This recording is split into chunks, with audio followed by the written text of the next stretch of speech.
Hello, and welcome everybody to the game tonight. Of course, we're coming back to the CivFR Squadrons. We do have Les Khmer agents, the ones that are on the second place in the CivFR Division 1, and they are going against Nouveau Parti Anti-Foi with a very good roster. It does seem like Nouveau Parti Anti-Foi is struggling to actually get points on the board, and we do need to see what they're gonna do today against the new boys on the block, the Khmer Rangers. I do have to point out this is the first this is the first iteration of the squadrons that they managed to actually get into the Division 1. They come from Division 2, and it does look like they are putting up quite a bit of a fight over here in the games. Hello there, Teliel. Good evening, sir. Trapsakanajem, bom dia. Taisuke, good evening, sir, and welcome. Vince Electra, hello and welcome, sir. We got also Skinny Mike, hello there and welcome. Johnny Lois, good evening, sir, and welcome in. We got Daisy also preparing. It does look like he's packing and cooking at the same time. I do believe he's quite happy that he's gonna go on a trip. Definitely, I do hope you're gonna enjoy your time over there. Thank you for popping in on the stream. In the meantime, bonsoir, salty capybara, bienvenue, and I do believe I have to say willkommen, and of course guten Abend. Glad to see you come to the stream tonight. One bit of information for you, Salty. We will have on Friday a game between Quit Imperial and Biking Gang. It will be from the CWC, and I do hope we're definitely gonna have a good show over there. Seb, bonsoir, good evening, sir. And Arctic Uzi did come on the stream to see if his boy Gaul is actually gonna get to play today. Of course, we still don't know the map, we still don't know the civilizations. This is an information that we need to find out soon enough. And in the meantime, I do want to take a quick look over here and of course show you what's been happening in the games. So let me actually take a look in the standings for the Division 1 of the Season 9 from the Squadrons, the CivFR Squadrons. We do have still Barking Gang leading the way over there. They need to play their game, and I believe they're playing right now. I'm not sure if I saw the announcement correctly, but I believe they were scheduling a game. It was way too. I mean, I didn't see the schedule. It was way too late. Les Khmer Rangers coming up with 8 games, and they did. I managed to win 5 out of those 8 with 3 losses. As you can see, they are tied right now with the Quit Imperials 5-3. We got Ulysses on 7 games. They also need to play their game, and I think they're actually playing against each other, if I'm not mistaken. Let me actually take a look over here. Did I see that correctly? RDV. Yeah, it's you see when they made an announcement, it was like 45 minutes ago, or an hour ago actually, almost an hour ago. I just didn't know about it. I'm sorry. Like usually, it takes me some time to prepare. You know, get the animation, get the fluff, get the things rolling, announcements and so on. So it does something like this. It does pose quite a bit of a challenge if I get the stream so quickly. Of course, coming back to the standings over here, Ulysses is 7-7, 4-3, I guess. In the wins, we got Blackpink with 4-4, Sphinx on 4-4, and then Nouveau Parti Anti-Foi. With 8 games already, they only have 2 wins on their belt with 6 losses. They can still, of course, get quite a few wins. We're going to need to see what they're going to do today with Les Khmer Rangers. I do believe both of them want this win on their shoulders. Last but not least, I believe we do have one more. Give me a second. There was Shas Pesh Battleships with 0 wins, 8 losses. I'm pretty sure they're going to be fighting for their slot over here in this Division 1 of the Squadrons, and they're going to have to do something to hang on to it. It's definitely they're going to struggle over there. Coming back to the game, I do want to say, first of all, Peter194, thank you very much for the follow, sir. Star Spanky showing up, good evening. Bună seara, frate, salut. We got Cleozine, good evening, sir, and welcome. Philip, good evening. Woof, indeed. And of course, let's see what they are actually choosing right now in the ban phase. We got the Highlands map again. Whoa, I mean, okay, I'm ready. My body is ready, guys. I have a coffee with me. This time, I couldn't get some manners best, but I do have some Mandarin stuff over here, as in it's really like it's Vepsh Mandarin, something like that. So, and my water, oh my god, I need to go get my water. Oh, I'm sorry, Spanky, I'm not prepared today with my water. I'm sorry, I'm gonna have to drink, think of this cup of coffee as my water. I'm sorry, sir. Anyway, coming back to this, we do have the Highlands map chosen. We do have active ban phase. Zulu picking up the first one, picked up in the first ban phase, I mean. Ethiopia taking the second snip with Arabia coming up on the third, and Zulu taking up the fourth.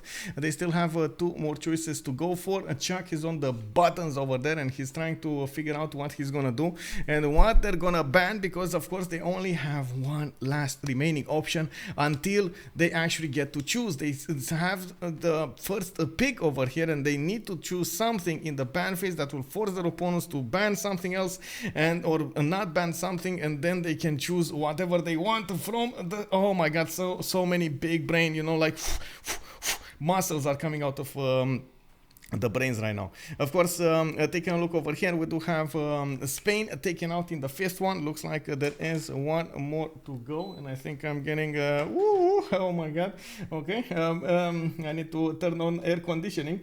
38.2k points. Wow, I mean, that's a lot of water. Exactly like Salty Capybara is saying, that's a lot of water. I think I need to move the meter over there for the points, because at some point I'm just gonna be like too much water, bro. You're gonna see like my belly, like in the cartoons over there. And it's gonna come back. No, I don't want that.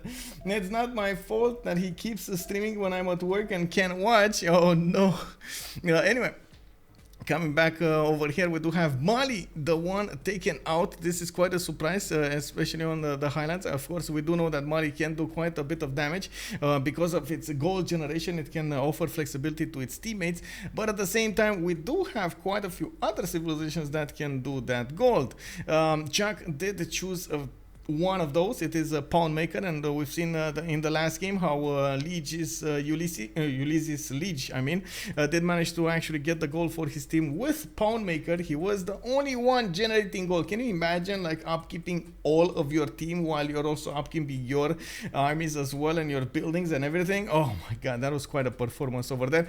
Of course, Pound Maker's internals are legendary if you do manage to get a lot of camps and the pastures around your cities. We're gonna need to see if that's gonna be the case today. Taking a look at the second choices over here, the goals. Oh, big. Oh my god, this is happening. Uzi, where are you, bro? It's happening. We got Ambiotics in the house. The big orange mustache over here is making an appearance, or I should say red mustache is making an appearance, and we do have him with the Opidums, with a lot of potential production, with of course its culture bonds, the mines, giving him the culture and everything. And then Talasta is going to be the one that's going to be picking next. I still believe they should actually go for something to generate that gold, and let them think what they're going to choose in the next ones. Of course, there are a lot of civilizations that can offer quite a few power spikes in the game, just like we saw yesterday. You can definitely go for something like Korea and get that early science, get that early attack phase going against your opponent. I still believe it's Rome available. We got Lotaro again. Oh my god. Okay, they're going for the attack phase over here. They're trying to... okay. I mean, yesterday, Lotaro...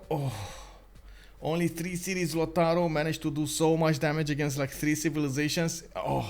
Malm Raiders, bro. That I'm just gonna say that Malm Raiders is just unbelievable what they can do. Anyway, Talasta here did choose it. It's now confirmed. We do need to see what Malm is gonna do, and I do want to point out, not sure if you guys noticed, but Malm did an incredible thing on his stream. He actually managed to get like cards going. Can you imagine, like those player cards from football, from basketball, and so on and so forth, like from baseball? That's what he did actually for Civ. It's unbelievable. Oh my god, they're amazing. Oh my god, with like wonders and like players and like teams and like casters and like, oh my god, it's amazing. Coming back, it does look like this time Canada is going to be chosen, and I do believe it's well, it will be quite interesting to see what he's gonna do with Canada in the game. You do have those tundra, all of that tundra available to you, and we do need to see exactly how he's gonna fare on it. I do believe, of course, the culture victory could be a thing on Canada, but it is kind of late in the game, and we do need to see what kind of land he's gonna have available. In the meantime, that also allows the other 7 players in the map to actually have more distance between them, because him being over there in the north part does open up quite a few spots in the middle of the map. So we'll see how that will manage. Now we do have AlexisKrempp, the one that's gonna pick after this ban phase. But first they did go for Sweden in the ban phase. Interesting pick over here, or was that a mistake? I think that wasn't. I think Floppy actually took out Sweden. Targeted ban. Okay, I mean, look at that. Talasta is saying, you know what? We saw you with Sweden. We're on you. But I'm curious. Is he gonna go for something like Australia? Is he gonna take that chance on Highlands? Now, of course, Australia most of the time wants to stay on the coast, extra housing, and so on and so forth. But man, oh man, I mean, Chuck really likes Australia. I mean, oh my god, so much. Malm on the other side does definitely like Vietnam. He does like also Brazil. We've seen him do the preserves, and of course we did have somebody else try the preserves yesterday with Bulmus. It didn't work out so well, and there still is another ban here. It looks like they took out Eleanor England. I do still believe Talasta and FloppyfloNG do need to get something for the gold, because the golds and Mapuche will not generate the gold. Yes, Mapuche does have a good incentive to actually go and pillage and pillage and pillage, because he's getting so many yields, he can actually get so many tiles pillaged and so on and so forth.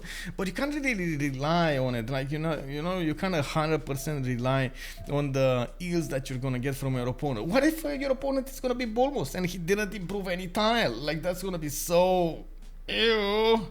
I mean, you end up over there and you like see his land and you're like, oh, what? I mean, what do I pillage here?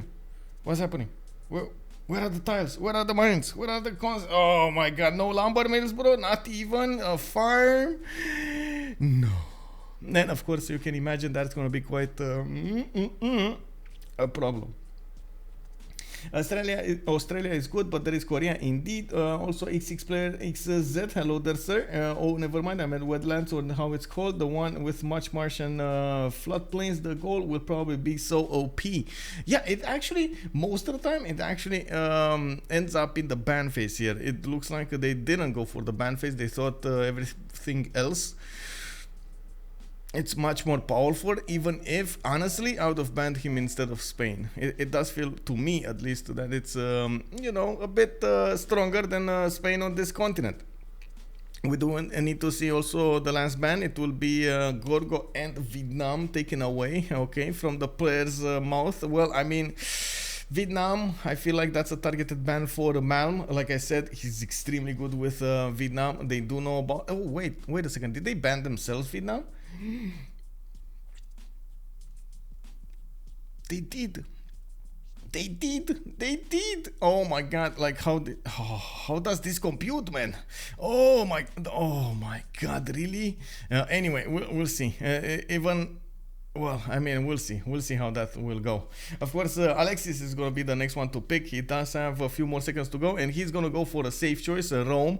Now, we've seen it multiple times how Rome can actually be so good on most maps, and it does benefit from a lot of flexibility, especially because of those monuments, the early monuments, extra culture, extra everything. Also, you do get the bats and blah blah blah. Aytheak here is gonna be the one who's gonna need to finish the picks for Nouveau Parti Anti-Foi. He also has a Softstyle after him. Those players will lock in place the civilizations, the rosters here. There still is Persia available. We still have Korea, like we were talking to. We got all of the Mongolias, all of them at the same time. We got China also, of course. Qin Shi Huang actually didn't appear in the games for quite some time over here. I'm losing my faith in it. Just like I don't see the players actually going for something like Ottomans. It was at some point a nice civilization. Now it's just no, bro. They did a rework on Ottomans at some point. It looks like it gets its gold generation a bit too late in the game to make an impression. Aytheak is gonna go for Japan, a much more safer pick over here with the samurais, and we're waiting for Softstyle. I am actually curious, very curious, if Softstyle is gonna pick something like Maya. I know most of the time, I mean not most of the time, I've seen him multiple times on quite a few games that he is preferring Maya, so might come and take it away. Let's see. I do wanna in the meantime change a few things over here on my view, so I can to actually watch everything properly. Sometimes it's just not you know, in my range. Let's see. Oh, last time I saw China picked, it was middle student, I think. Yeah. Oh, Java on the 7th on the Highlands. Okay. I mean, don't get me wrong, it can be extremely good, but I mean, I think, okay, I see two sides actually developing right now in the chat. First of all, I'm gonna have to deal with Star Spanky over here. Let's see what he said. I've come to bargain. You stream and play Civ game where you are going for a religious victory, and I will not redeem my points. Wow, religious victory. Okay, I mean, I can do that. Last time I saw China pick it, it was middle student Eddie Coffin. Good evening, sir. Many show oblique. Also, good evening. Okay, coming back to my my point, the point that I was trying to make over there. Man, I see two sides developing right now in the chat. There's the Gaul side and there's the Khmer side, and of course each of those civilizations leaders are on different teams. So what are you guys gonna choose? Is it gonna be the Gauls or is it gonna be Khmer? Of course, different bonuses, different kind of food over here. We're gonna need to see also the last pick. It was Kublai Khan, China. So it does look like one of the Chinese leaders got picked over here. It will be Kublai, and of course by the looks of it, it's going to be played with my Cataclysm. Then we got FloppyfloNG on the goals. So we got Chuck on Wilfred Laurier on Canada. We got Malm on Javarman the 7th, which is, oh my god, wait, Anti-Faith clan playing Faith Pog. Like really? Man, they are literally called Nouveau Parti Anti-Foi. They are literally called the Anti-Faith clan. Monument. Are they growing on you?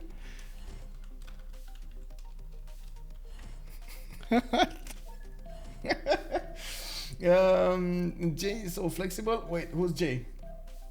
J. Oh, Javarman the 7th. Okay, yeah. Wait, I wouldn't call him that flexible. Wait, whoa.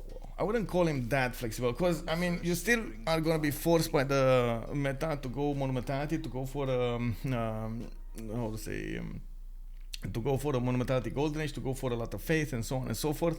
So in that aspect, basically the game locks you into getting a lot of holy sites. If you invest in one, you're gonna have to invest in all cities, because you're gonna need a lot of faith generated. So that's also gonna be translated into a lot of production and so on. We're gonna need to see. I wouldn't call him as flexible as Rome, for example, which can definitely go whichever way he wants. He can get the gold, he can get the holy sites, he can get the harbors, he can get the encampments, industrial zone, whatever he pleases, he can get there. Also, let's take a look at the map over here. We just loaded in the first iteration of the map. Remember, the players will have the opportunity to have a vote, hold a vote, a turn 8. We're gonna need to see which map they want to play on. Of course, they will vote for it, and we're gonna need, they do have one remap token per each team. So definitely it's gonna be interesting to see what they're gonna go for. Okay, so Mapuche is gonna be the first one to talk. I do like his second settle. His first one, it's, oh my god, this is like breaking my mind over here. What is he gonna do? 2-2 stone to the northwest, olives on the east, or is he gonna move across the river for the rice tile, which is like the awkwardest one of all and the most expensive. I think actually we can take out the rice as a settle. So it's stone tile northwest, olives east. What do you think, guys? Left, right, left, right. Also, Salty Capybara calling it out. He also depends a lot on rivers, but if you have to choose, he can pursue pretty much any victory condition. It's left. Okay, Cyclope, good evening, sir, and welcome. Looks like Mania Shukoplik also calling it out 100% the stone tile. Am I actually leading this with the stone tile? I was pointing at it. I'm sorry, I didn't want to send messages over there. Oh my god, okay. Well, we'll see. Talasta is definitely still thinking about it. What is he gonna do? He's probably gonna be worried about playing coastal over here, even though honestly on the Highlands map there's such a low chance that you're gonna encounter an opponent on the coast. You shouldn't worry about it. One other thing that of course olives do have, or do not have actually, it's the water, the fresh water. They just don't have the fresh water. So it's yeah, I do believe the stone tile would be the best one over there. Wouldn't stone be a 1-2 set, 1-1 settle? No, it's a 2-2. It's a 2-2.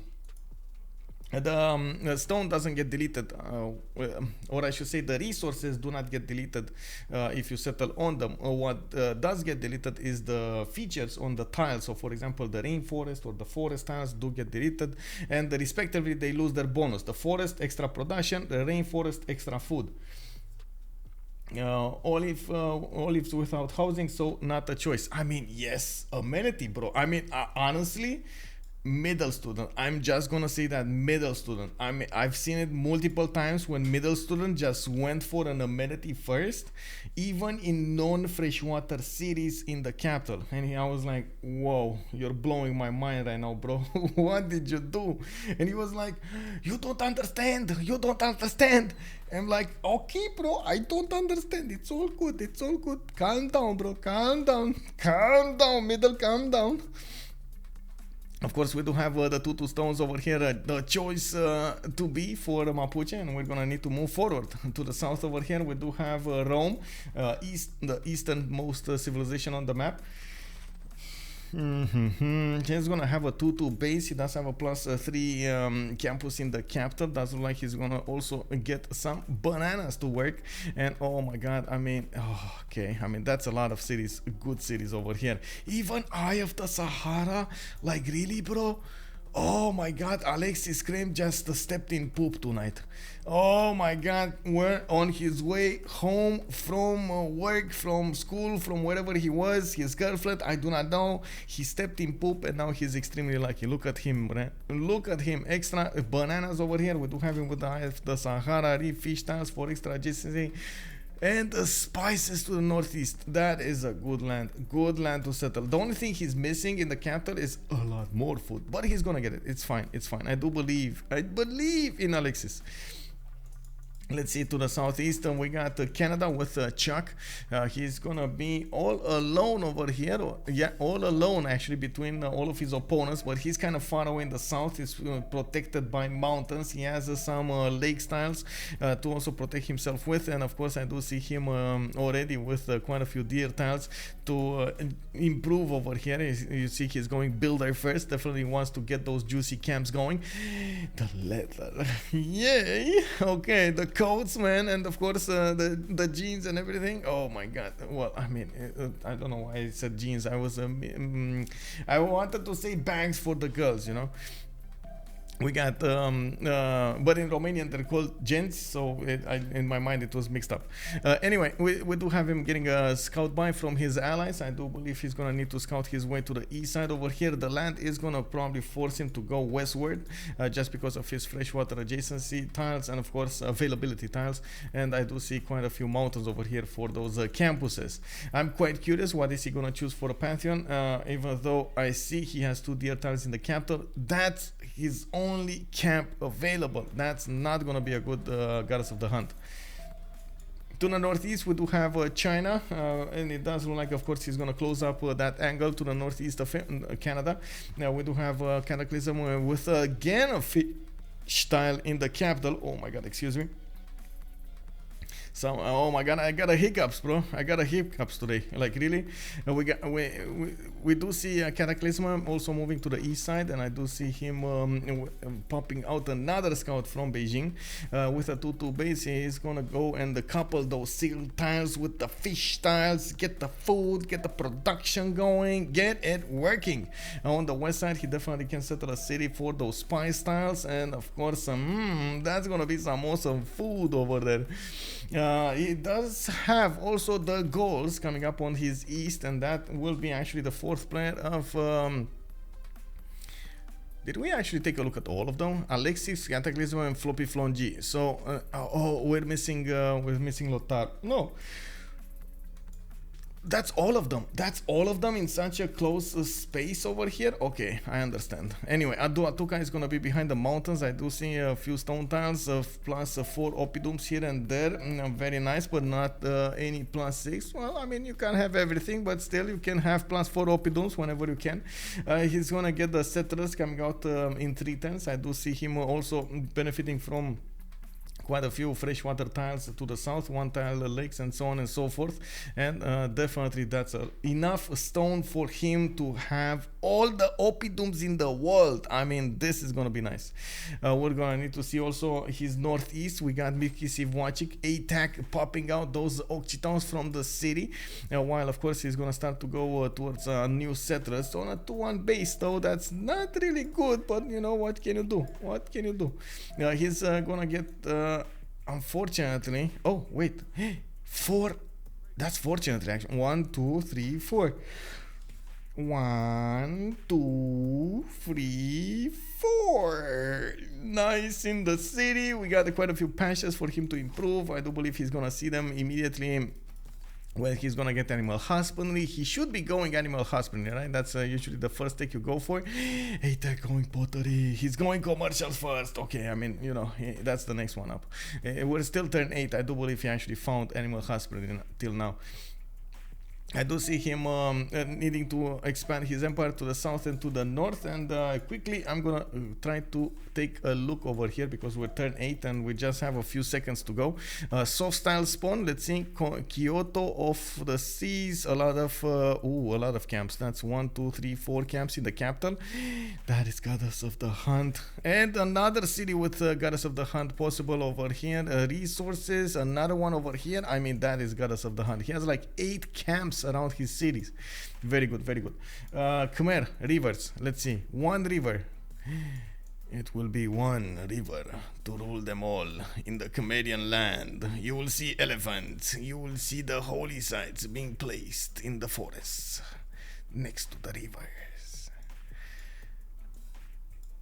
Oh man, I mean, I'm not so sure about this, but I guess he does have a river. He does have a river. One river, that's it. I mean, I don't know what they're gonna choose here. It looks like definitely Nouveau Parti Anti-Foi. Boom, got that choice on the map. Let's Summon Rangers, not so much. And, oh, okay, well, I mean, not gonna lie, that looks a little bit like awkward. I mean, you see the choice of your opponents, but then you actually don't click yourself and you click no because you say your choice of your opponent. I don't know, bro. That was skirting the rules right there. Monkey Wazaro, good evening, sir, and welcome, welcome. Let's give because the grassland hills, olives without housing so natural because the grassland seems. I prefer J. J always wins. Oh no, Rome will be such a big culture block. Hello there, Monkey Wazaro. Good evening, sir. Pochette. Yes, that's another word for bags from Star Spanky is telling us a girl bags over there. Is this Highlands? Yes, this electorate. This is a Highlands map. Actually, you know what? I should actually put the map name on the screen, right? Good of you to remind me, sir. There we go. Map Highlands. We're high on the lands.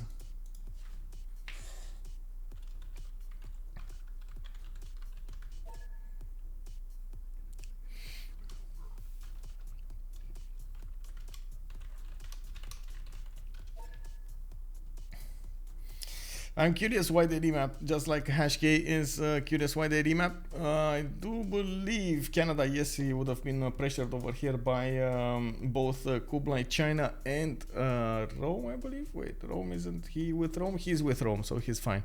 But still, it would have been ideal. All of his other allies were fine, so I'm not so sure exactly why they remapped. I would really love to see what they will say at the end of the stream over here when we're gonna get that debrief going. Oh, give me a second. Let me see something.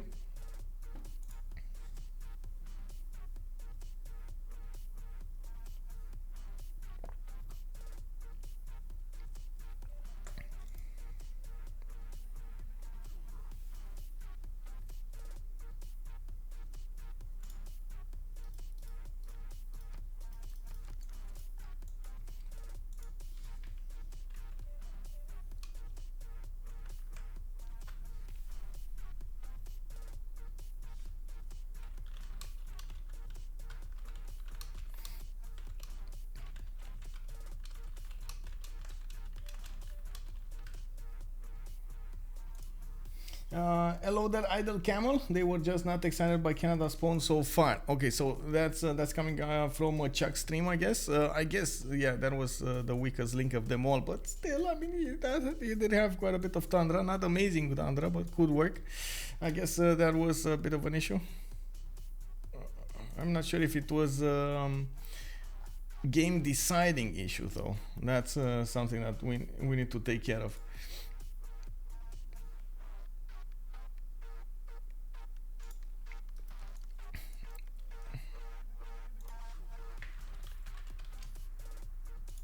Okay, so we got a new map going on. It looks like we're waiting for everybody to load in, and then we're gonna have the unpause. We're gonna open up the screen. I can actually have the view open up. It's just we're not gonna have the little icons on the stream over here. Unfortunately, it happens. So you're gonna have to deduce what this is. For example, this is an iron. Oh, this is a horse.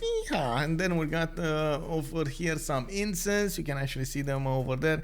You know, like whatever they were. Anyway. Mapuche over here coming up with his settle. He's gonna have the option to go for a 2-2 base on actually 2 tiles. He can go for the deer tile and he can go for that aluminium in the south, and this is gonna be quite interesting to see what he's gonna choose. Or is he gonna choose to stay in place? Well, needless to say, he could have actually gone for the horse on the east side, but he couldn't have known that's a 3-1 tile.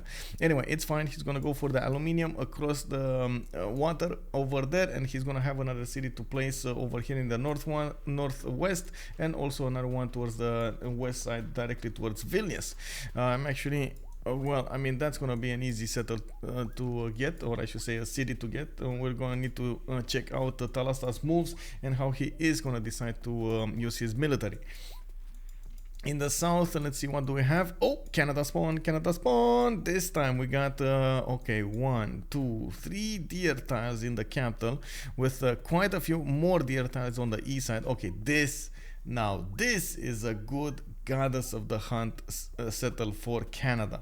We got okay, let's count them up, boys. 1, 2, 3, 4, 5, 6, 7, 8, 9, camp, 10, 11 camps. Oh my god, he's on the truffle continent. He's on the truffle continent. All of those pigs running around. Oh my god. Actually, what is it? Wheat. Anyway. Of course, Chuck over here is gonna have quite a few copper tiles to improve. I'm actually quite curious if he's gonna chop them or improve them. Usually, well, the players don't always keep the copper. We're gonna see what he's gonna do there.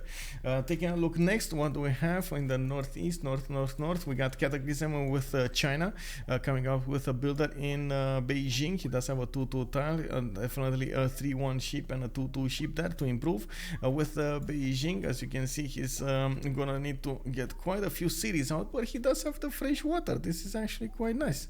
Does he have? Wait a second. I think he needs somebody to trade with, if I'm not mistaken, to be the best that he can be. We got the +1 science and +1 culture per international trade route, and then you do get some an extra economic policy slot, receiver random Eureka, and so on and so forth. We do need to see what he's gonna do with Kumasi over there. I'm pretty sure. Oh, Kumasi actually is the best city state that China can ask for. Can you imagine having Kumasi with Kublai China? All of that culture generated. Oh yeah, bro. Oh yes. Anyway, moving forward, we do have the Gauls. This time they don't have a lot of stone, but they do have some stone. I do see a stone tile over here. I see an iron tile over here. Some stone tiles to the northeast, and quite a few more stones to the northwest, but only like a few desperate ones here and there, like sprinkled all around his land, not concentrated as they were before. And this is gonna pose quite a challenge to get those +4 oppidums. Not the greatest land, I gotta say. Well, Uzi, what do you think? Is this good land for the Gauls over here, or I mean, they should remap? Because honestly, he just doesn't have the best tiles around for his oppidums here. Cree with Kumasi too. Let's see. Cree with Kumasi. Wait, Cree with Kumasi? What do you mean Cree with Kumasi? Oh, you mean Kublai with Kumasi and Cree with Kumasi. Yeah, I guess Cree would be nice with Kumasi too. Idle Camel, they were just not excited by Canada's spawn. Come and give Mapuche frontline. Yeah. Well, Mapuche frontline, Cree frontline is they're gonna have a quick war over here between them. Let's see, forward we got Rome. We got him with Paititi to the south. He's gonna get some extra culture. Not that he actually had any culture, extra. He is gonna get some more, and it does look like he's starting to scout out the south over here. At the moment, doesn't know about it. You can see he didn't actually discover those tiles. He needs to go across the river over there, and I'm not so certain he's gonna do it. Might actually move with the scout to the north, and that's going to be one of the saddest days of ours of this game, actually, seeing that one of the players has such a good wonder to the southwest, and he's not going to scout it. Oh my god, he's going to the northeast. Oh my god, he's going to the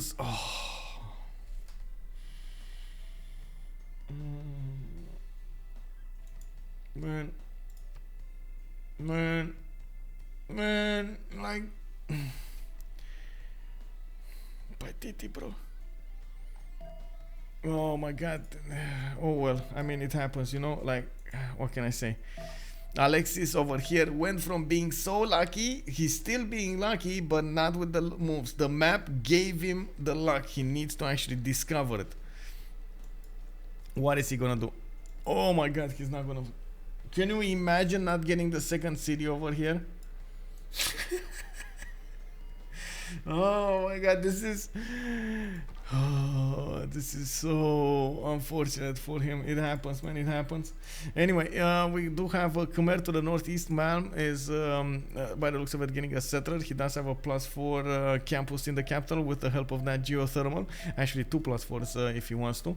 Does look like he's also gonna have a few rivers, one next to his capital, one to the south, one to the north, and one to the northwest. So 4 rivers, 5 rivers. That's actually gonna be quite nice for him.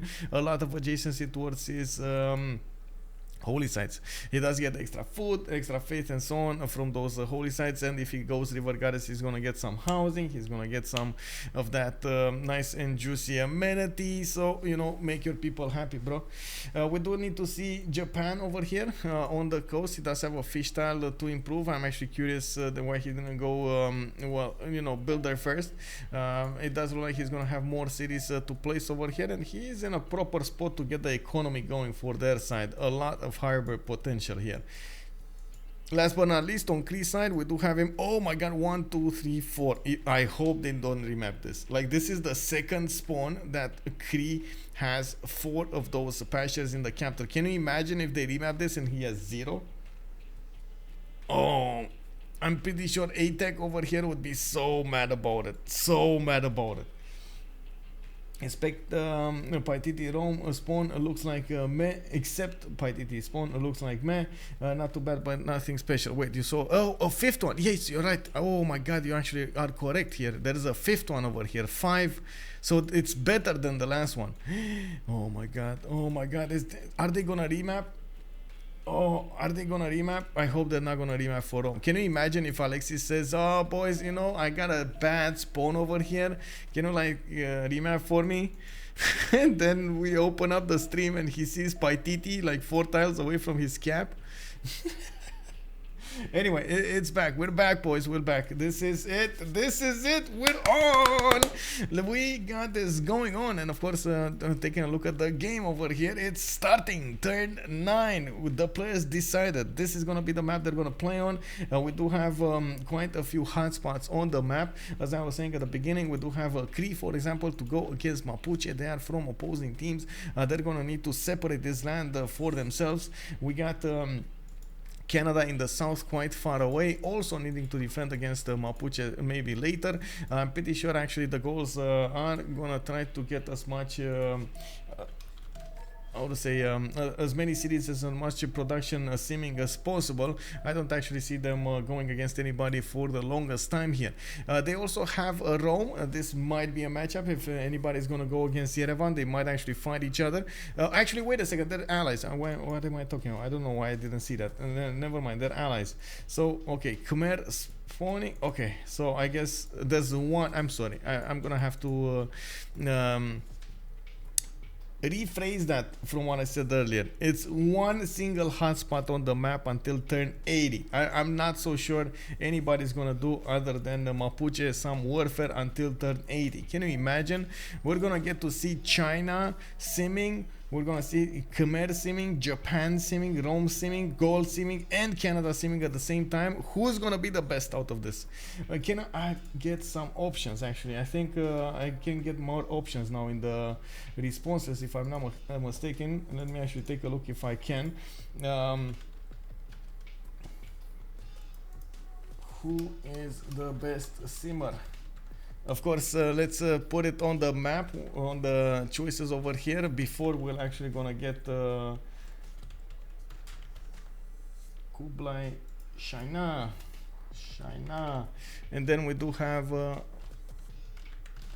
oh my god, I can't put the last one. I'm gonna have one less option. I'm sorry, boys. Like, Khmer is just not gonna make the take. Oh, actually, should I choose? Not gonna make the cut, bro. I'm sorry, it's not gonna make the cut. I guess we're gonna understand if somebody's not gonna actually put it up over here as an option. We're missing Canada and we're missing Khmer. Of course, both of them are very good simmers, but in the meantime, we've got 5 of them to choose from. Okay, taking a look at what do I need to do here. Let's leave the players do their early moves, and in the meantime put up their team names on the stream. We got on the left side Les Sumer Rangers, that's what, LSR, and then we do have on the right side Softstyle, Aytheak, NPA, that's Nouveau Parti, Anti-Foi. And okay, let's go. Monkey was on. Expect Paititi Rome. Rome might get attacked by Khmer. Japan Team 2 looks like better sim potential, but I don't know. Allegiance defend easily early game, and stats will probably be enough to defend later. Yeah, that's the thing, right? They need to go for, all of them need to go for stats, because any kind of early attack is like so far away from them. It's not gonna be an available choice. Like even with horses, Rome is gonna take so long to actually get to. Not to mention Gaul is so far away from Rome, that's not gonna be an available choice. If you take a look at Japan over here, yes, Softstyle, I guess, can at some point go against Rome, but he's gonna be incentivized by his bonuses to try to stay as much as possible near the coast, right, and get as many adjacency, as much gold from his harbors and so on from staying next to the coast. I don't think he's actually gonna go very early for this river, but I mean, I might be wrong. We're gonna need to see. At the moment, he's going to top on west over here, the northwest. And I do see him getting another settler from the capital. Definitely is ignoring that fish tile over there for that extra food. And from what I can see, it doesn't have a lot of resources in this sea coast that he has over here next to him.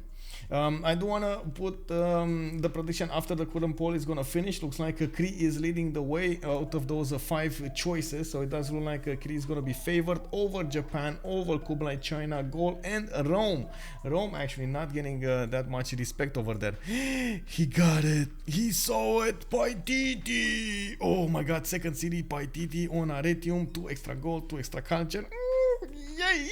He can definitely get another one here on the stone tile and buy all of those other stone tiles from Paititi. You have to remember also Paititi gives you those trade routes sent from cities that own at least 1 tile of Paititi. Generate 3 extra gold. That's 3 gold, poof, instant. You know, it's so good. Okay, let's take a look at what's going on over here on the map. Top west. PP Kisses, next to me, PP CivFR. We do have him figuring out that he has a lot of pastures. So definitely would need to get a builder here when he's gonna get those when he's gonna get those trade routes. I do see there's a sneaky scout from Talasta. They don't know it yet, but they're gonna figure it out. They're gonna have to face each other, and I'm actually curious if Talasta over here might get his settler, because like looking at the best settler that Miki CivFR can go for, it's this one on the cocoa tile, right? You get a cocoa tile, you get the 3-2 spices work. We got more 2-2s and 2-3 cocoa tile.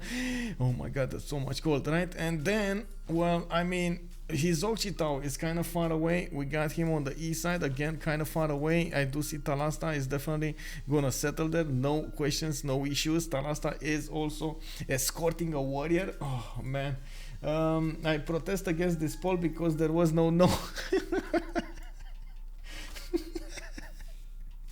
Okay, I'm sorry. It's Electra. Okay, now what's the best simmer? I'm gonna do it again. You know what I'm gonna do now? I'm gonna put Canada or Jayavarman the 7th.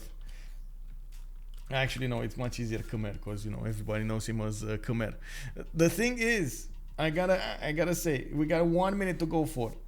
Cree got 5 of your votes. Will Canada or Khmer get more of those votes? And I'm sorry, I still didn't put no. I totally forgot. I'm sorry. Basiste, we got Yerevan already dying. Wait, is he? Where is Yerevan? Is it here? Yeah, Yerevan is indeed already dying. It's put under siege. We got Alexis over here banging at that doorstep with the warrior. Geisate coming up from FloppyfloNG. And it doesn't look like he's actually towing a builder, or did he get that from Yerevan? I think he actually got that from Yerevan. Khmer easy, where boom, oh my god, 12 points into Khmer already, only 4 in Canada, like really? Oh my god, immediate 13 points, 14 points, oh my god. I mean, I guess we know who's the simmer over here. Of course, Malm, big brain Malm did manage to get us a surprise today, and we do have him right now going for Khmer over here, and trying to get the points for his team. It is extremely important for both of them to get this win today. Okay, there we go. I invested like 1,000 points Yeah, well, it happens, man. That's why they are over there. You lob it. That's what you lob it into your choice over there, right? Okay, let's see. Let's prediction. Let's get a prediction going. Start prediction. Who will win? And we got Nouveau Parti Anti-Foi on one side. On the other side, we got Les Sumer Rangers.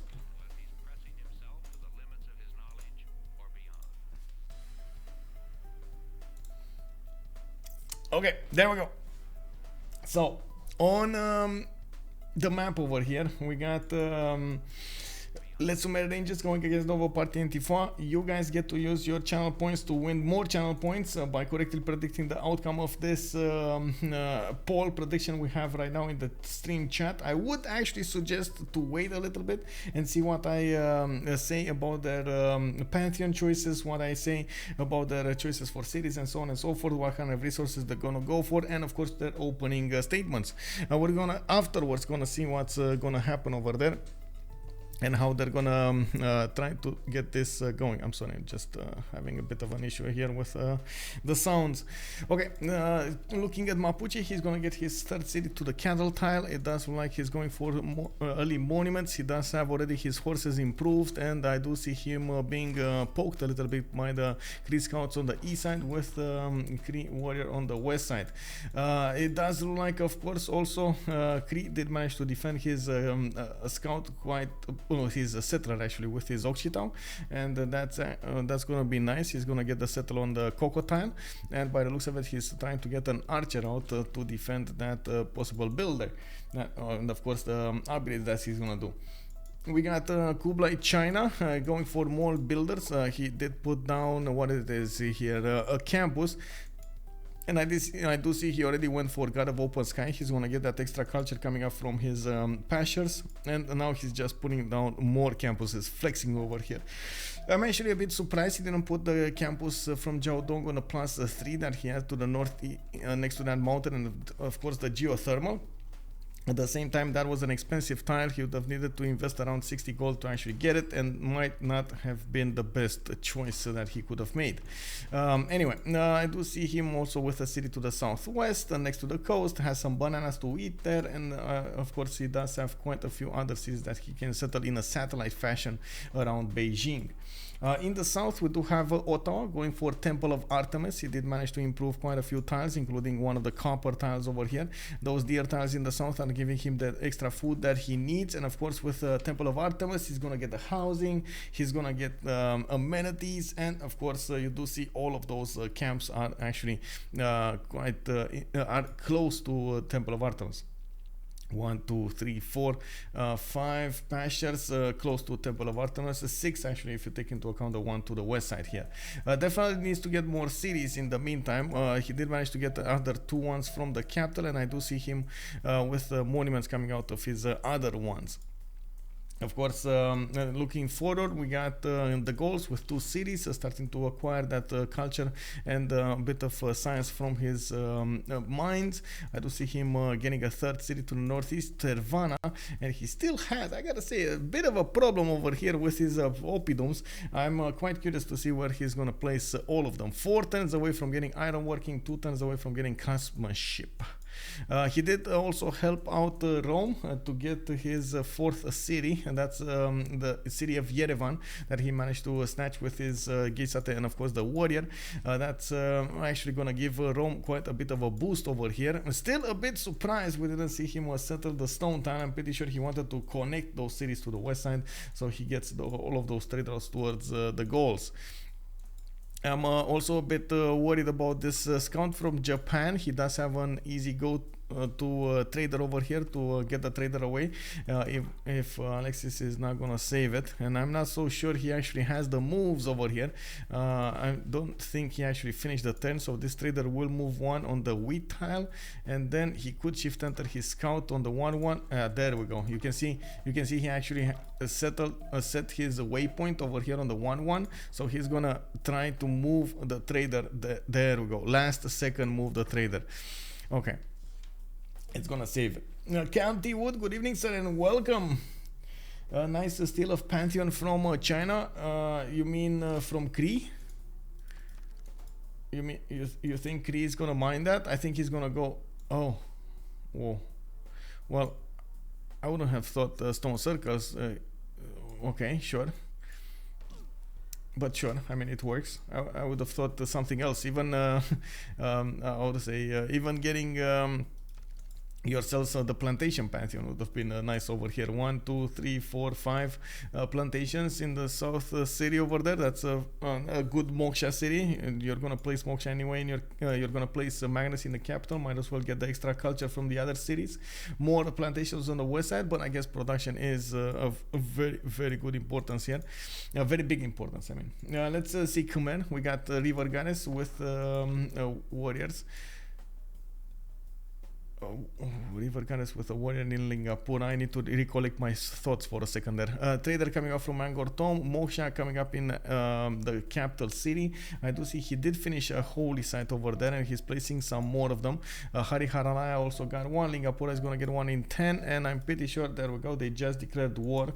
It might have been for this. No, it's not for this. I don't know what it is. Chang declared war. I think it is for something over here. No, doesn't like he has this in the bag here. There's nothing that they can do, no damage that they can do to their opponents. So at the moment we're actually a bit of at a loss over here to why they actually declared the war. Oh wait, maybe they want to see each other for the era score points. Well, that could be a thing. Anyway, they just did it in any case. And we got Japan Softstyle with Slinger coming out, and I do want to come back, by the way, I do want to come back to Cree. I want to analyze his spawn a little better over there to see what would have worked better than Stone Circles. He did the choice already. I'm just saying, trying to see what's going on over there, because I also had very few minutes to take a look. We got Moksha in Sendai. Looks like he did actually go next to that geothermal. I was still expecting him to go on the coast here. It's not that it's bad. Of course, he still has the fresh water from the lake. It's actually a bit more housing than he would have gotten on the coast. And while he is going to get another settler from Kyoto in 6. Finally, he did manage to get the fish improved, and ooh, man, I was just mentioning this. It doesn't have a lot of sea resources, but I guess it's one more extra production from all of these extra food tiles that you're gonna get to work, so might as well try it. It's definitely gonna need to prioritize getting the settles over here on the coast though after this. Anyway, he does have 1, 2, 3, 4, 5, 6, 7, 8, 9 potential production from these coastal tiles. Not bad, you know, decent. Taking a look at Cree, coming back to Cree. Okay, so let's see. You would have had 1, 2, 3, 4, 5 extra 6, 7, 8, 9, 10, 9, 10 extra culture coming up from oral tradition. In the capital, he does have 3 stone tiles that he can improve. No stone tiles in PP Kisses, no stone tiles in Akhtakakub, but he does have some stone tiles, like 2 more stone tiles over here to the east of PP Kisses, where he could definitely get them improved into quarries. Well, I mean, oh wait, there's a few more over here, so that's around like 6 production extra from all of these tiles. 7 actually. It's 1, 2, 3, 4, 5, 6, 7 tiles with extra production. But of course, it's not immediate. He's actually going to need to get the builders there, cities there, and so on and so forth. In the meantime, I would have thought also open sky would have been a good choice. Horses with the cattle tiles and so on and so forth would have been very nice with that extra culture. One of the things that immediately crossed my mind, and that's what I wanted to mention, but I don't know why oral tradition came into my mind afterwards. It was city patriarch goddess. I mean, you want to get as fast as possible, right? Even religious settlements, right? You want to get as fast as possible your districts out.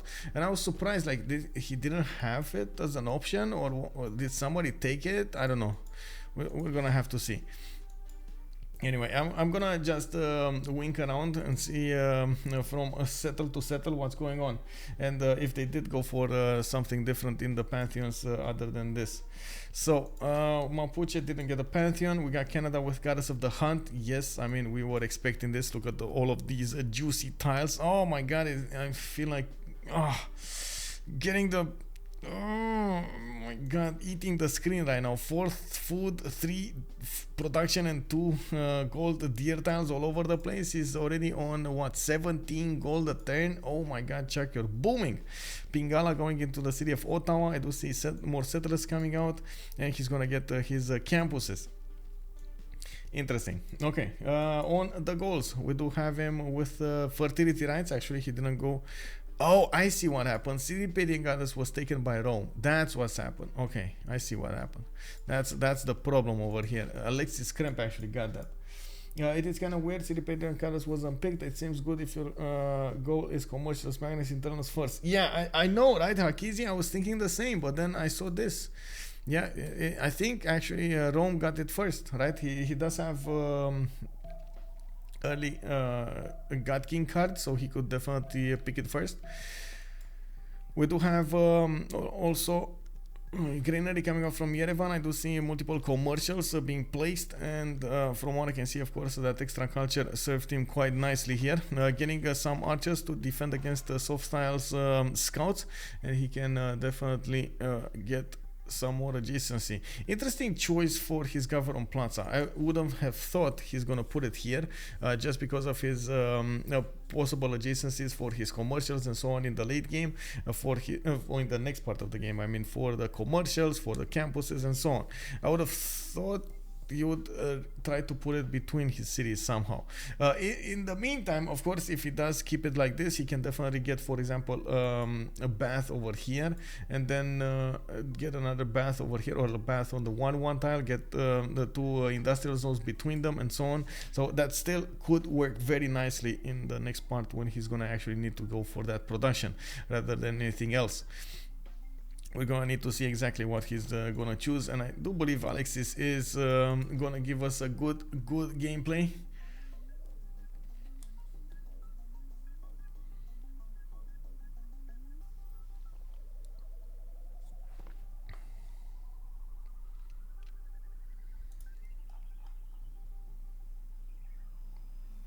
What is the possible advantage for the government plaza? Maybe for the +3 campus if he hasn't discovered iron.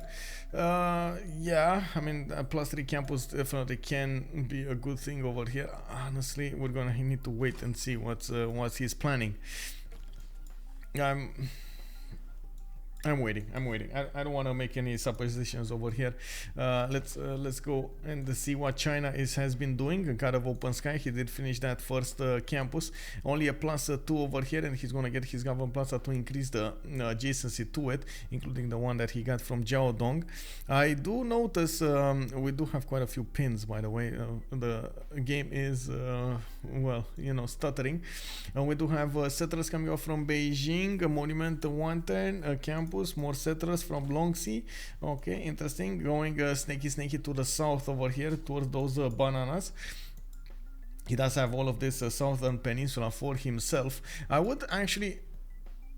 wouldn't be surprised if they're gonna put a series on the coast, him and Mapuche, to actually trade with each other. That will be awesome over here for them.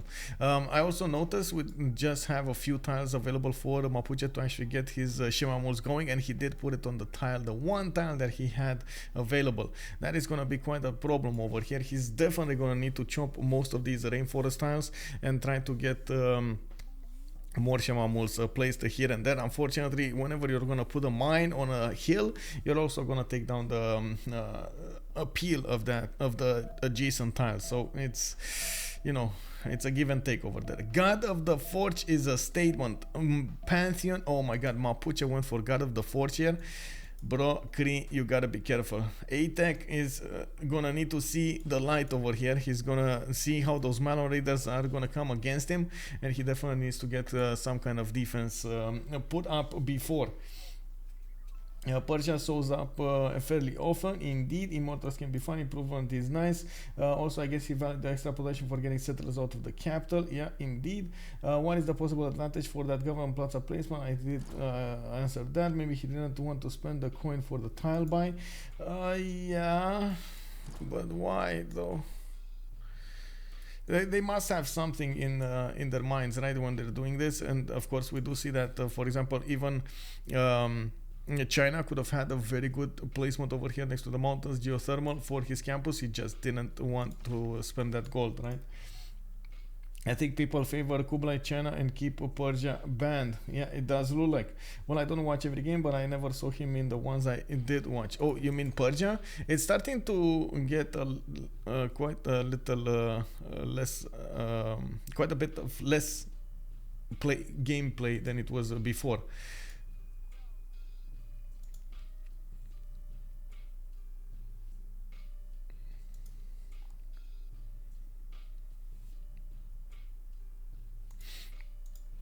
Okay, so let's see how many turns do they have. They have 2 more turns until the classical era.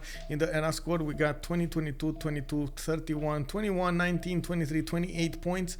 Of course, the threshold is 19, as you can see over here, and the players did manage to reach it. I think we got one subject to also take out before we're gonna talk about the golden age options. Let's take a look at the city states. We got Cardiff and Singapore as the industrial ones in the game. Nalanda, one single city state for science. Kandy with the Vatican City and Jerusalem are coming up for the faith, and of course that will be amazing for Khmer. Malm is already getting his religion. I do see Mohenjo-Daro, Vilnius, Antananarivo and Kumasi coming up for the culture benefits, and oh my god, that's actually going to be quite interesting to see in the late game if anybody's going to go for the culture victory. Well, I mean, having these city states is going to make it so much better. If you do manage to also put up a defense with these city states, it's also going to be good. So keeping them or killing them is going to be a thing in the game. And Gazargamu, one single city state for military, and I actually don't see any city state for the gold. I gotta say, we do have already some gold makers decided on the map. One of them would be Cree, the other one would be Japan, and the third one would be Rome over here, putting down his commercials on Rome. We got harbors on Japan. I'm pretty sure we're gonna see commercials on Cree over... Wait, no. Oh, wait, bro. Aytheak. Okay, so he's gonna get currency next turn. Okay, I mean, sure, he does need the technology as well, like the, you know, the campuses and so on, so might as well get him. Well, I would have thought he would try to, as much as possible, to get I would say currency first, to get those commercials first for the extra trade routes. It's so important to get the trade routes for Cree. Also, I do want to see when he's actually going to improve all of these cattle towns, because he does have 3 of them on the west side that are not that expensive that he could improve, and another well, 2 of them that are not expensive, another 2 that are expensive. So definitely waiting for him to do the legwork over here and get all of those bonuses for his other cities. And remember, 1 extra pasture or camp in the capital, or I should say in the city that you have Magnus and you send a trade route to, will give his other cities or his trade routes, I should say, 1 extra food and gold. Can you imagine? That's 5 food, 5 gold coming up from these pastures improved. That's quite something. Looking at the goals here, he started putting out a few oppidums. I do see a +5 to the north of Vanduatuca, another one over here to the west side, a +3 next to the stones, and of course those mines. He can get it to a +4. It's not going to be one of those, oh my god, amazing ones. We do have Atuatuca with a builder coming out next turn. Tervana also with a builder. He does have Dure Corteron in the north, and the 5th settle is going to go here to the south, probably on that rice tile. I'm a bit surprised he didn't go for the coffee, but that can be improved. That's no problem. I do see he did go for fertility, right? So that means all of these rice tiles, the wheat tiles are going to get that extra food on them, and he did receive a builder when he actually chose the Pantheon. Not a bad choice. Looking at the first Cree people, we do have scientists. Well, it's not going to be an important one, Aryabhata. We're going to need to see who's going to pick Hypatia. We got in the engineers, again, not a big shiny shiny one. It's James of St. George, and of course of St. George actually. The Gauls over here are the only ones making great engineer points. We got Truck as the great general, and it does look like as a great merchant. We do have a Zhang Qian, an extra trade route capacity one that will probably serve Rome quite good. Let's see what happened over here. I think people favor. Okay, yeah, kick W. That's yeah, that's an answer. What can I say? Okay, so coming back to what's going on here, we do have a pen, brush and voice golden age for Lotaro. He's gonna start to pump out horses. It does look like Vilnius might actually be a target. I would have thought that would have been in his mind from quite an early stage. We do need to see how Aytheak is also gonna get his defense, because he's definitely getting shadowed over here by a few scouts from Talasta. He's trying to figure out what's going on. Is Cree gonna get units? Is he gonna get more cities? Like, what's gonna happen? Is he putting down an encampment or not? I mean, all of those are valid questions. We don't have an encampment put down by Mapuche either. He did go for extra science, and he's already on 12 science with 25 culture. His Governor Moksha is giving him that culture, and I'm actually extremely surprised he doesn't have more. But I guess these are only +2, +3 campuses, and he doesn't have Pingala yet. We do have Rome with a pen, brush and voice golden age, 4 cities. Another settler is going over here on that stone tile, and as you can see, it's gonna take a while until he's gonna get there. As we're used to with Rome, this is the time he's getting that extra. I guess this would be the third one, right? A third expansion phase going, and he's gonna try to get all of those cities settled as soon as possible, so he can benefit from extra districts, extra stats, and so on and so forth. We do have Cataclysm, pen, brush and voice on Kublai, China, 4 cities to go, and he's definitely going to try to mix over here his cities trade routes with Talasta on the coast. I do want to see where he's going to get that though. In the meantime, of course, he is going for audience chamber in the capital. Taurus cities is going to be the way to go, and I'm very surprised of his choice to go to the west side of Beijing with a settler. I would have thought he would go somewhere with a fresh water, even in the north over here towards Kumasi would have been a nice thing, because definitely those Kumasi trade routes, oh man, you want to get those Kumasi trade routes.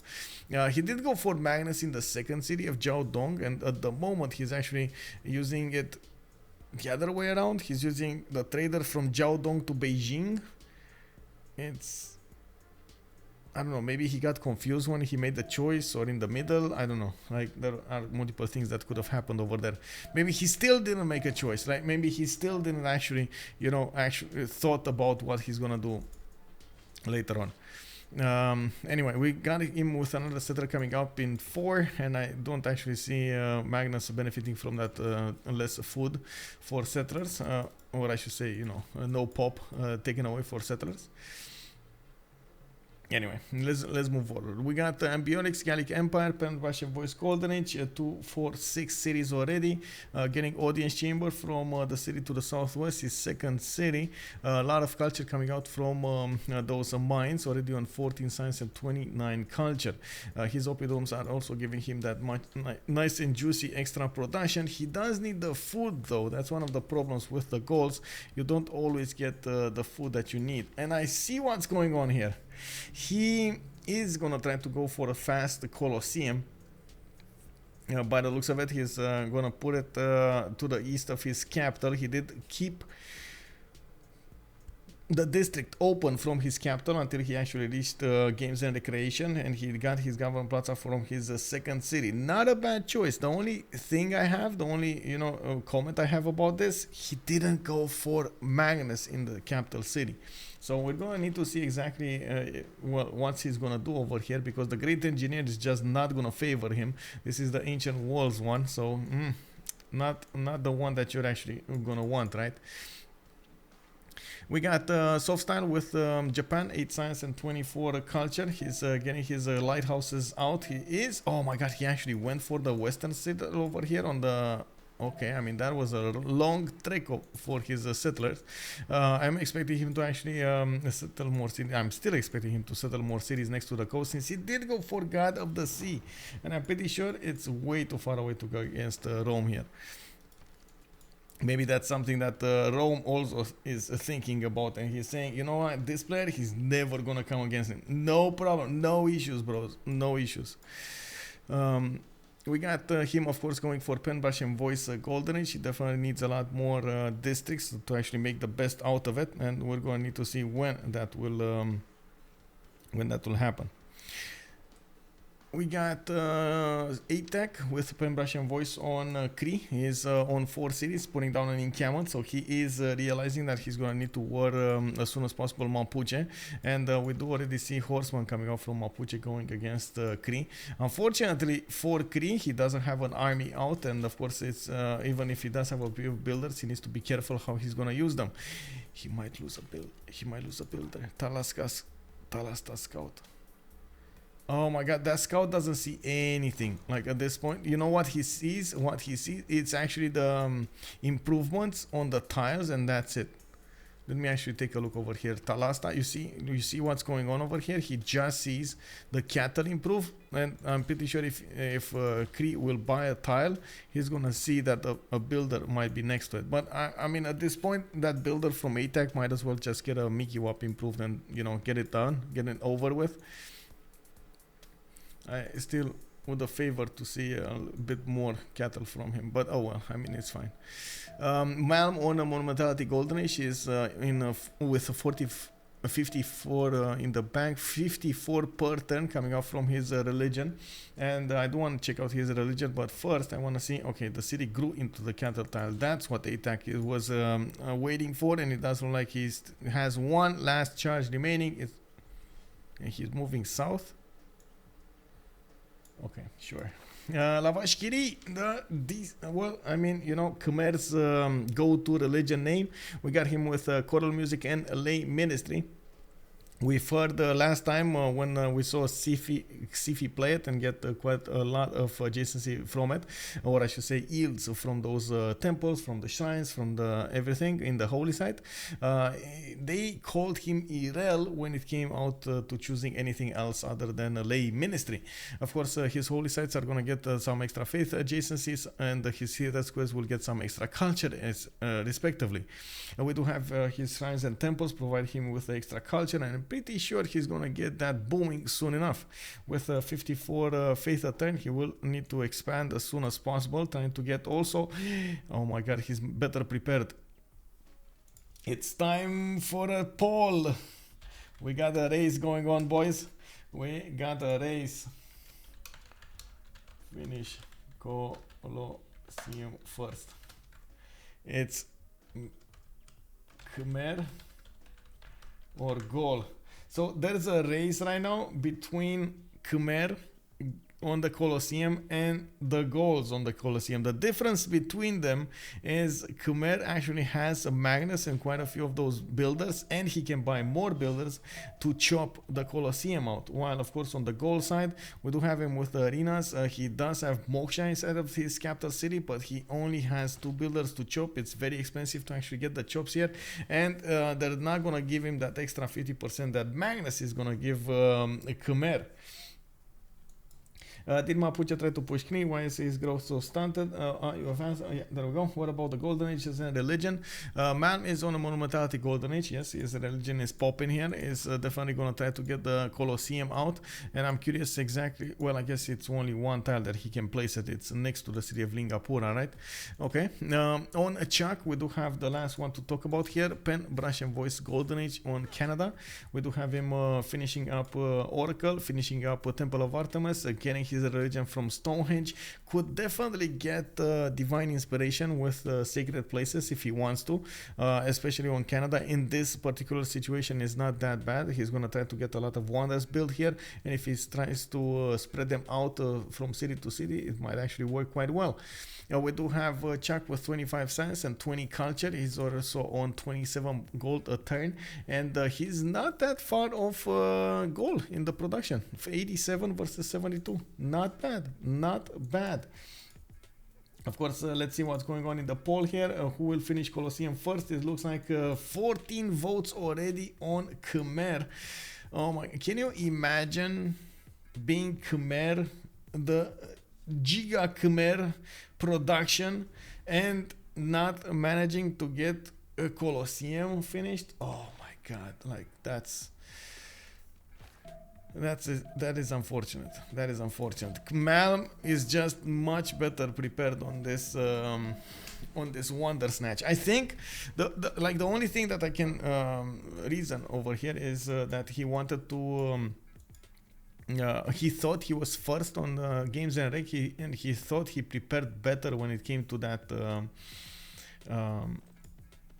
how to say to that Wonder, right? Getting the entertainment complex, putting it down, getting the arena, and so on and so forth. But anyway, there we go. We got FloppyfloNG starting Colosseum. We got 7 more turns to go for Aduatuca. Malm has started the Colosseum, 9 turns to go in Lingapura. But as you can see here, he already has 2 builders ready to chop, and he does have deer tiles, stone tiles to chop. Ooh, 3 builders. Look at him go, man. Malm is just gonna plug in everything he needs. He's going, oh my god, he's not even going autocracy.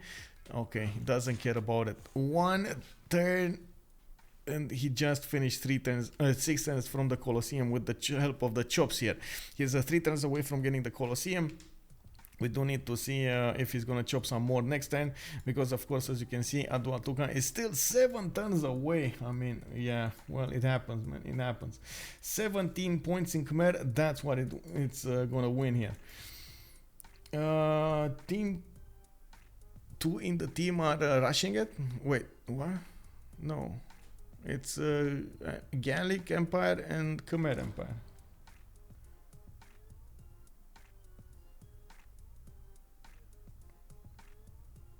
I'm confused. And yes, Fluffy Dragonfly, good evening, sir. Indeed, Khmer did win the last 2 polls. It looks like it's moving up in the world here. I'm not sure what you're referring to, Monkey Wazaru. Can you tell me more, please?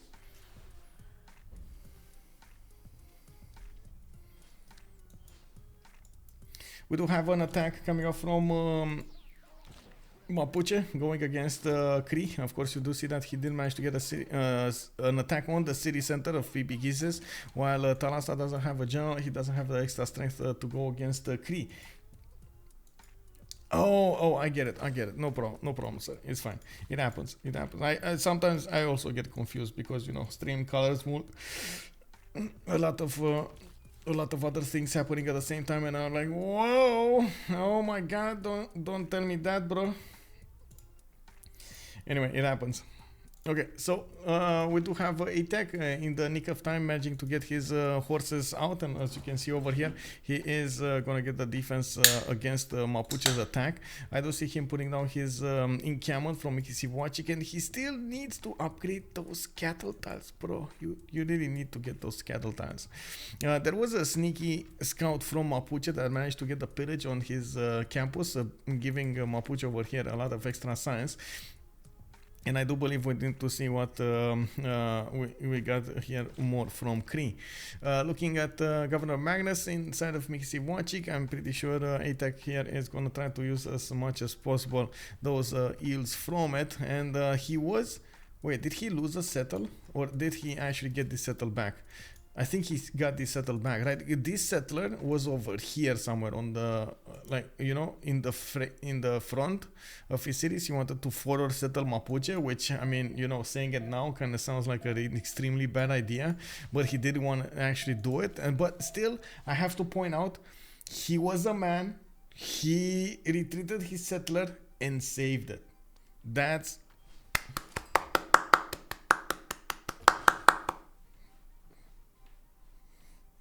I mean, you gotta understand, yes, you make sacrifices, you know, you see something in your face, you see your opponent is gonna go for it. Don't actually, you know, be stubborn. Just, okay, understand that you're gonna need to sacrifice it, and you move it out somewhere else. Or delete it. That's also an option. I've seen players go for the deletion if they have no choice, instead of giving it to their opponents. I do want to see what's also coming up in Canada's land. I did notice him putting down theater squares, and of course he did get them between those wonders. Get it between those wonders. I do see he's waiting for the religion to activate on Simon Peter. Is he getting a holy site or something? Why is he waiting? I think he's gonna try. Oh wait, no, he doesn't. That's a campus. That's campus. That's a campus. He doesn't have a second holy site. Does he have Pingala, Moksha somewhere? Yes, it's in Hamilton. Man, I mean, that's only gonna be one city spreading. That's that's awkward. He did manage to get a few horses towards Singapore, and of course he's gonna try to get that fast enough. Krieger Clone, thank you very much for the sub, and ooh, we're chugging along to that 250 mark. Ooh, thank you, sir. Thank you. One more there. Thank you. Also, let's take a look at what Chuck will do in the future with that religion. Krabix is going to be the name, Divine Inspiration and Sacred Places is going to be the game. We do have him with the +6 faith coming out from all the world wonders. He only has one in Montreal. Of course, you have to take into account, you actually need to get them, converted, the series converted to work. Natro, thank you very much for the prime, sir. Much appreciated. And good evening. I didn't see you in the stream chat. Thank you, sir. Thank you. Welcome.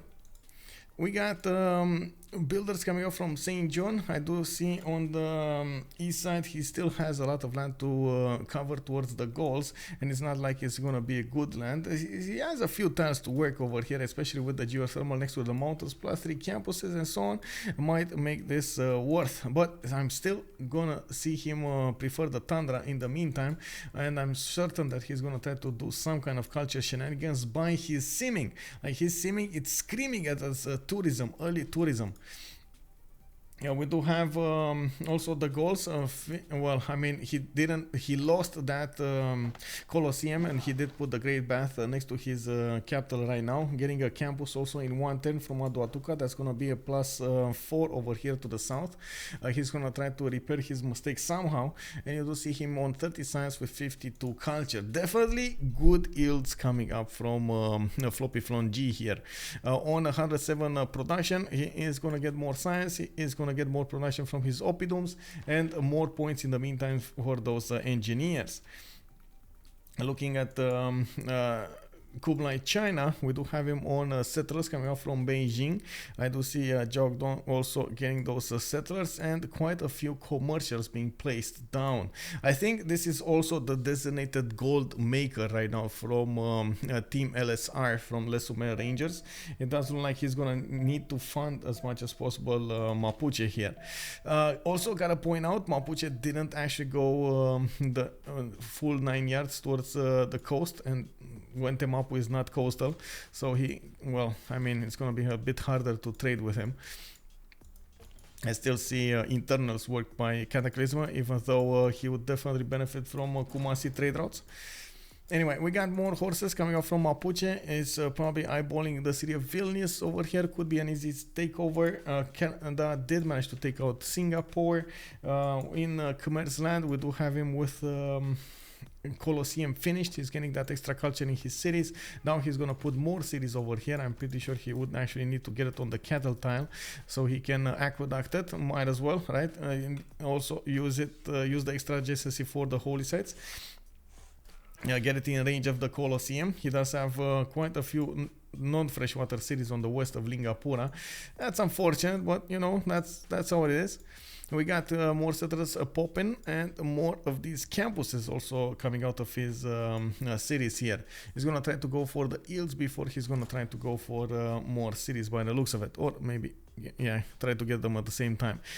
Cataclysm is going for a Temenanki. Cataclysm is on Kublai, China. Where is he building that at Temenanki? Because honestly, I didn't see a good city for it. But why? Is this a deny Temenanki? Because I'm pretty sure Rome would have had actually a good land for it. Look at Rome's at Temenanki.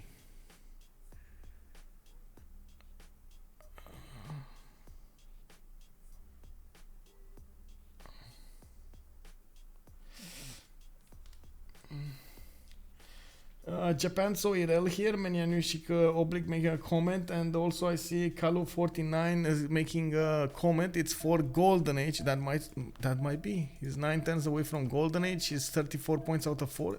Yeah, it might be. Kalu49, you might have a point there, but I mean, he didn't have any other wonder to build than a Temenanki. Yeah, I mean, what happened? Bumbleship, guten Abend, mein Herr. Hello there. Willkommen. On a 3-city Colosseum. Wait, what's the 3? Oh, you mean this 3-city Colosseum? Yes, Khmer did go. Actually, he did go for 4. He did have another city here, and I did notice Mahendra Parvata got settled over here in the southeast. So he at least that. He's actually coming quite close to Japan and quite close to Cree over here to the east side.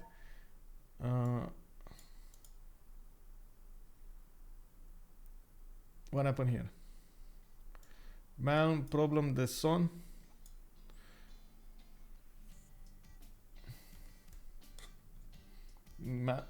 Soft has a problem with his son or something, or am I reading this incorrectly?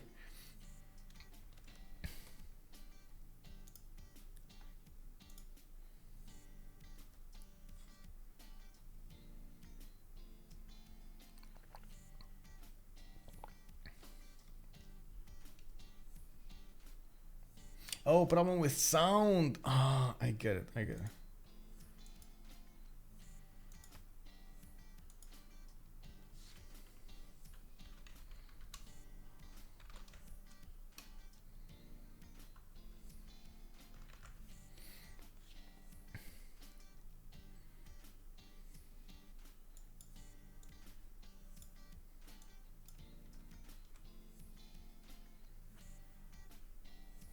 Hey, Mami Vada, bonsoir. I'm good. I'm fine. I'm, just getting along and seeing what's going on over here. We got, I guess I used my day to see what's going on in the CWC, and then got to do some running. I managed to get some talks with my mother, and I did have to I did have to refuse something. Well, it happens in like an offer over there. It happens. I don't think I can actually talk about it. I would prefer not to talk about it, actually. But I would have loved to actually to talk about it. I don't know why I'm yeah, it's fine.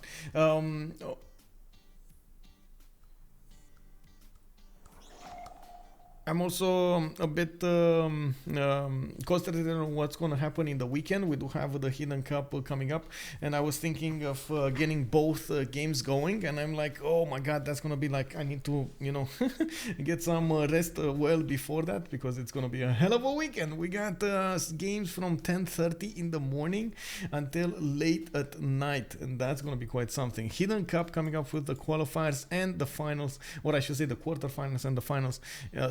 Semi-finals and the finals in the same day. That's gonna be quite something over there. Let me see, because I got distracted over here. I was trying to repair.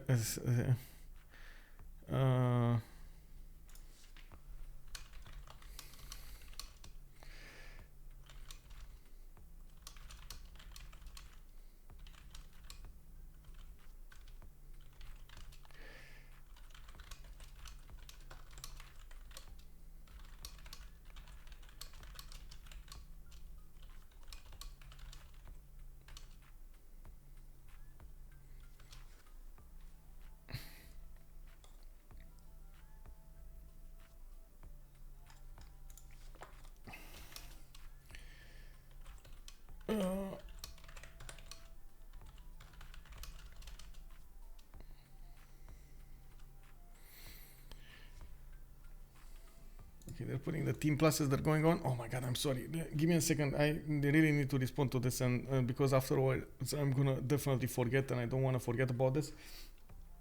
Team up with Pauline, so you can each grab a few hours of sleep now and then. Oh, that's a good one. Actually, I need to ask her. I just don't want her to get in trouble with her boyfriend or something, or brother or something, because she's gonna spend a lot of time on the stream, and I'm like, oh my god, I really hope it's gonna be fine. Maybe they both can actually interact. I don't know. Oh, God. One second.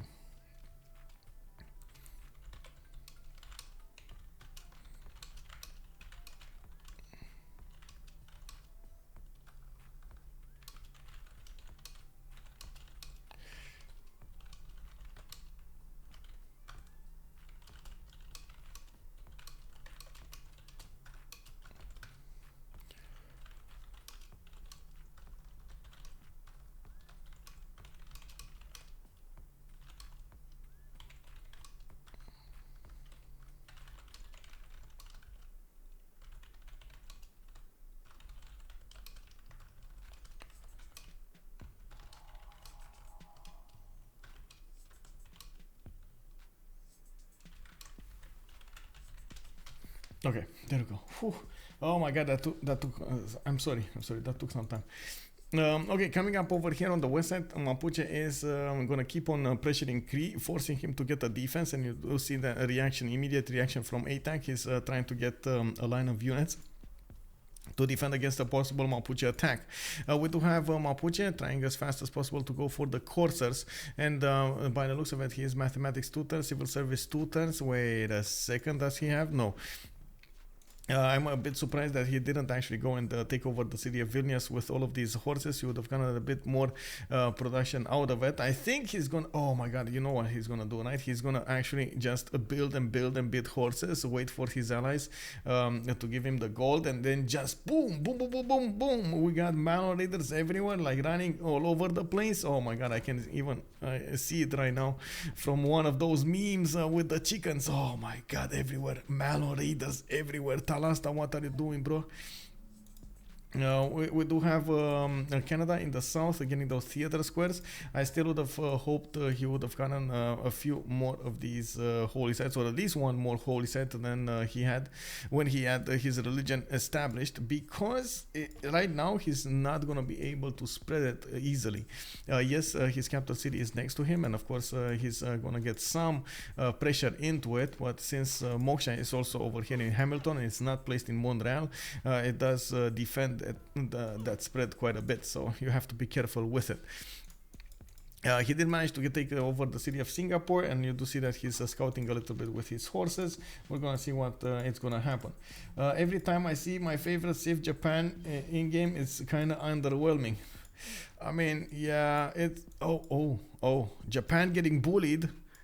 Oh no, Antananarivo is actually trying to take out the Japanese units, horses and scouts over here. It does look like, yes, he's doing some damage to the horses, but I'm pretty sure the horse should heal and get a promotion out of that. In the meantime, Japan is bringing more horses there and putting down a holy site. Interesting choice for a holy site right now, though. It feels like it's a bit too late in the game to go for for these holy sites. I'm not sure.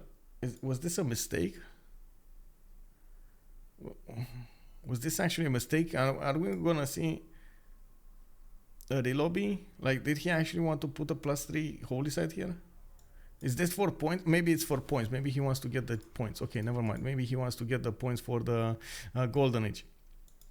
Getting a splendid holy site, getting a religion, it's a lot of points. We do have him going for campuses from Takamatsu, horses coming off from Kyoto for that defense on the west side, and I'm pretty sure he did manage to get a galley fleeted up with Gaius Duilius. He did manage to acquire quite a few of these admirals here. We do also have a general for Cree, and that's going to give all of his horses a bit more extra strength. Cree is also trying to produce a spearman to defend against a possible attack from Lotaro, while he is on 31 science and 30 culture. I do see him on 71 production, getting more of these libraries going, and I'm pretty sure the spearman turned into possible pikemen will have the extra strength that he needs to defend against the next upcoming attack. Yeah, we do have, of course, Talasta over here needing to get to castles and mercenaries. He's 2 turns away from mercenaries, 5 turns away from castles, and in the meantime just getting as many of these horses as possible. These are all pre-built for Malm raiders, while his allies are gonna need to do the job of getting him the gold needed. We do see, of course, a Cataclysm over here, putting more cities to the north. He did get a campus from Shenyang, +3. I do see him getting more settlers and building up those markets. One one turn away from getting also a Temenanki here from Longxi. One question I have, because I didn't see any March tiles, does he have March tiles? No, I guess he does have two of them, or at least one of them. That would be nice, to the north of Shenyang, but that's about it. So I'm still questioning in my mind why a Temenanki and nothing else. Maybe he literally had nothing else to build there.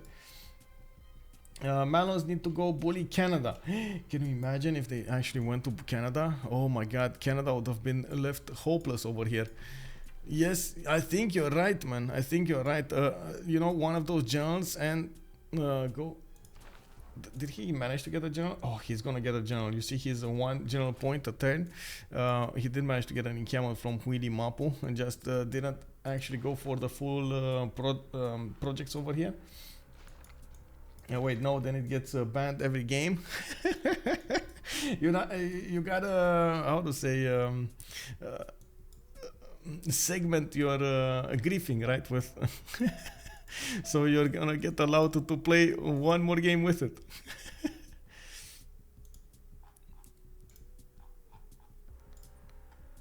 Okay, give me a second to see something.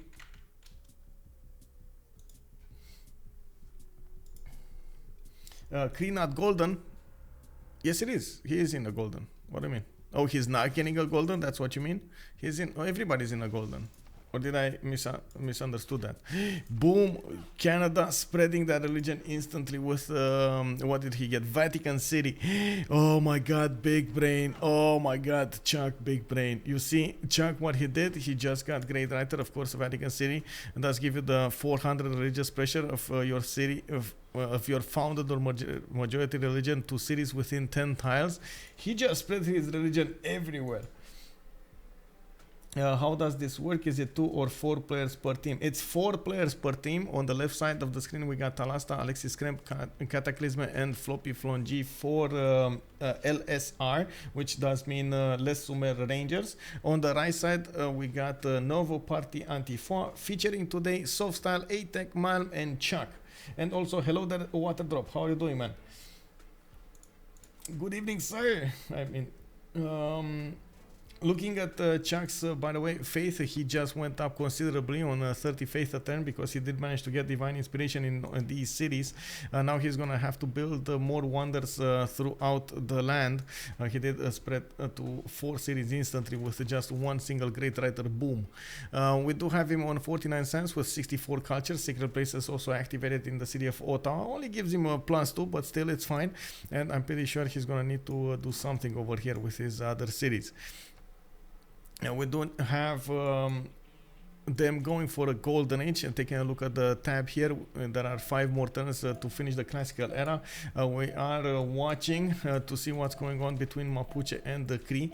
You can take a look over here and see all of those pre-built horses coming out of his cities. He's definitely going to try to go on the offensive here soon enough, and he's waiting for those Malm raiders, while of course he's going to get the gold from his teammates.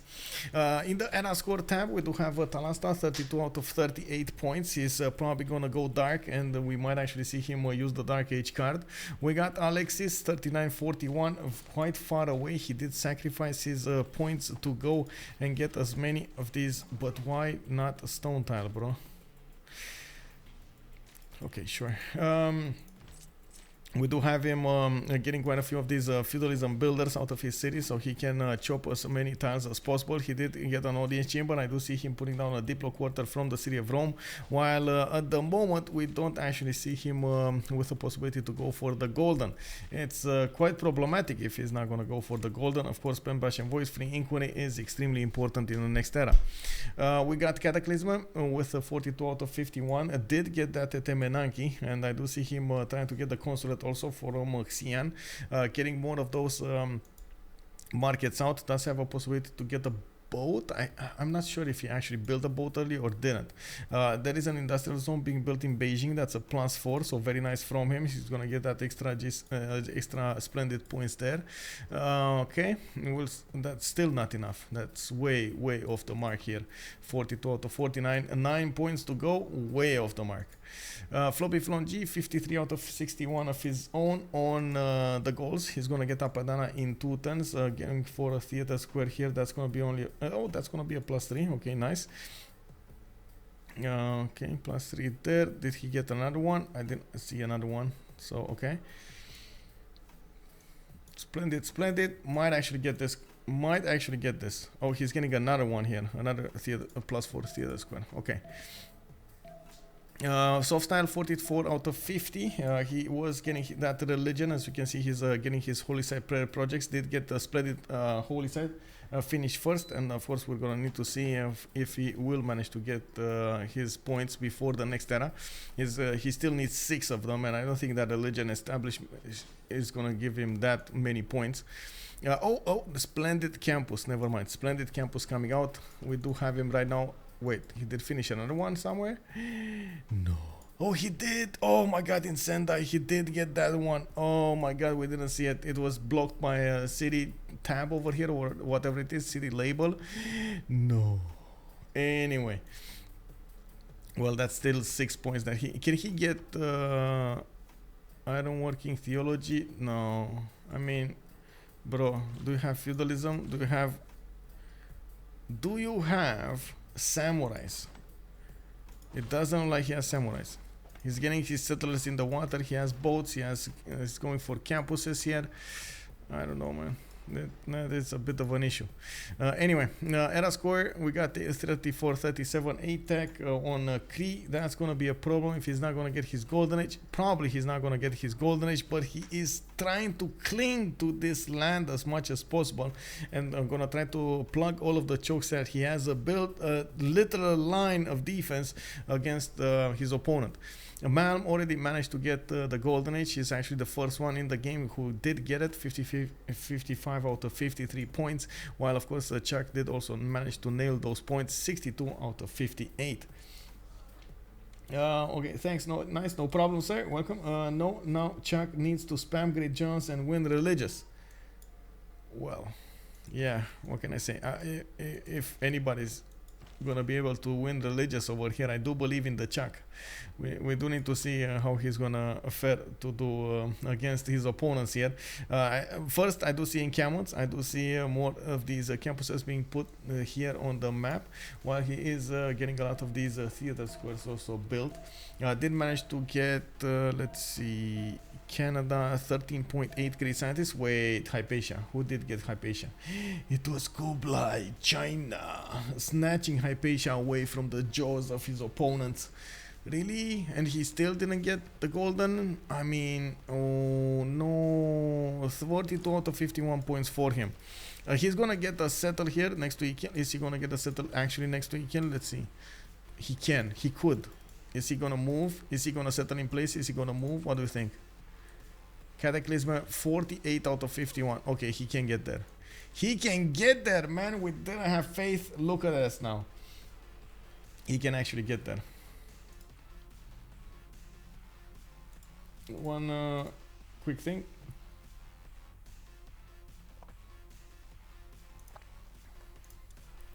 Yep.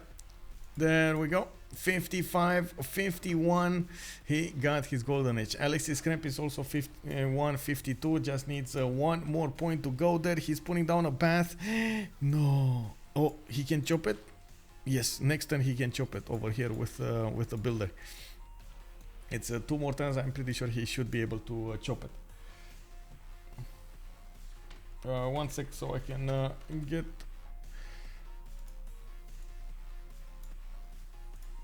group save.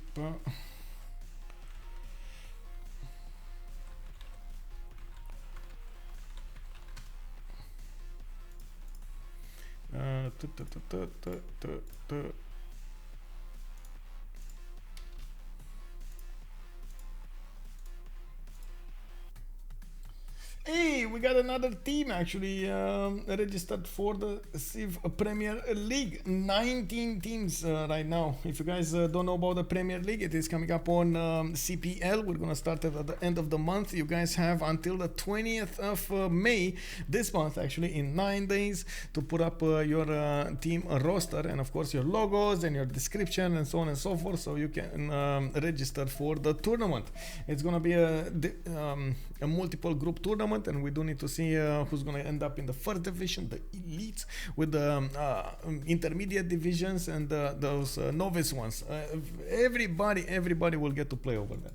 Old Triangle, good evening, sir, and welcome. Also, Minian Shrik Oblique, both already done in Ostia. Wait, he did? Oh, no. He did it. Did he get it? Okay, well, at least he did get that point, 52-52. So you're talking about Ostia? Oh, I see. Bath already done. No, not both. Okay, Bath already done.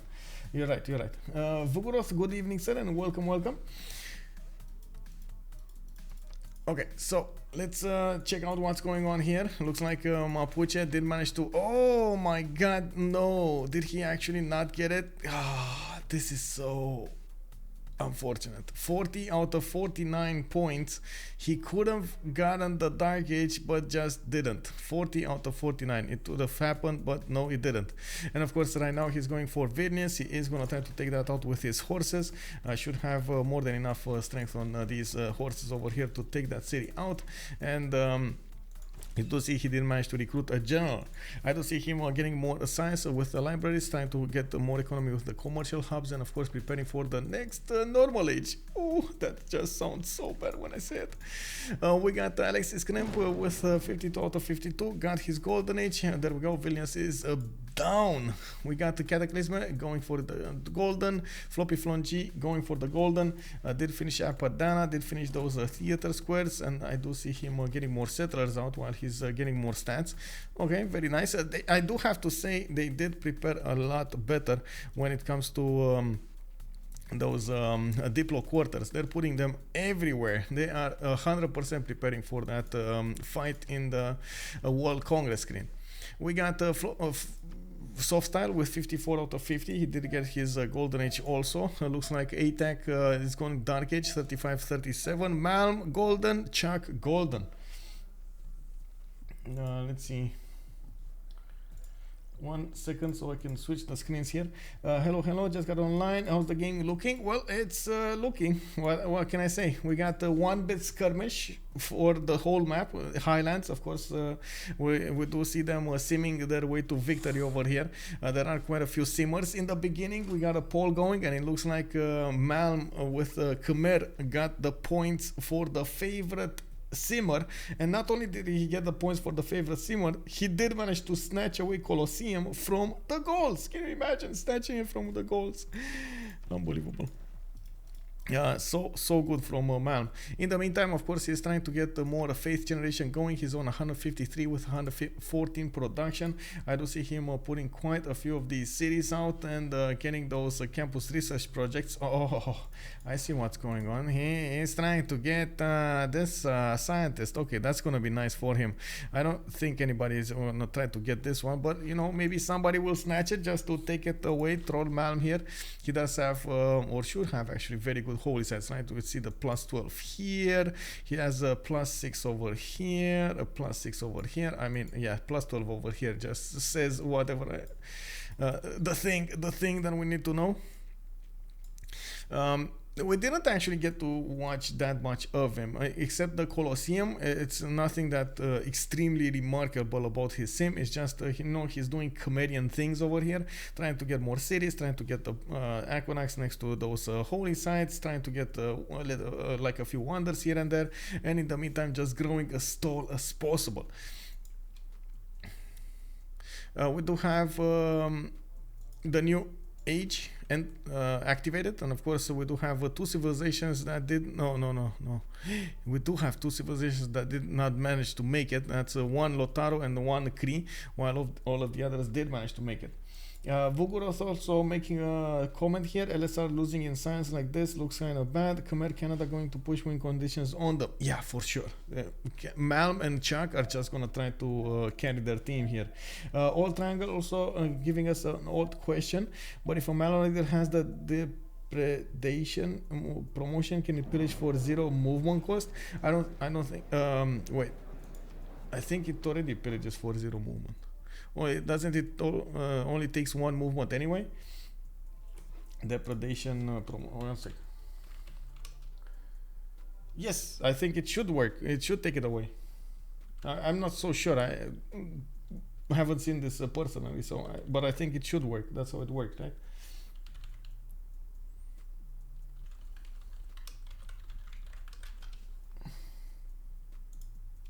Tier 2 light calf promotion. Oh wait, one second. Let me actually get this going so I don't forget. Let's go for coffee. Let's go for communism, and let's go for hashkey.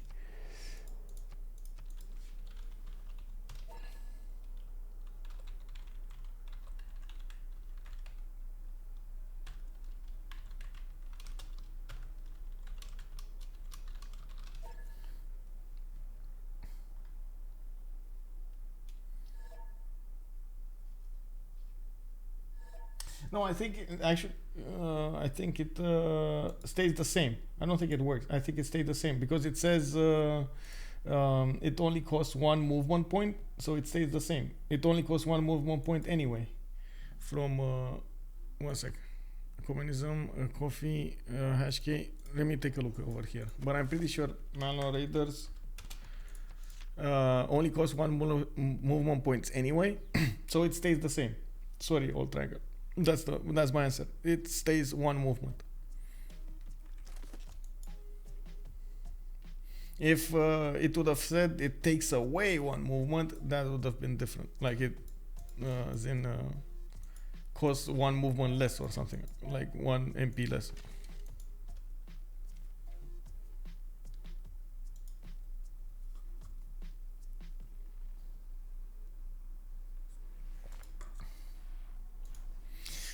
Okay, so let's see what passed here. We got luxury policy. Wine doesn't grant any amenities. Wait, there is wine on the map. Kick W. Monarchy getting a wildcard policy slot. Kublai Khan China is getting the 2 Diplo points. Interesting, because I did see we did have someone build Mahabori. It was actually Khmer in the city of Lingapura when he's gonna establish Victor over there. So definitely we need to see what he's gonna do with that Victor city.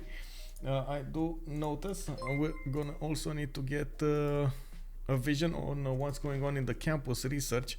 He's getting more of these projects going. There we go. And I think he's gonna definitely want first of all to open them so Canada can have a stab at Newton, and second of all get Hildegard of Bingen. That's a very good one for him. 12 science, easy peasy. He's already on 58 and 99. Definitely would be a good one. Oh, Triangle. Oh, thank you very much for the tier 1 sub. Arla 1120 just subbed. Hello there and welcome. Belgium ambassador Pucci with some nice combat strength. Pucci?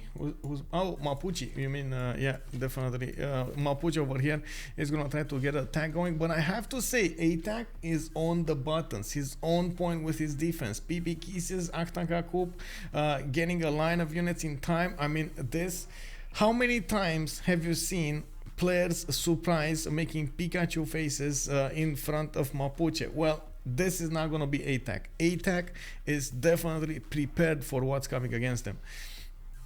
We do have him with generals. He did manage to get that pigment technology. He's getting more cities out. Even a safety settler. Look at that. He's so prepared. He got a safety settler moving to the west side over here towards Khmer. That's, well, I mean, that's thinking in the future, man. I got only good things over here to say. We got Rome definitely needing to get some more stats up. We do have him building up that industrial zone to the south of Rome and between it and Arretium, and I guess now we got our answer. He did manage to get Arretium Bath, Rome Bath. You do see those industrial zones are going to get the extra adjacency over here, and of course we're going to need to see, wait, this is from Rome? No, this is from Arretium, so he needs to get to 10th pop so he can put one from that city of Rome. A bit surprising. Again, I would have loved to see him go for a Temenanki over here to the north, but I guess he's going to prioritize getting more of these baths and connect them, maybe get a dam up later on in the game. He's putting encampments in the face of Khmer. As you can see, Khmer is gonna get to prepare himself against any kind of attack from Rome. They were far away at the beginning. Now they're gonna get closer to each other, and that is gonna be an issue here for Malm and for AlexisKrempp. They're both gonna need to get armies out, and that just will eat into their gold per turn. And since Malm doesn't actually get a lot of gold per turn, you can imagine that's gonna be a bit of an issue here. Looking at the gold per turn overall in the game, we do have definitely AlexisKrempp with Cataclysm and FloppyfloNG getting the ching for his teams, for their team. But on the other side, we do have Softstyle 22, Malm on 10, Aytheak on 6, and Chuck on 34. Aytheak not being able to actually sim over here, it's going to be very important for their for their teams. I see what's going on here. Talasta heard you. He managed to realize that the best thing that he can do is actually going against the south over here. He might actually want to take out the Vatican City on the way towards Canada, but that will reveal his position. I think it's too late anyway. Like looking at the vision here, we got Chuck. Chuck doesn't know about this. He now knows about it. There's like a Malm raider, you know, one single Malm raider next to the mountains over there. Well, I guess Chuck does know there aren't that many of them. Maybe he's gonna notice when his city is gonna go down. Oh, that's why he doesn't see it. It's Khmer over here. Let's see. Malm. Yes, Malm does have vision over all of these units. So, you know, sometimes even if you have a city-state SUS, it just doesn't give you vision over that city-state. But in this case, it does give him vision. And immediately, you do see that Aytheak is not actually going to stay indifferent to this, and he's going to push in with his pikeman against his opponent. He does have the +5 card activated, and this pikeman is going to do, oh my god, one-shotting the horses of Mapuche. Can you imagine? Man, Mapuche is gonna get bullied on the turn here. He's getting more settlers out from his cities. Did manage to improve those cattle tiles. I like this. Come on, you got one more cattle here. One more cattle, bro. One more cattle. Mapuche has Vilnius already. Oh, you mean the reset? Wait, what? What reset? What do you mean? I think it's more that we're seeing a lot of commercials on Highlands for the gold. I'm not sure what you meant there with the reset. Oh, attacking Vatican. Yes, attacking Vatican on the way towards Canada, of course. He's gonna, how to say, he's gonna raise it. Oh, that's what you meant? Yes, I was referring to raise it. Take it out. I mean, whatever you do to this city is still going to be better than leaving it intact for Canada to benefit from. Vatican City's ability to spread that religion whenever you activate a great people, a great person, it's going to be a problem.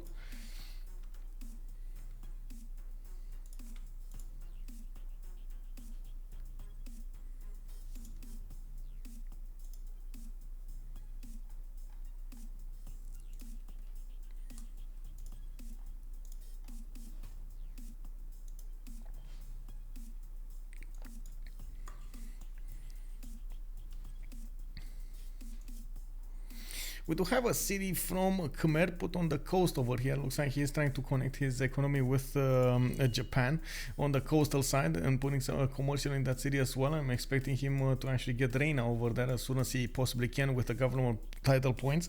I do also want to see what he did with his, or what he will do with his religion. He does have Mahabodhi Temple finishing next turn, and that means he's going to get extra diplomatic points and at the same time finish up his religion with the third and the fourth belief. Very important. He could get the specializing buildings over here everywhere.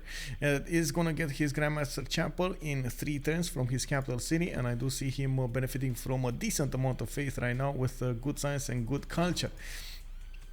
At the moment, I also notice we do have AlexisKrempp starting to get back on the horse when it comes to stats. 81 science, 91 culture.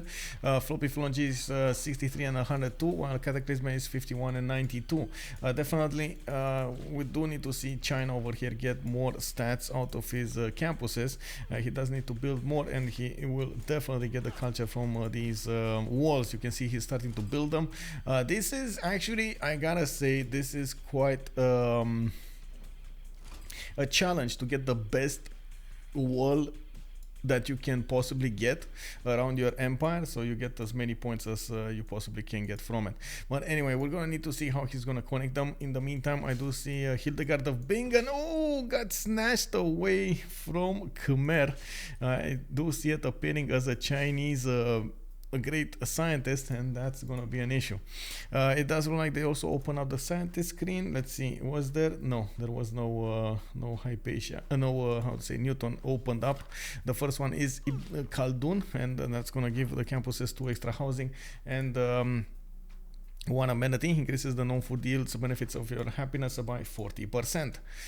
Okay, we do have Cree moving along towards Mapuche. We do have Mapuche going against the Vatican City, and you do see he's slowly taking that city down. He's probably going to take it down in a few turns over here, getting a few builders out of that attack as well.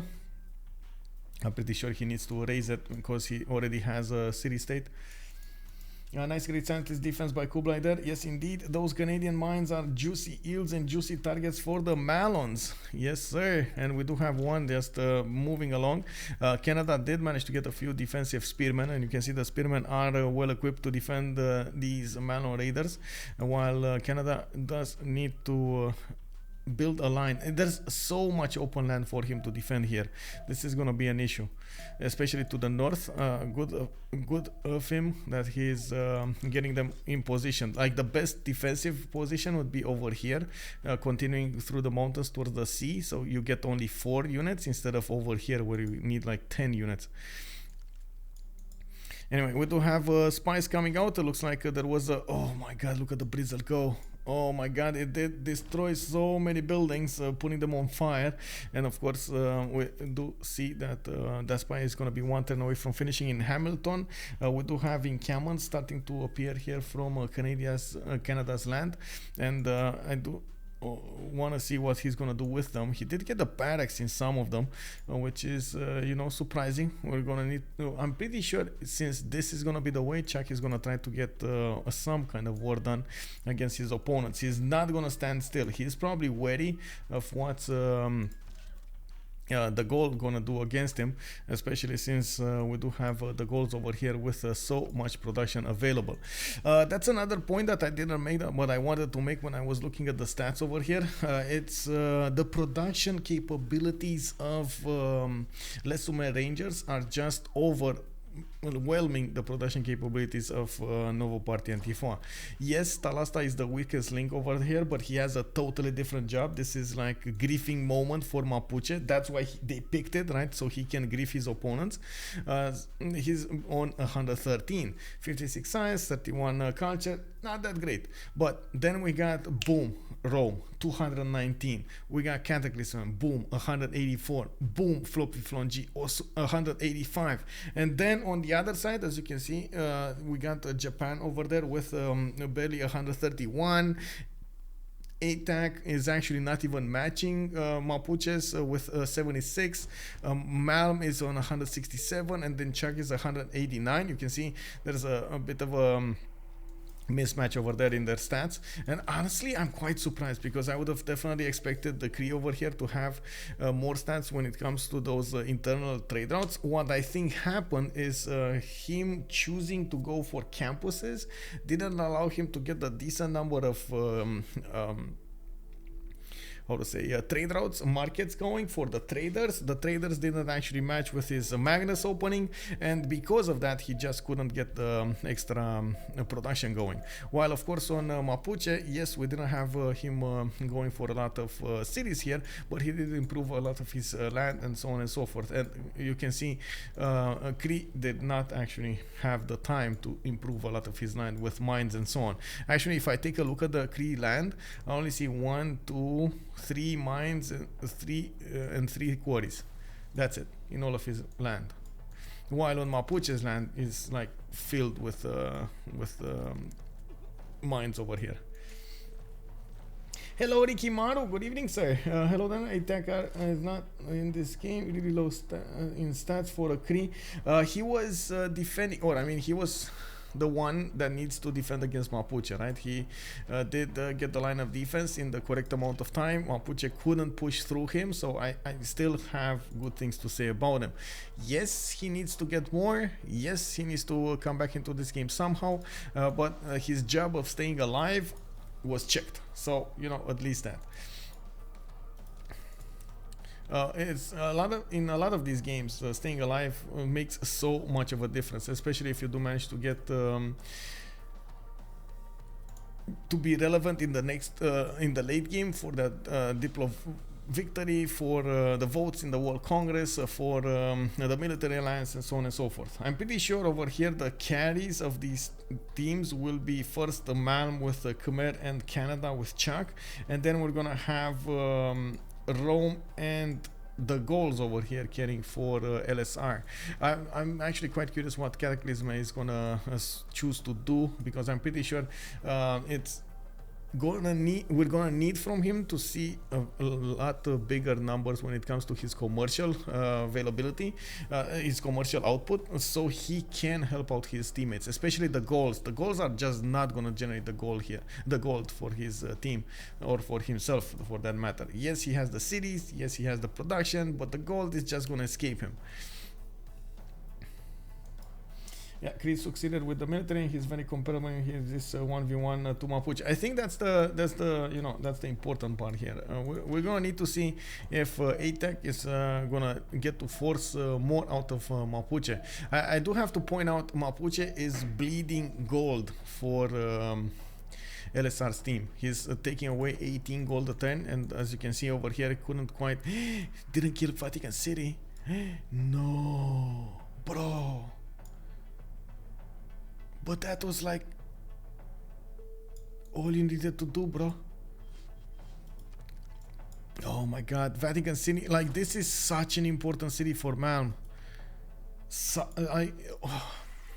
each of these cities, if you do get them, by the way, the religious ones do give you, as you can see over here, the bonuses, the +1 faith in the capital, and then in every shrine building, and then you get the +2 faith in every temple and consulate building. Can you imagine how much gold that is, how much faith that is for a full holy site Khmer?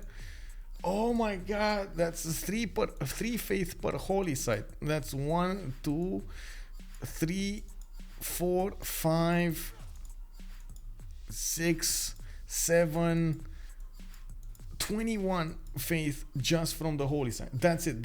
So you put like 3 envoys and boom, you have 21 faith. Then you get like Jerusalem with 1 envoy, boom, you have another 7. It's easy, bro. Easy faith. You gotta kill those city states, man. Like, especially in the situation he was in, he could have easily tapped it, right? 3 attacks, boom, that city was taken out. Oh man, oh yeah. Settling in danger for Japan. I think it's gonna settle. It's gonna settle. I watched it. Yes, you're right. You know, there were a few.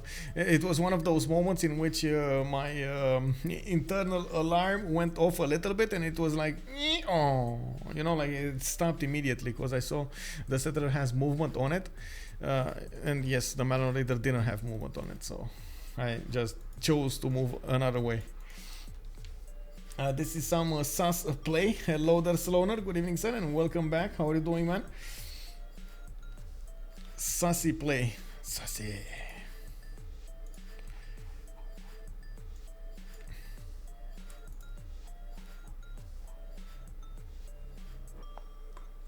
Martinus 30, by the way, I just noticed you're on the stream over here. Good evening, sir. Hello. We do need to see also how Softstyle is going to try to get his defense going, especially against Rome, or at least do something over here, because he was trying to get his economy up. His stats are a bit lacking, 68 and 64, while yes, he does have 31 gold per turn. Going for more libraries now, and I do see him putting down a few theater squares here and there, while he didn't quite build an army. What he did do is get a few units on the east side, so he can possibly defend against the Malm Raiders coming against him from the east. And you do see that he is trying to defend himself with ancient walls over here against them, while not really giving a chance for those Malm Raiders to pillage anything. anything.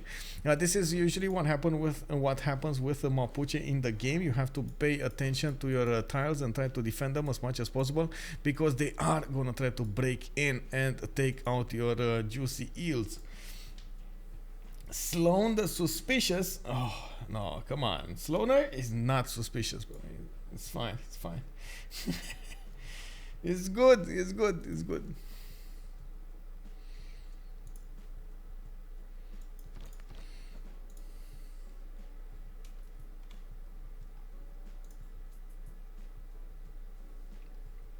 Oh, just so I don't forget, I should actually send a message to Pauline if she actually wants to stream during Saturday. Give me a second. Messages. Oh my god, bro. So many.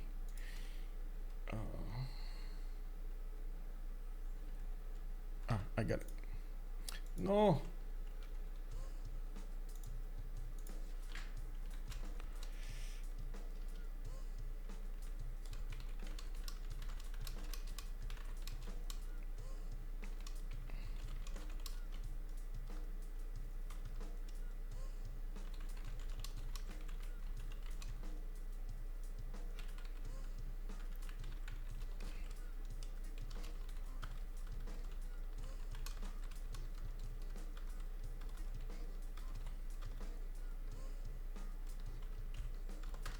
There we go. Invite sent. Très bien. Okay. Wait, sorry. Oh, maybe he is a little suspicious, Sloan. Okay, he's admitting it, boys. He's admitting it. Maybe he's just a little bit, you know, like, okay, we got crossbows coming out of the cities of Canada. You do see him trying to defend against this danger from Mapuche. I'd also notice we're gonna need to see him, of course, use his first moves against his opponent here. As you can see, this is a bit of an issue. We also notice there's only one single Malm leader that managed to make it through and is getting next to his tiles, while there is another one to the north over here trying to figure out what's going on. But those tiles are protected. Oh no, builder in danger, builder. Whoa, chuck, woo, woo, woo. I mean, you know, alarm, bro, alarm, get builder, protect builder. Never mind. I mean, at least it dealt with the Malm leader next to Monreal. That happens, you know. Let's take a look at what's going on in his southern cities, going for more monuments, getting foreign ministry to go, and I do see him still needing to build those extra wonders. Didn't finish them. There are, oh my god, this I like. This is, so good.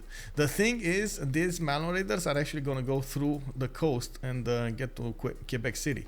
They're going into the water even if it's freezing, and they're actually going to disembark into Quebec City's land to the north, and they're going to pillage so many tiles. It's going to be a disaster over here. Yes, big brain move with the spearman, but unfortunately it's going to be the lake to the west that he thought it's safe. Well, not going to be that safe. We do have Rome getting quite a few of those trade routes going. He did manage to get a lot of the merchants. And let me actually take a look here. There we go. Marco Polo. He got Zankian at the beginning. He's getting Piero de Bardi for that extra gold, extra envoy. He did manage to get Crassus, Marcus Licinius Crassus. Yeah, quite a few of them. Still, no, I don't see any Newton though. It's still Ibn Khaldun. It looks like it got passed by Canada. We're going to need to see who's actually going to get it. We do have Imhotep picked up by Gaul, and that definitely allows him to get quite a fast wonder here. And Ibn Khaldun did get picked up by China, giving him that much needed extra trade route. We do have Theater Square coming out from Jiaodong. I see more settlers being built, and of course they are trying to be competitive here in the next part of the game.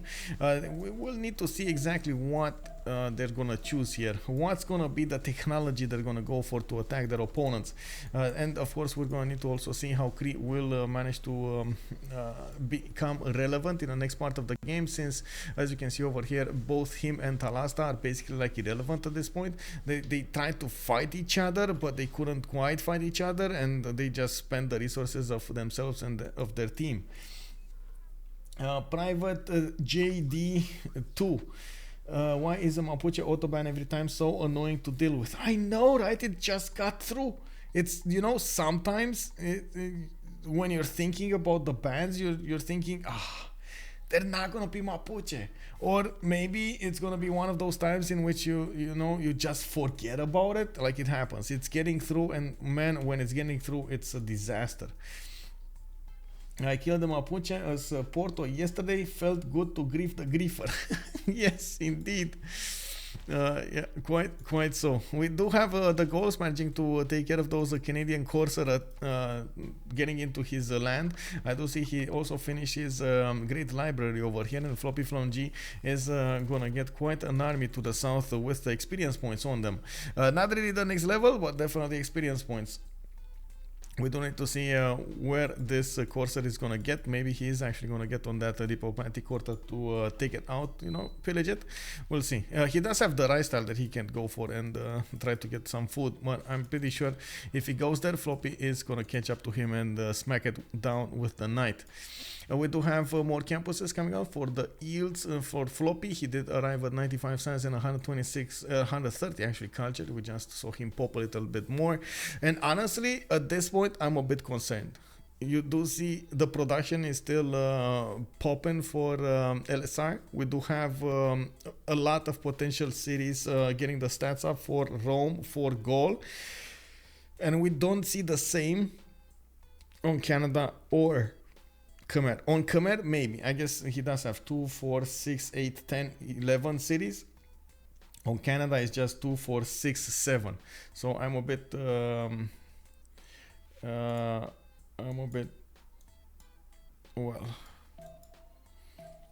a bit concerned about this, I gotta say. I gotta admit this. I'm a bit concerned. We're gonna need to see how Nouveau Parti Anti-Foi is gonna see this writing on the wall, and of course how, for example, Softstyle is gonna react to this. He's trying to chug along here with dominant religion, Shinto. He went for Zen meditation with Tithe, trying to get that goal for his team. He's on 84 science, 84 culture, definitely getting more production up. Got the pyramids. I do see him with quite a few cities on the east. Losing units next to these city centers to those Malm raiders. The Malm raiders are starting to push through, and this is definitely going to be an issue. We do need to see what he's going to do about it. Yeah, we do have him with a few samurais also next to the cities on the east, and I see he's just getting those missionaries to convert his cities, and that's about it. Not really caring about the stats at the moment. A bit concerning. I'm pretty sure Rome over here with his production will manage to overwhelm Softstyle stats soon enough. He's basically like double the amount of production that Japan is benefiting from. And of course you do see that Rome is also quite interested in getting an army up. He's getting encampments in Arretium. I'm sure when he's gonna pop that 10th when he's going to get to the 10th population in Rome, he's going to put down either an encampment or an industrial zone. I'm feeling the industrial zone, but again, I guess we're going to need to wait and see exactly what he's going to choose here. He did switch his traders to externals, and of course they're trading cap to cap, by the way. Well, no, not really cap to cap. It's Durecorteron. They're trading through coastal cities, I believe. Rome to Durecorteron, Rome, Setia to Rome, Mediolandum to Rome. Okay, so it's like half-half. Rome to Jiaodong. Jiaodong? Wait, really? Is he trading so far away? Oh my god, so far away. Anyway, well, I guess that works. 221 Khmer seems good. Yeah, indeed. He's also gonna have to do something about Rome here. And you can see already Rome is trying to poke in, see what's going on in Khmer's land. If he has the abilities to defend against a possible attack. If he doesn't, what's gonna be happening over here. And AlexisKrempp knows how to get that information out of his opponent. And of course, in the meantime, just preparing his infrastructure, getting the barracks going, getting some more units out, getting more science, and so on and so forth. On this side, on Khmer, we don't actually have him putting down encampments. So that means when he's going to need to actually pump out the tanks and so on, is going to have a problem. We might see him going for that, but at the moment it's not happening. I did notice he did finish Mahabodhi Temple, and that's a mistake of mine. I didn't actually get to see what he chose. pagodas with Defender of the Faith. An extra +3 on his units over here, which, well, it's just +3. Oh, there we go. Mapuche is gonna get his return on investment. That's what's happening here. Malm raiders managing to get into Canadian land and, of course, pillage these lumber mills.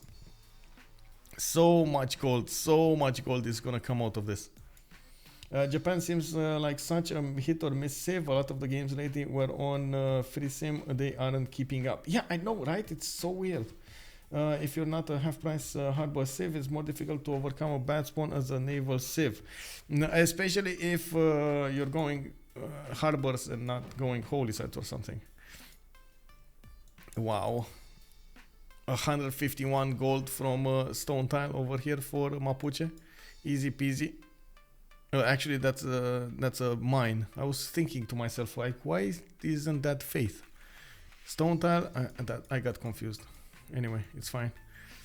Okay, there we go. So it was an industrial zone coming up from Rome. He's gonna go for extra production over here. That's a +8 from Rome. With the double card, it's gonna be a +16. Can you imagine in the city of Rome? Oh my god, he's gonna have 50% more production into his capital.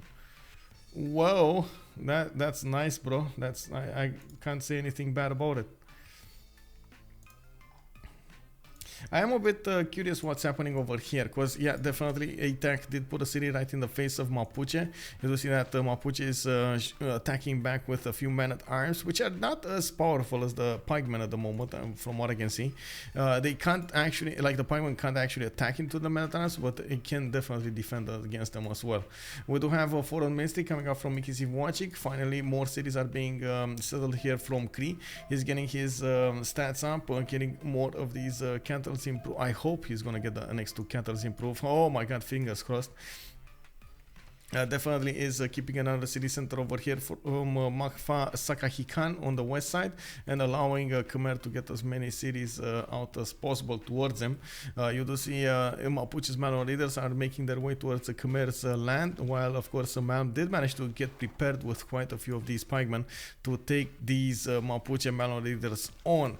They're gonna block their paths, which is going to be a problem, because you know what's happening. This is exactly like you funnel those cattle, you know, like in a ranch, you funnel them through like tunnels. This is exactly what's going on, right? We got like pikemen north, pikemen east, pikemen south, and then boom, the only way is southwest towards Japan's land, and Japan is just not ready for it.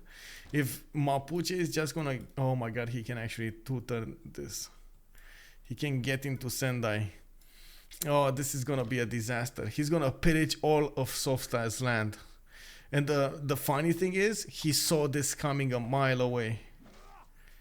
Oh man. Sloaner, no fresh water in B3. Oh, you're talking about Japan? Because, I mean, he did get the fresh water on Sendai and got the, how to say, the harbor over here, a +3 campus. Yeah, well, I guess it wasn't ideal. Cataclysm started building Statue of Liberty. Oh my god, that's a fast Statue of Liberty. And it wasn't Malm? No, it's not Malm. It's actually Cataclysm going for it in the Chinese land. We do have him building up those walls. He's snaking his way to the south over here with more wall tiles. We do need to see, of course, how fast he's actually going to get that Statue of Liberty, but you do see he's preparing himself with Magnus, with Ikil, with all of those. Well, I guess Ikil doesn't matter, right? It needs to be next to the Wonder, if I'm not mistaken. It's 50% production when producing Wonders and District in adjacent tiles. What is it? When producing Wonders and then, you know, and Districts in adjacent tiles. Like, does that work for both, or I don't know? It's, what can I say? It can be understood both ways. How many tiles is a mile? A lot of tiles, Meyer Hans. Hello there. By the way, good evening, sir. Do you remember MPA bans should have included Mapuche? Yes, they should have included Mapuche. But honestly, yesterday Mapuche did the same thing. Like it was, what, Quit Imperial going against the biking gang? Wait, no. I think I... Or was it? No, it wasn't Barking Yang. It was someone else. Oh my god. Was it Ulysses? Can you imagine? I can't remember. Oh my god. I'm sorry. I got so many games in my mind right now that I'm. Wait a second. Let them adequate versus Ulysses. Yes, it was Ulysses. Okay. Whew. I did remember something there. It was out of the second choice over there, but it happened. They did manage to do the same thing with Archetype, right? He just managed to get at some point his Malm Raiders, even though he lost a city, even though he had only 3 cities left, and so on. He just got so many Malm Raiders. He got the economy for his team. Oh my god, Mapuche did manage to get here. And of course, it forces Japan to be here. And you can see he's gonna have an issue. Oh man. Well. At least Japan is getting these pikemen built as soon as he possibly can, and he did manage to get 3 of them on the way there. I understand. I was thinking of Barking Yang first too. Oh, that's so nice. Where is Fire Tiger Paige? That's what we need to find out. She's on the road, right? She was saying that she's moving to the, how to say, mid-west or something.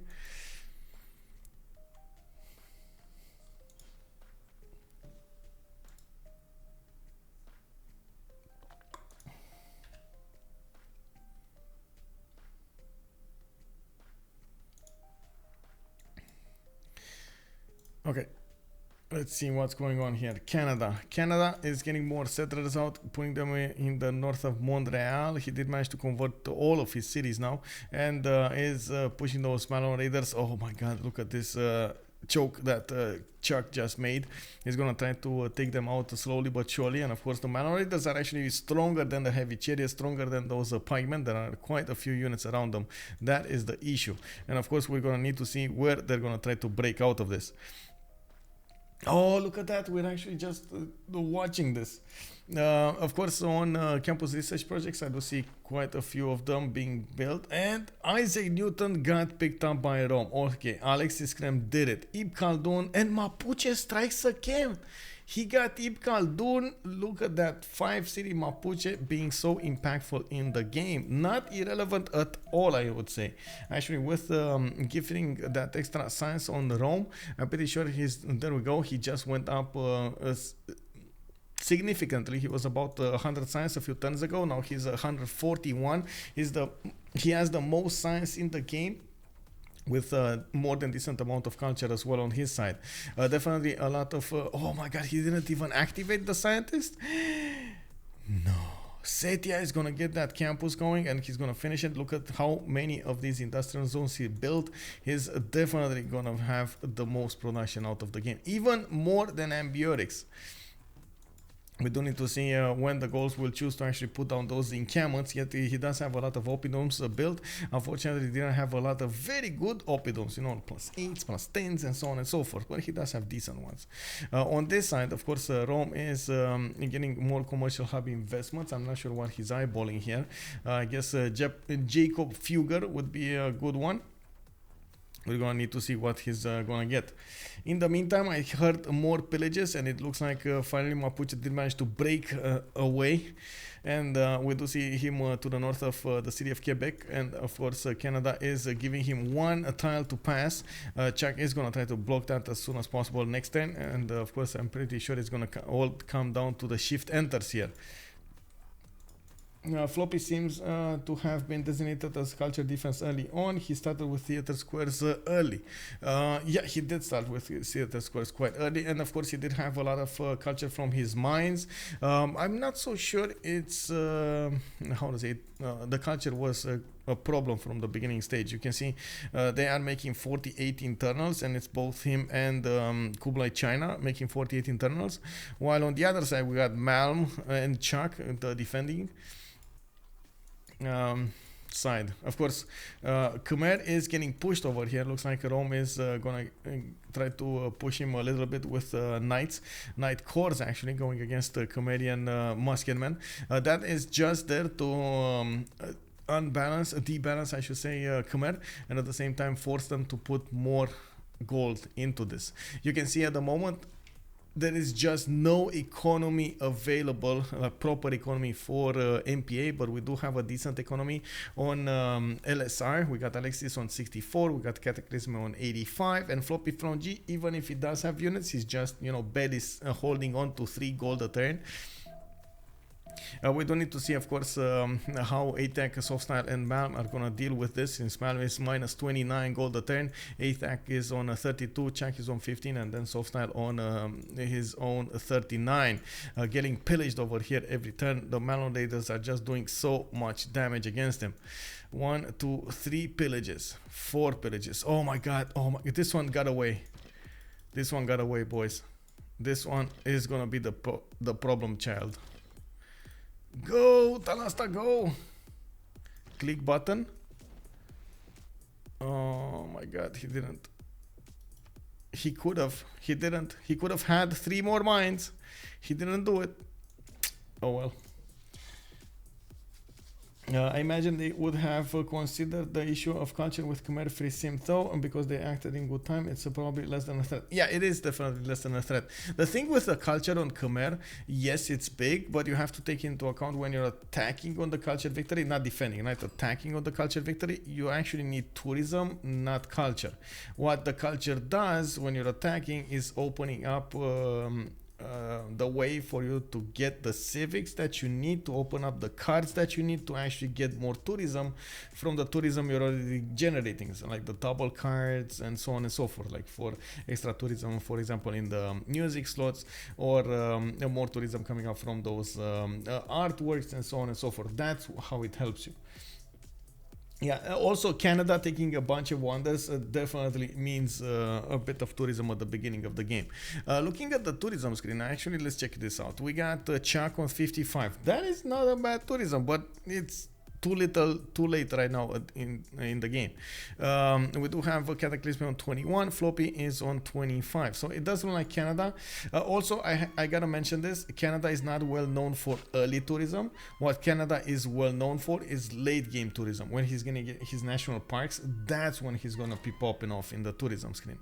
So we're gonna need to wait until that actually comes into view to see what kind of possibility he's gonna have. Of course, we can take a look at, for example, of the as the appeal appears over here on the screen. We do have the Canadian land ripe for the taking, and of course expansions on the west side.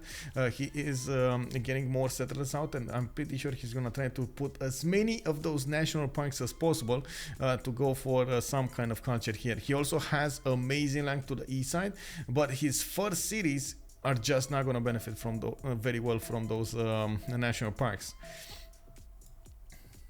Settler Steel top. Where? Settler Steel. To Halong Bay? Lord Dr. Cat, good evening, sir. Did you see something that we didn't see? Did something happen that we didn't see? Or did you see something disappearing on the screen over here? I didn't see the notification.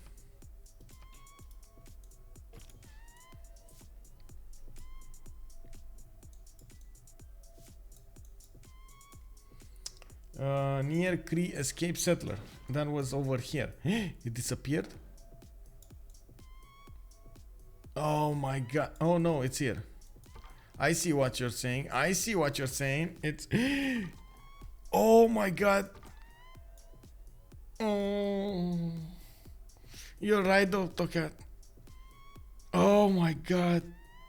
How did you get this information, bro?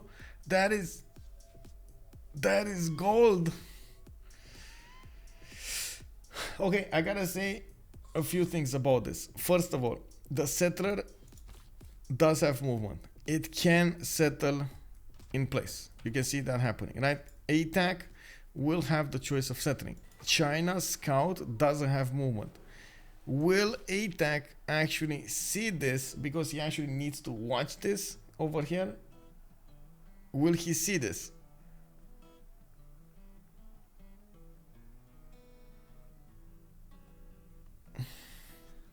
He did. Okay, he did. It's all good, bro. We got Aytheak settling safe to the north of Khmer's land. Of course, Bakva Ashik will be safe right now. The scout was just there too late. You see him, of course, losing his breath over there. It's fine. It's fine. Wow, potato! Look at that. Hey, hello there, everybody. We got quite a few viewers joining us, and the potato, the biggest one of them all. Oh my god, man, we're gonna see each other. Can you imagine at TwitchCon? I can't wait. Yay! Amazing. Amsterdam TwitchCon, here we come. Of course, welcome everybody. We are in the CivFR Squadrons. We're watching a game between a Nouveau Parti Anti-Foi, the clan against faith, and then we do have Les Sumer Rangers, which I mean I'm assuming it's actually the Sumerian Rangers or something like that.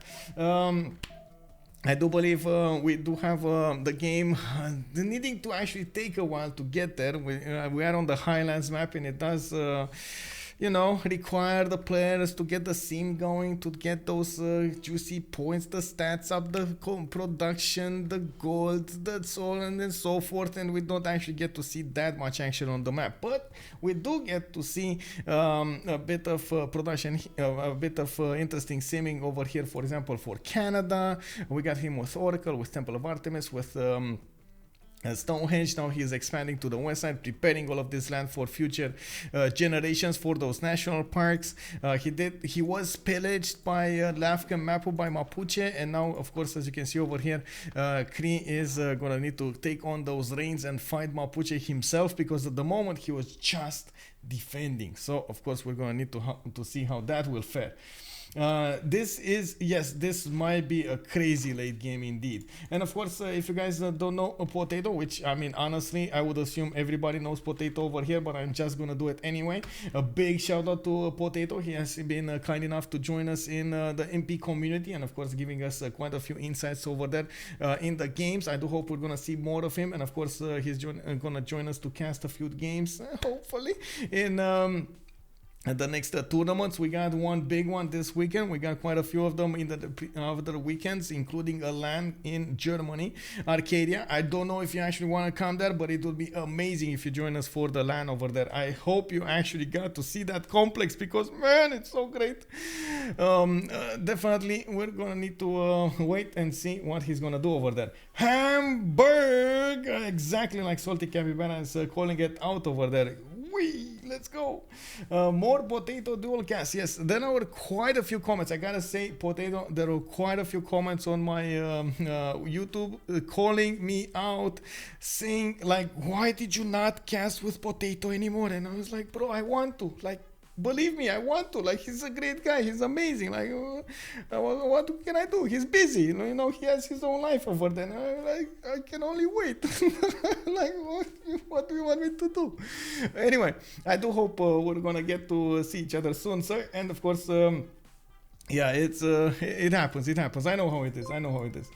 Panapuff, thank you very much for the follow, sir, and of course, welcome to the stream. Coming back to the game here, of course, you do see on the top part of the screen we got LSR with on the right side of MPA, that's Nouveau Parti Anti-Foi. We are watching the skirmish between Mapuche and Cree. I don't actually see a good defensive position for Cree when it comes to his city to the south, and honestly I'm not so sure how this Malm Raider actually got through to his western city over here. He probably swam, oh my god, he actually went for a dive over here in the lake, and then went to Makfa Sakahikan to get those juicy points. Talasta is relentless into getting the goal for his team. One of the points I was making a bit earlier, like a few tens of minutes ago, it was between the difference between the teams right now, especially in the production side. If you take a look at the yields tab over here, we got a lot more production outputted from LSR, from Les Sumer Rangers, compared to MPA, and that means in the late part of the game we might actually see them with a lot more stats, with a lot more capabilities to be flexible, to get an army out, to build wonders, whatever they need to do. You can see, of course, AlexisKrempp is 384 production. His next door neighbor is 221. Man, he's almost double his next door neighbor. In the meantime, I do have to point out that Japan did manage to get a few harbors out with the shipyard, so at least that's gonna be popping right for him. He's gonna get the plus 10 production from those shipyards in some of the harbors, which is gonna help him quite a lot. We do have Rome on a war footing, getting his encampments out. He already has 1, 2, 3. Wait, 1, 2, 3, 4, 5 of them put down on the map. We do see that he's getting spied on as well in his commercial hub. Canada is trying to steal some gold over there with Aurelie, siphoning funds one more turn. And in the meantime, of course, Canada did need to get more cities out while he was defending against the Malm raiders. They came through the lake over here to the west of Quebec and did manage to pillage 4 of these tiles, getting the return. I do have to point out, well, I mean, those Malm raiders, man, they're nasty if you let them in. Yeah, we do have quite a few more builders coming out of the cities. We do have, as you can see over here, the expansion of Canada to the west side with 1, 2 settlers, another third one over here. Definitely did put a few cities on the east, and this is gonna be great for him. There are quite a few Gallic, I think it's actually pronounced, knights coming up from the Gauls from the north, while of course they're not actually cuirassiers. They still do considerable damage against the cities if they are a 45 strength. He would definitely need stronger ones to take down city after city after city in a easy amount of time, in a short amount of time. Earlier we also noticed Rome did manage to snatch Newton, and I think he activated over here in that campus from Setia. He was 1 turn away from building it when we last checked this, and of course, as you can see, he did finish it. That's a +4 campus, but he did manage to get a free library and get a free university with all of the +2 points coming up over there for all of his library, or I should say each of his libraries. I think it's the correct pronunciation. Anyway, in the Great People screen, we did have Rome go first for the merchants, and you can see he's still on 18 great merchant points. He got most of the great merchants with extra trade routes, and he's using internals to power up his empire. We do have him going for 17 great generals at the moment, and they're gonna try to go for the later ones, and pretty sure he's eyeballing those Renaissance industrial ones, so he can get a possible cuirassier attack, or even later ones for the modern era. Mapuche yelled free people while his team simmed. That's Mapuche power in my friend. Yes, that is definitely Mapuche power. That's a considerable amount of power projection that Mapuche did manage to do on multiple sides. He got to Japan land, he got to Khmer land, he got to Cree land, he got to Canada land. That's all of his opponents attacked by one nation. Of course, yes, he got a mine over here, a mine over there, a lumber mill over there, a theater square there, a commercial site there, but it all adds up to one big juicy payout, right? We got him on a 1,300 gold right now, and I'm pretty sure he actually spread that gold with his teammates over here, allowing them to get some more things that they needed. By the looks of it, Cree did manage to put Victor inside of the city on the front line, and of course Talasta over here is a bit wary of pushing into that Cree city. I'm not sure why though, because honestly he could just upgrade a few more of these men-at-arms and go for it. I guess he just doesn't want to rebuild an army or keep on resupplying that army if it falls.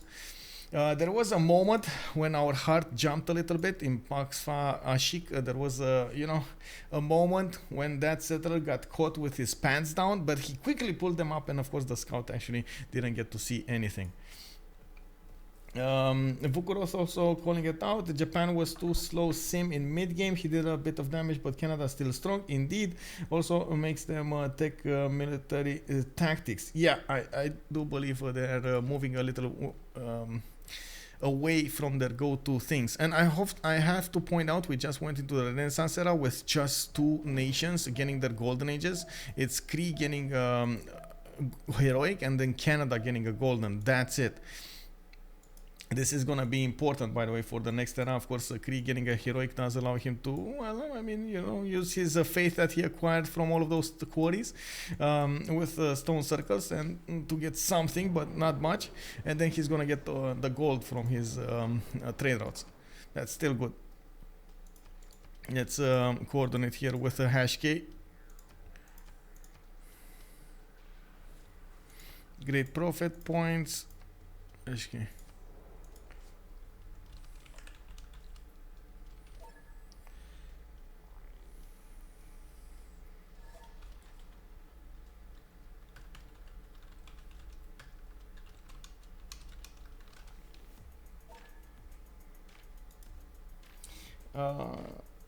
The thing is not actually taking the military taxes. I think it's hard, but more making them build units to defend, or like so many units to defend. It's not like you don't get to build only 3 units and get away with it, or 4 units and get away with it, right? You can't really have a lot of chokes on the Highlands map. So you've seen how many units, for example, Cree did need to make, or how many units Canada needed to make, and even Khmer needed to buy over here. That was like 800 faith of worth of pikemen that he spent into defending his cities over here to the east side. That is quite something. That is quite something. Let me see. I think it is okay. It's good.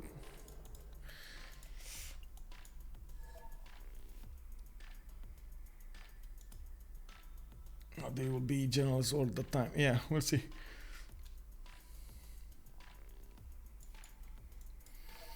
It's just everything. Yeah, it just everything. It was so impactful. Now is the moment that Canada, as you can see, is starting to get his ice hockey rings on the map, and he's going to generate that extra culture. We do see him exploding slow. I mean, I want to say exploding, but he's still on 92. Oh no, he's not exploding. Where is that 200 culture that we're used to seeing on Canada? Where did it disappear? Was that the loss of a pen brush and voice golden age here? Oh no. Anyway, at least Javerm on the 7th over there does have a 248 culture with 136 science. Is he going to manage to keep up with Alexis's science though? That is the biggest question. You do see that Rome is trying to get to the bottom, through the bottom 3. He's going siege tactics with Scorched Earth. He's definitely going to want to get cuirassiers, tanks, and so on. I did notice Wilfred Laurier got 20% population growth, double points for engineers, and China lost Diplo points. So it does look like MPA put all into this. Wait. Yeah, they put all into the Kublai Khan China thing, and they managed to win it. Engineers, they lost the engineers to... Okay. Everybody went for engineers over here. And it looks like... of course, A came out on top. That was what Gaul chose. That's LSR choice. And then we got Chuck over here, of course, managing to get the win. That's going to be important for them, because having Chuck with extra growth is going to be quite nice, and getting more districts out while he's getting more cities out. Very important to see. I'm quite curious, what did he choose as a golden age? Chuck went for a monumentality golden age. He's okay. He's going to generate 34 faith a turn. Not really an important amount of faith points, but definitely can work. We do have him with 101 science, 93 culture, also on 14 gold a turn. That is the problem, right? 14 gold a turn. If he's gonna get pressured over here, we do have him with a bit of an issue, right? He's gonna need to get to ballistics. He's barely getting education right now, and you can see his defenses on the city of Calgary are just dying to those knights. Goal should be insta ban on Highlands. Steady One Elliot is calling us out. Yes, I agree, sir. I agree, but I gotta say there are quite a few stream viewers over here in my chat and on my Discord that are calling me out for not putting out that many games for the goals. And every time I see the goals in the game, I'm like, boys, you get to see your prize over here. We got the goals playing. Of course, I'm talking about you, Uzi. Where are you, man? We do have FloppyfloNG. Actually, I gotta say this. He was outmaneuvered by Khmer. Khmer did manage to get the Colosseum right underneath his nose, and of course, from underneath his nose, it was built in Lingapura. We still don't see from Malm exploiting that Colosseum to its maximum usefulness. Of course, we can see a few more cities over here on the west side that could be aqueducted, and in the south as well. But that, I guess, puts him way too close to Roman borders. On the same side, there was quite a bit of chatter over here for Mapuche to be instant banned in the games, and I do agree with that as well. Mapuche is quite a problem in most of the games with that extra +5 at the beginning, and you can imagine when he's gonna get those Malm raiders, it's just a problem for everybody. It becomes a problem for everybody in the game. My favorite civ? That's a good question, actually. A good question for myself as well. I have been responding to this like quite a few times. I like the internal trade routes one, but as well as I like the monumentality ones. So if I would call them out, it's in order of appearance. I would say Persia, Khmer, Rome. That's and Cree. Persia, Khmer, Rome, and Cree. That's in order of preference. But of course, I mean, you know, I like Gorgo as well. I like Canada as well. I like quite a few of them. I don't particularly like, for example, Japan, even though I was a big fan of Japan before. It kind of lost favor when the monumentality got taken away from it. Like, it feels like all of its tempo is a bit skewed. If you don't get to attack anybody with your samurais, if you have anybody to attack with your samurais, you're set. Like, you're gonna have your meal. But if you don't, it's just so weird. I mean, it's not that I dislike it, I just don't prefer it above others. Yes, we very I'm sorry, man, I didn't want to make you sad. Come on, bro.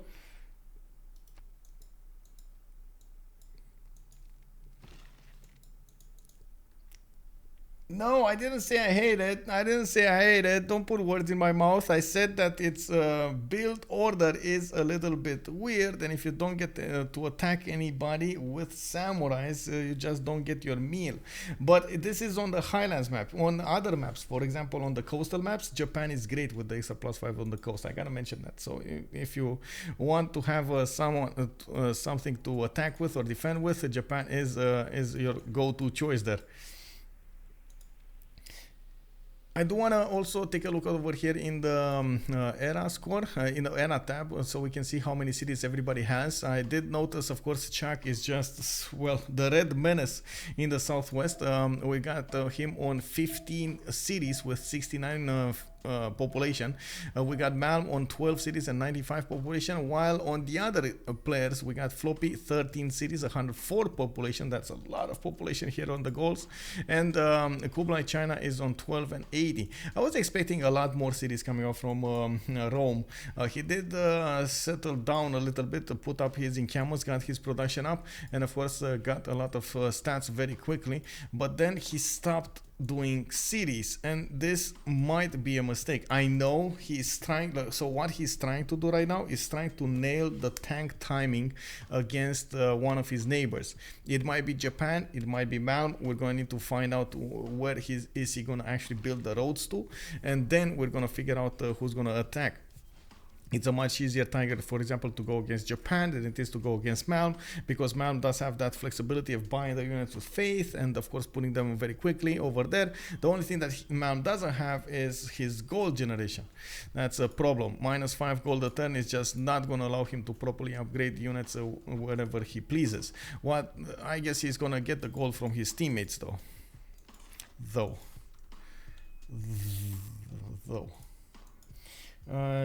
Japan has the most has been mostly defending. Yeah, I do agree, though it has been underwhelming the last couple of times, at least when I saw it. Yeah, it does look like it. All the trippies yet. Good evening, sir, and welcome. Why Cree stats so low?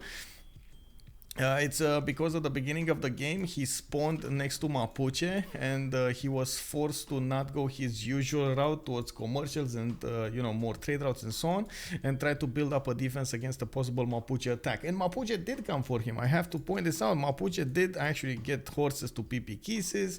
He attacked him a little bit over here, then he went back, and then he came back with Malm raiders, then he went back another time, and so on and so forth.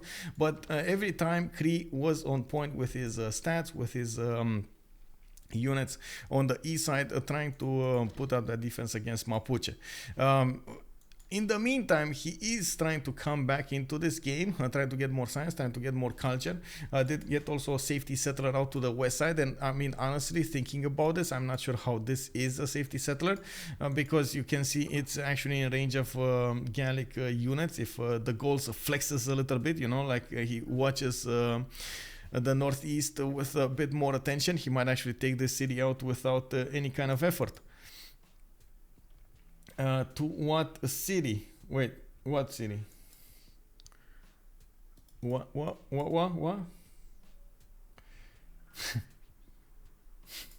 But who? But what? But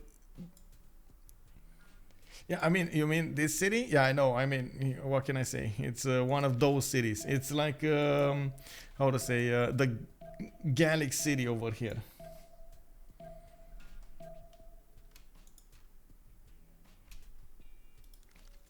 No comment. No comment. What can I say? There were cities named weirdly. Classic, right? Yeah, classic.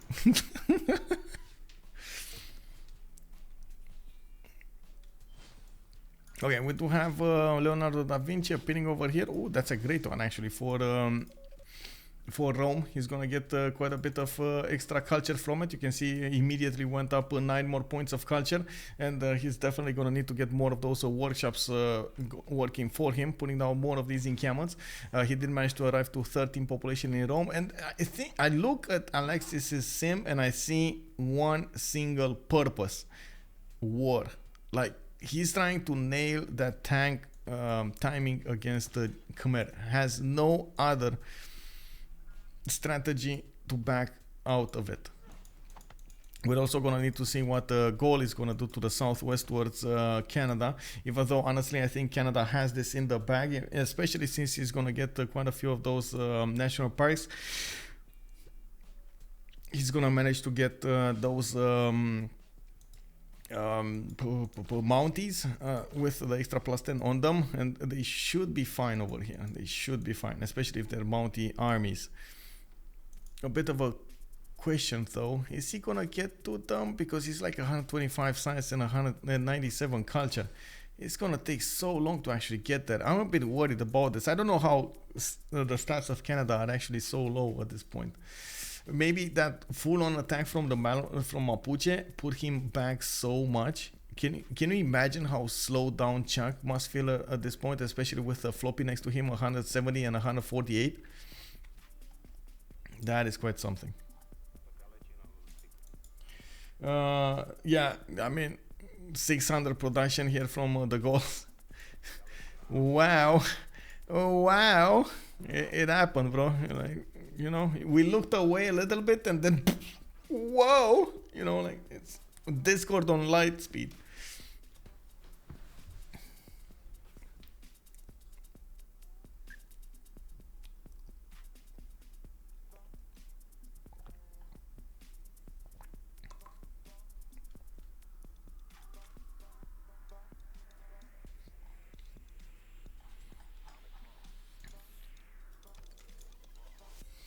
LSR did wait with the Great Scientist too. Yeah, they did. They played this out beautifully on the Great Scientist screen. Managed to get Hypatia and Newton with dirty moves coming off over here from Mapuche.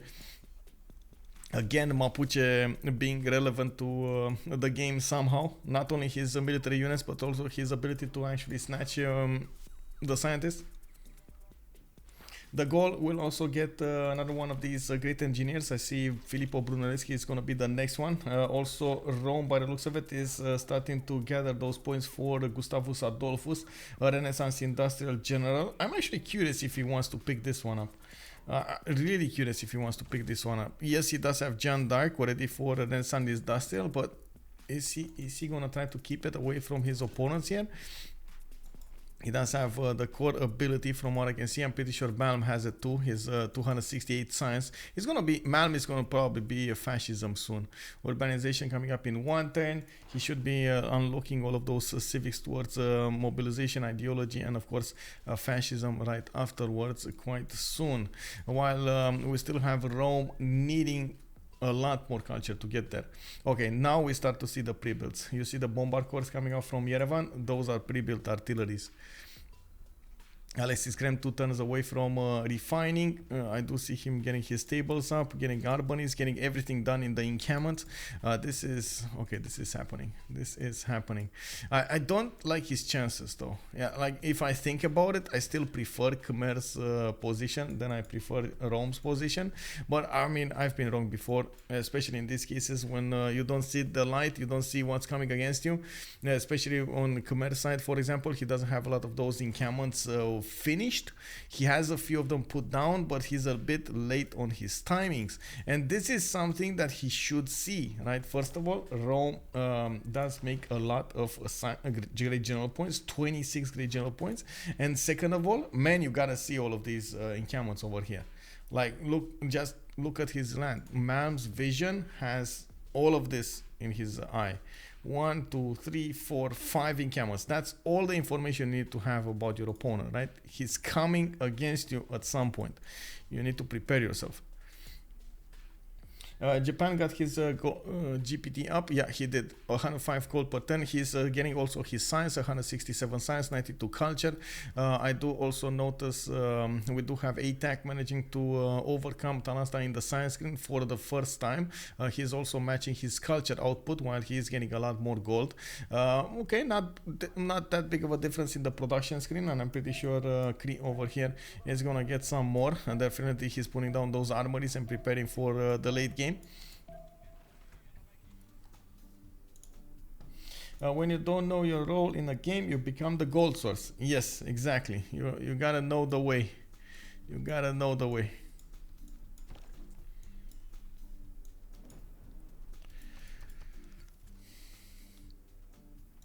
That is also dangerous, I gotta say. If you're relying on somebody that doesn't know the way in a game to get you the gold, you might not actually get the gold that you actually need.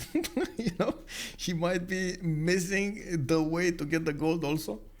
Just saying, man, just saying. I've played with a lot of people, and sometimes even if you do designate them the gold makers, they just don't get the gold. They're like, oh, let me buy a tile now, let me upgrade the unit there, let me buy a library, I got a gold for a builder. You're like, bro, but I need to upgrade like 5 of my swordsmen because, you know, I have samurais in front of my face. It's fine, it's fine. I get the gold next turn. But next turn my warriors are dying, bro. There's not gonna be anything to upgrade anymore. Next turn he gives you 500 gold and you're like, Cree. You know, gold looking low for LSR if they want to push with both Rome and the Gauls. Yeah, they're definitely looking powerful over here. Production gold, it's popping. Look at that. We got. Just look at the production capabilities. Talasta 205, AlexisKrempp 500, Cataclysm on 400, we got Floppy on 654, and of course they are generating quite a bit of gold. On MPA now actually we do have more gold generated at this point, but the production is just not there. 230, 188, 324, and of course 318 coming off from Canada. One thing that I do have to mention, Malm is also going to rely on his faith per turn to buy those units, and that's 278 faith per turn available for him to use every turn to buy units out. Of course he can stack quite a bit of faith as well to be ready, and you do see that's exactly what's happening. 1357 faith at the moment. So true, you gotta be about that. Well, yeah. Gold just gonna spam projects for money. Probably. I mean, we're gonna need to see him, but yeah, spamming projects for money is a good way to generate them. We do have Forbidden City, by the way, probably finished next turn, and I think there was somebody else that was doing Forbidden City. Let me actually take a look, because I'm pretty sure I saw it somewhere else. Oh yeah, there we go, Angkor Tom. It's yeah, it's gonna take it away from Khmer over here. Nasty, nasty. Okay.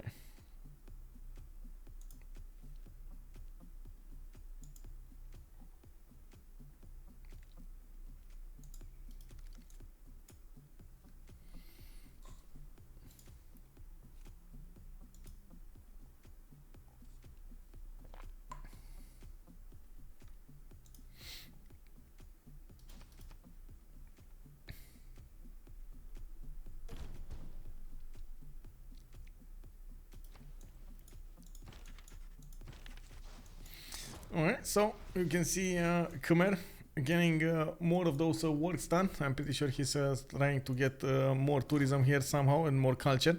He's on 76 at the moment, and I'm pretty sure he was also getting quite a few of those, how do you call them, Diplo points. Unfortunately, he couldn't quite get the Statue of Liberty. I think it was already built by the Gauls, or no?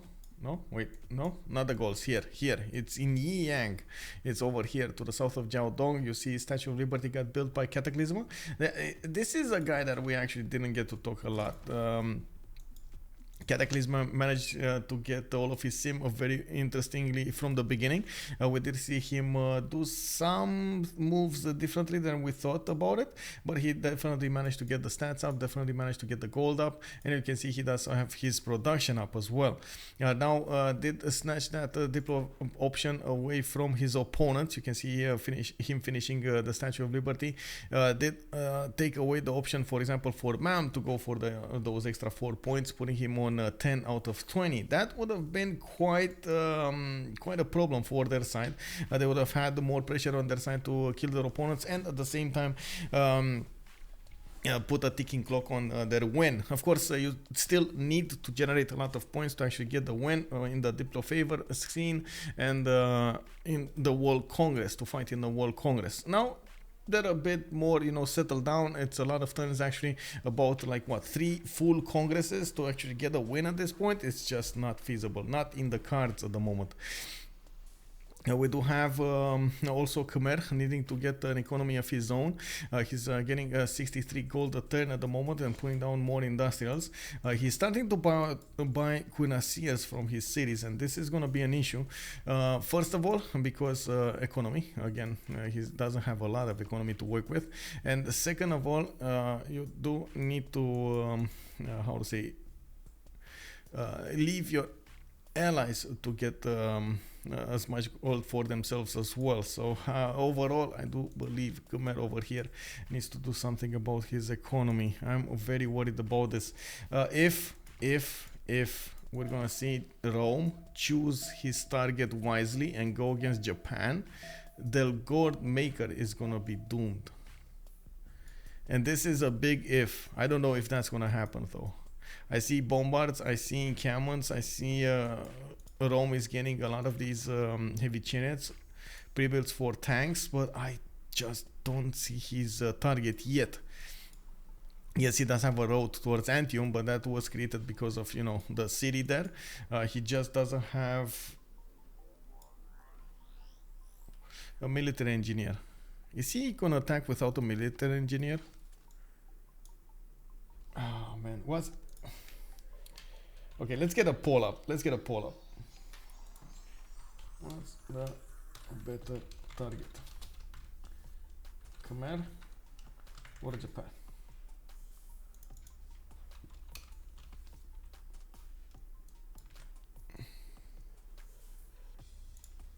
Okay, let's get a quick poll up.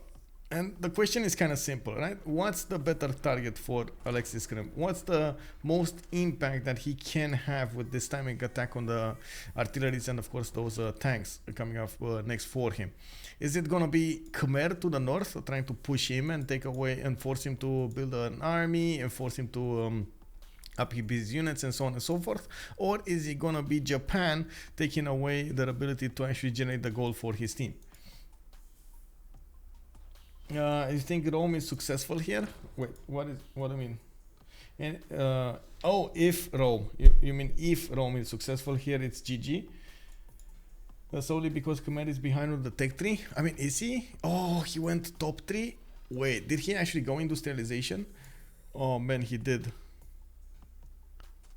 Oh man, he actually went industrialization. I do see him with his coal power plants powering up. Well. Oh man, oh man.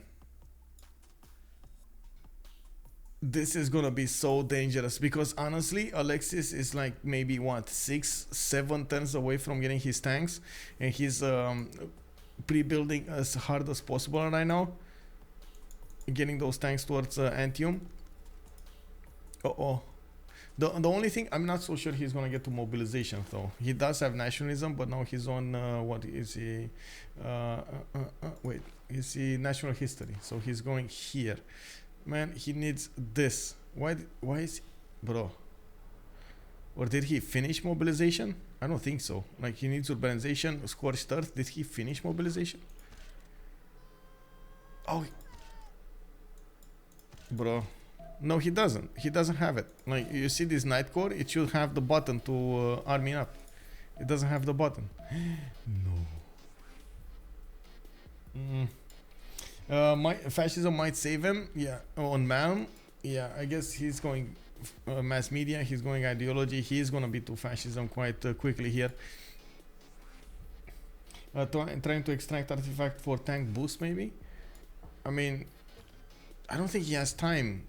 Natural history, 2 turns. Then you actually need to build how to say archaeologics from somewhere or buy it, which is extremely expensive, and then you need to find out where the works are. And look at this, antiquity site is over here, and then move it there, and it's just too much time. It's just like, it's no, please no.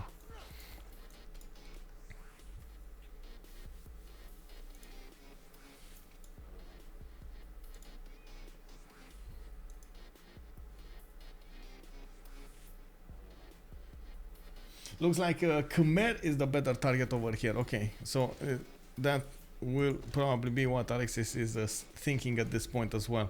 We're gonna see what's gonna happen. I do see him moving, repositioning his armies towards Antium, and while he did get a few of these heavy chariots pre-built, it doesn't look like he's going all the way to it. We're gonna have a quick pause, by the way, next turn for Talasta's bio break.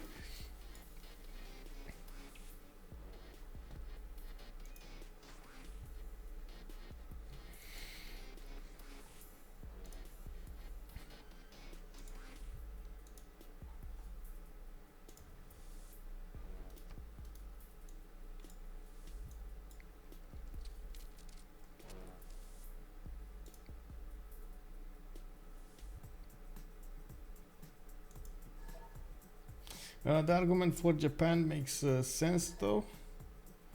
Yeah, I mean, what can I say?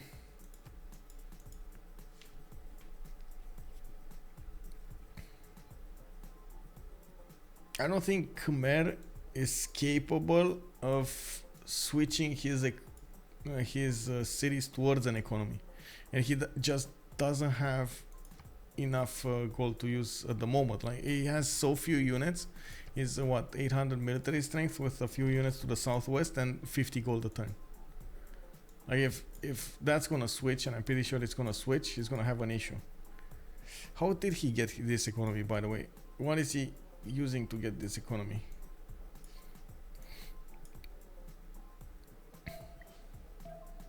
Oh, I see a few commercials. Okay.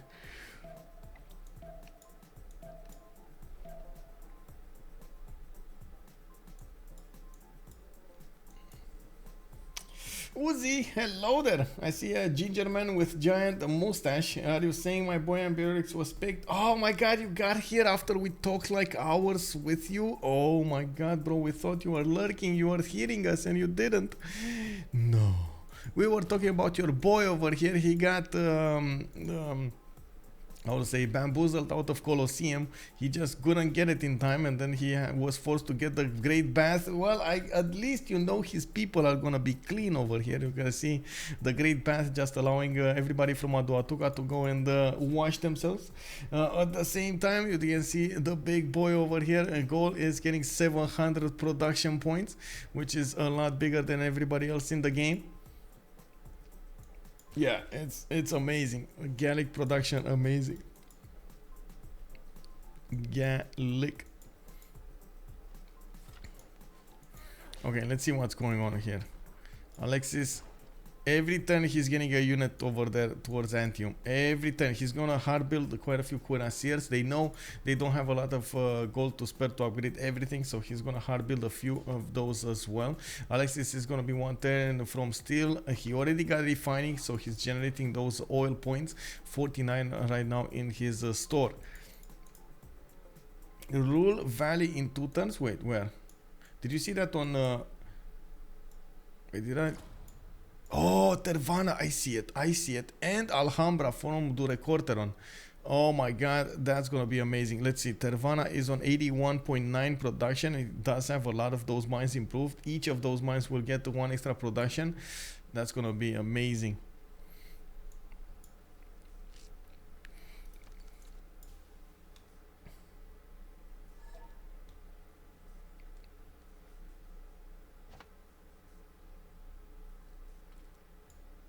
Okay, so we're gonna have the pause right now, and we're gonna need to wait for them to. Well, I guess I need to go to the bathroom as well. Give me a minute.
This is where we use no water. Oh my god, I don't have water with me. I still have, how to say the,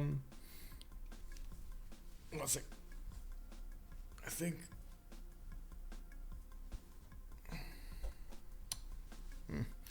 I still have the Schweppes I opened up earlier.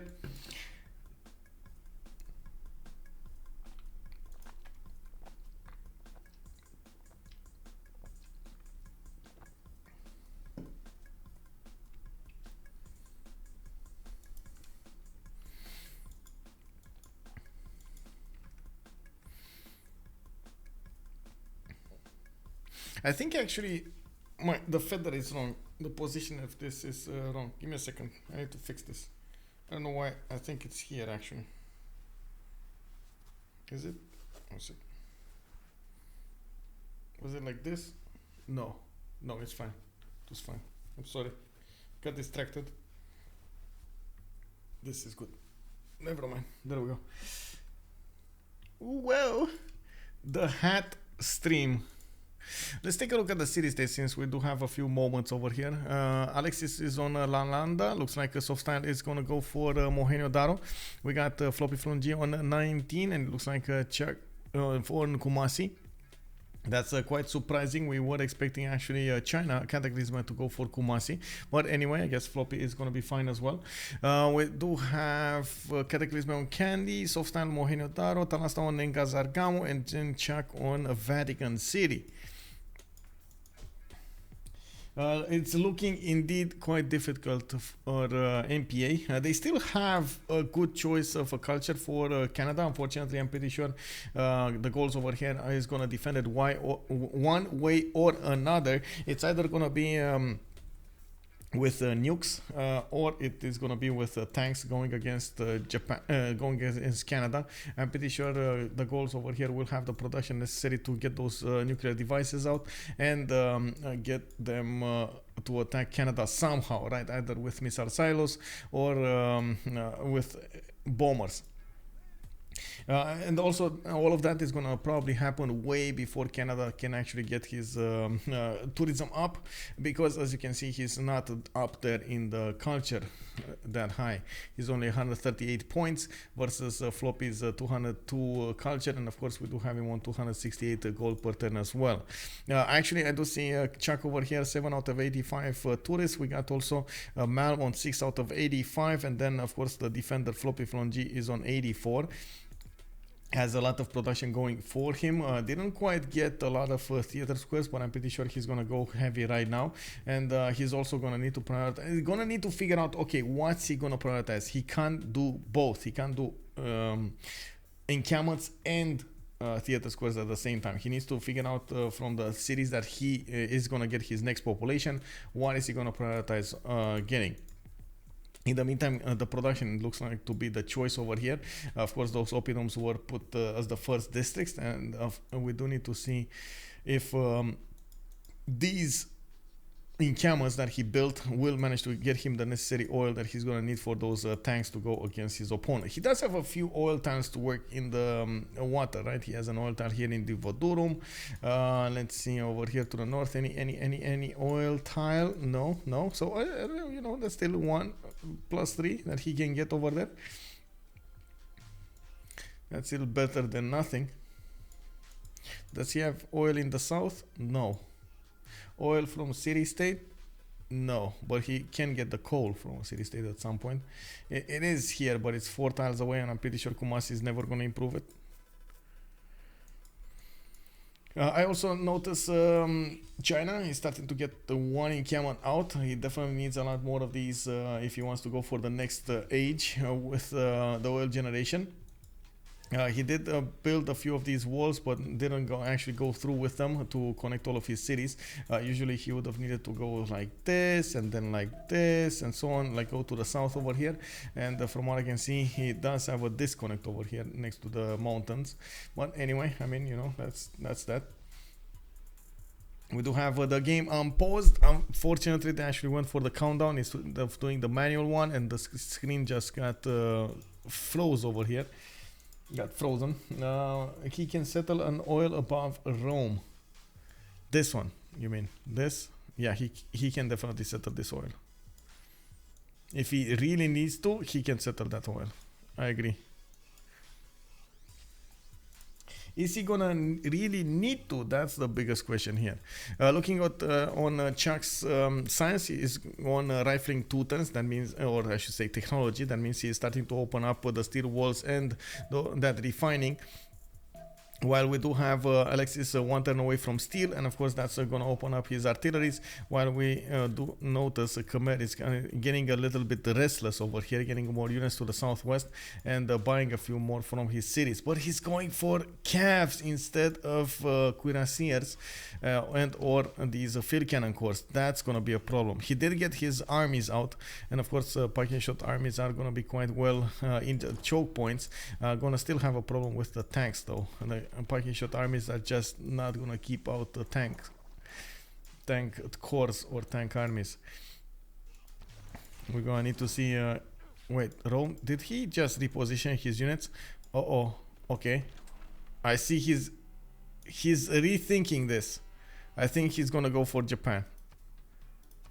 I think also Ruhr Valley just got finished, and we can actually see the production in Tervana went up to 111 points, 30 points of production more. That's a considerable amount of production points just from one single wonder.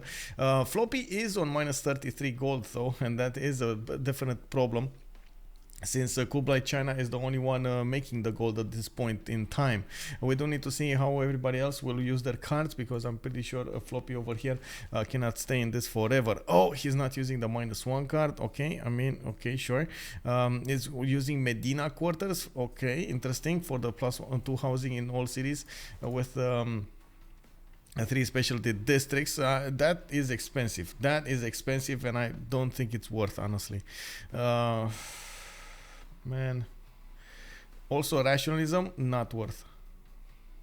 Not worth. Rationalism at this point, I don't think it's worth. Let me actually take a look over here on his districts. So rationalism also only gives you, like, when you have like very good ones, right? More than +3s. This is a +8. This doesn't work. This is working. This is working. This is not working. This is not working. This is not working. This is not working. So it's just for one, or like way too few points.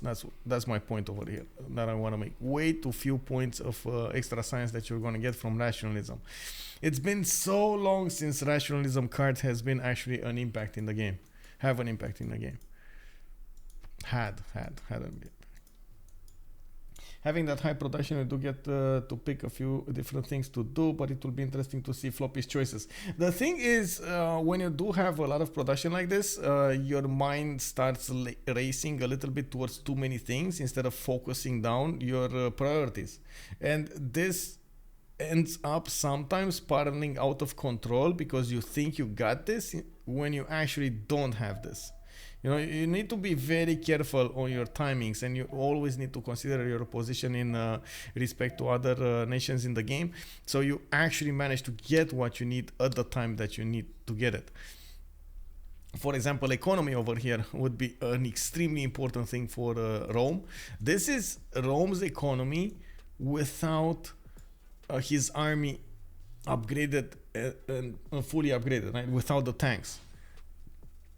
When he's gonna get his army with the tanks, man, he's gonna be like -50 or 70 gold or something like that. That's gonna be 100% an issue here. He might actually try to push with just Cuirassier Corps. He still can do considerable damage against Japanese units, even if he's defending with Cuirassier Corps here. But I'm pretty sure if Japan just upgrades into piking shots, that's going to be a tank over. I'm also sure that Japan, yeah, there we go. He does have the technology to get the piking shots, so that's going to be a given. That's going to be easy. We got Sendai going for Alhambra, Great Lighthouse in 2 turns. I don't think that's going to finish. Also with the electronic factories starting to finish over here in his industrial zones, that is going to allow him to actually get a lot more production to bear. 321 at the moment, going against Rome's 494. I want to see the goals here. Alhambra next turn. Okay, so he's going to finish Alhambra. That's really important for the goals, by the way. If they do manage to stabilize with that just one card, it would be amazing. How many trade routes does he have? Oh, does he have trade routes? I think it was the better question. 1, 2, that's it? 2 trade routes? Bro. Oh. Bro.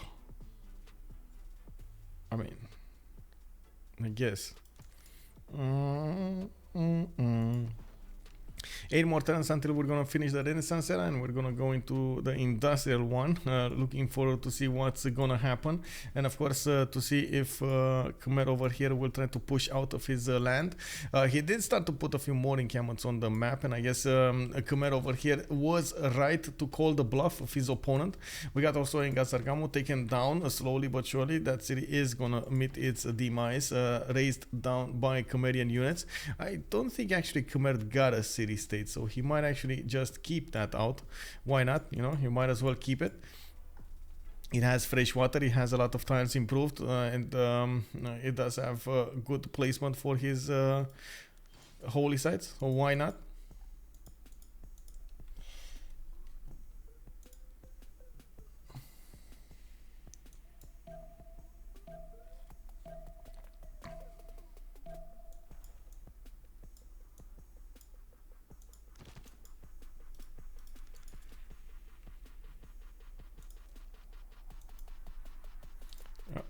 One sec.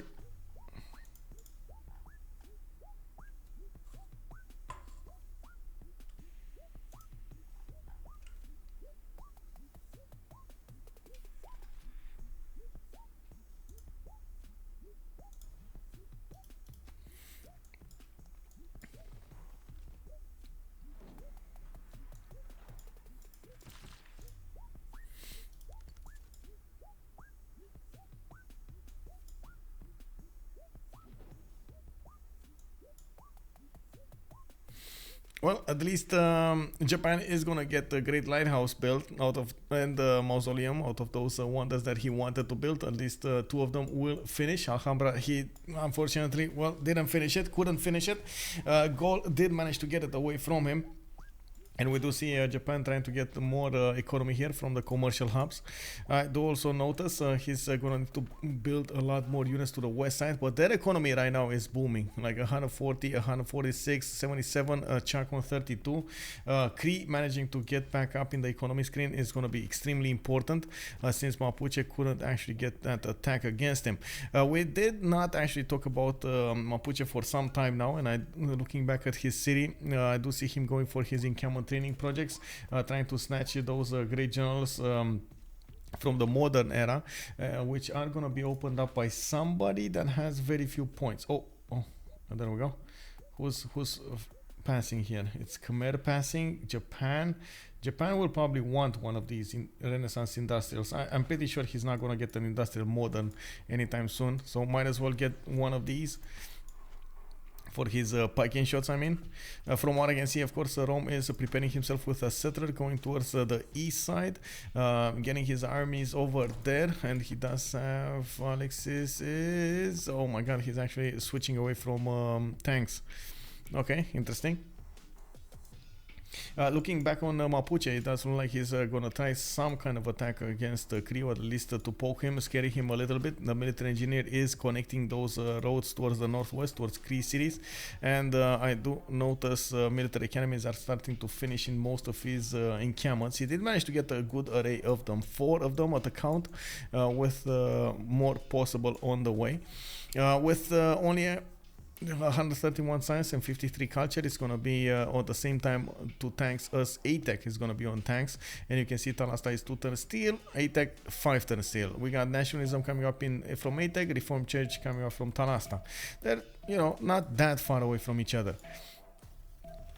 What we do have is a major difference when it comes to the economy. Aytheak did manage to get a lot of economy going, while Lotaro couldn't.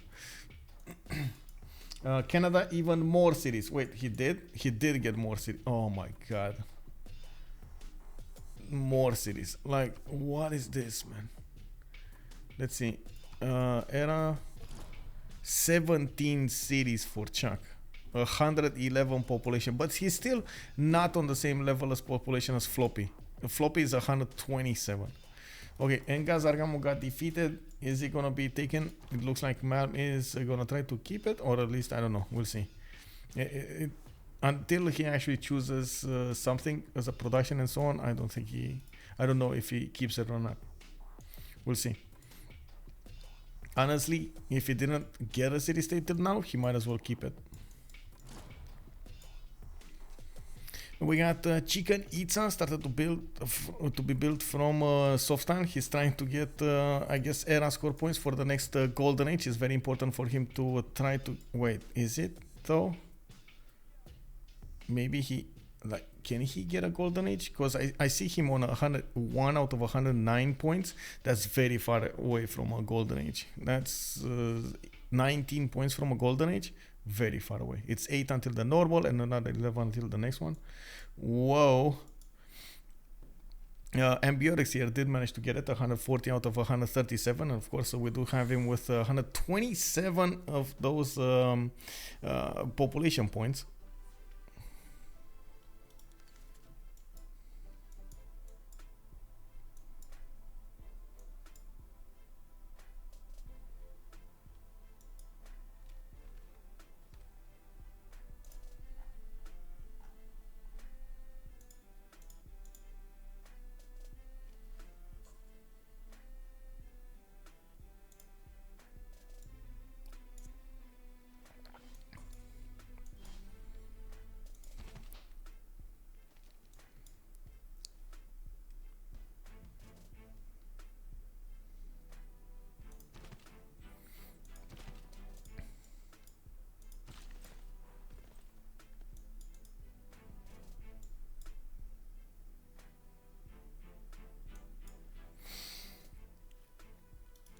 Okay, let's see on Canada. Canada, I'm actually curious about Canada about two things. First of all, it's how far away is he from actually getting his oh no, bro. Oh, I mean, no, not the countdown. Oh my god, no. Oh, not the countdown. No.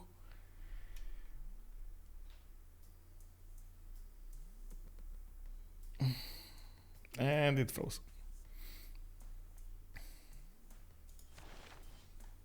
Okay, now they started getting those journals, and you can see Rani Lakshmibai Dandara got picked up by AlexisKrempp. We got Krempp, I guess, Napoleon Bonaparte by Canada, Jose de San Martin by Khmer, Anna Zinga by Cree. Okay, so 5 of them got recruited very, very well. No, 4 of them actually, because Anna Zinga was there quite some time ago. Oh no, John Dark was there. I was confusing her with John Dark. Never mind. We now have military engineers starting to come out of the cities of Rome. It looks like there is an attack going on the east side, or at least a preparation for an attack coming up from AlexisKrempp. We do have him going against Japan slowly but surely, while Japan is going to need to get quite a few units out of his own cities. AlexisKrempp is 3 turns away from getting combustion, mobilization in 4 turns for those armies, and I do see him getting his infrastructure ready for the east side, getting a lot of these military engineers out of his cities, so he can quickly. Oh wait, he did finish combustion. I do see a tank corps coming up from Velitre, so he did finish combustion. It's just a matter of pulling down the city and upgrading his units. He doesn't have a lot of pre-built tanks though. 2, 4, 5 with Rani Lakshmibai. That should be fine. Extra +5 coming up on them. Tank corps 3 turns from the city of Rome. He does have a decent amount of production to be used over here, 510, and of course you do see over here Ambiorex did manage to arrive at 800 production. Their economy though, economy is gonna be the issue here. It's much powerful economy on MPA side than it is on at the moment LSR on Les Sumer Rangers. So happy, good evening sir, and welcome. I love Civ guys playing 4-6 hour games 3 times a day, but start complaining about a 10-second timer when I'm pausing. It's not, wait, so happy. So let me actually, put the truth where it is. It's not about the timer, it's about the freeze of the timer and what comes with the freeze. You might end up clicking on something that you don't want to click, and the game registers that weirdly, and that causes issues, and at the same time it also it's annoying. That's just what it is, right? It's annoying to watch the screen freeze for a second and you can't move anywhere. The same issue we have with the pins, the pin lag. Oh my god, the pin lag is, it feels like ripping my head out, like no bro, please, don't get the pins. I would actually gladly disable pins because of that. CarJNE, thank you very much for it's CarJNE, thank you very much for the follow, sir, and welcome to the stream. we do have a stronger economy by Canada, and of course I do see he did put down quite a few of these encampments. He was building them from quite an early stage, knowing that at some point he's going to need to probably defend himself with tanks against the Gauls. That's exactly what he's doing right now, trying to get there as soon as possible, and of course trying to get to mobilization so he will be able to withstand an attack. The Gauls in the meantime are not actually putting a full effort into getting their armies up. I think everything is going to come out from Rome over here instead of the Gauls. We do have Puteoli settled in the face of Japanese units. You do see those tanks are gonna get upgraded over here, and the Softstyle is gonna witness those military machines upgraded, and of course his units are gonna need to get the out of there. I don't want to say get the F out of there, I guess, but I think it went out nicely. Like, get the out of there. Yeah. It happens. It happens.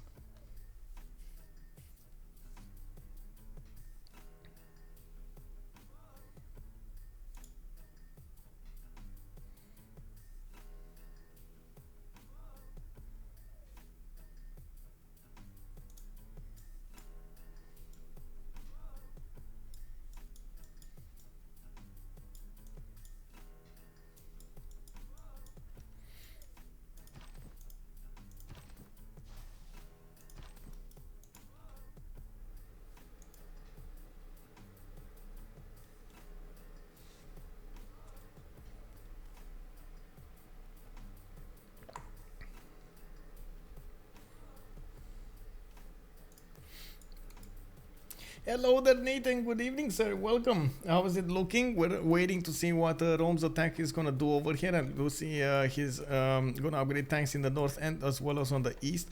And of course, Japan is going to have an issue over here depending on this side. He just has a few pikemen that will probably need to get upgraded into his piking shots. And I do see a few cuirassiers coming out of his lands. But he doesn't have cores yet.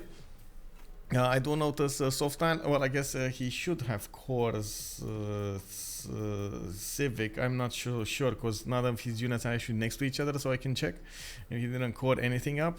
But anyway, we're gonna have to cross that bridge when we cross that bridge. He's getting Takamatsu Cuirassier. Okay, there we go. We got our answer. Cuirassier cores coming out of Kyoto, so he does have cores. But man, those units are gonna die so fast to the tanks. 109 tanks. 109 strength tanks going against his units. Are cuirassier armies with fascism stronger than tank corps? No. On the defense, actually, they might be on the same level. On the offense, no.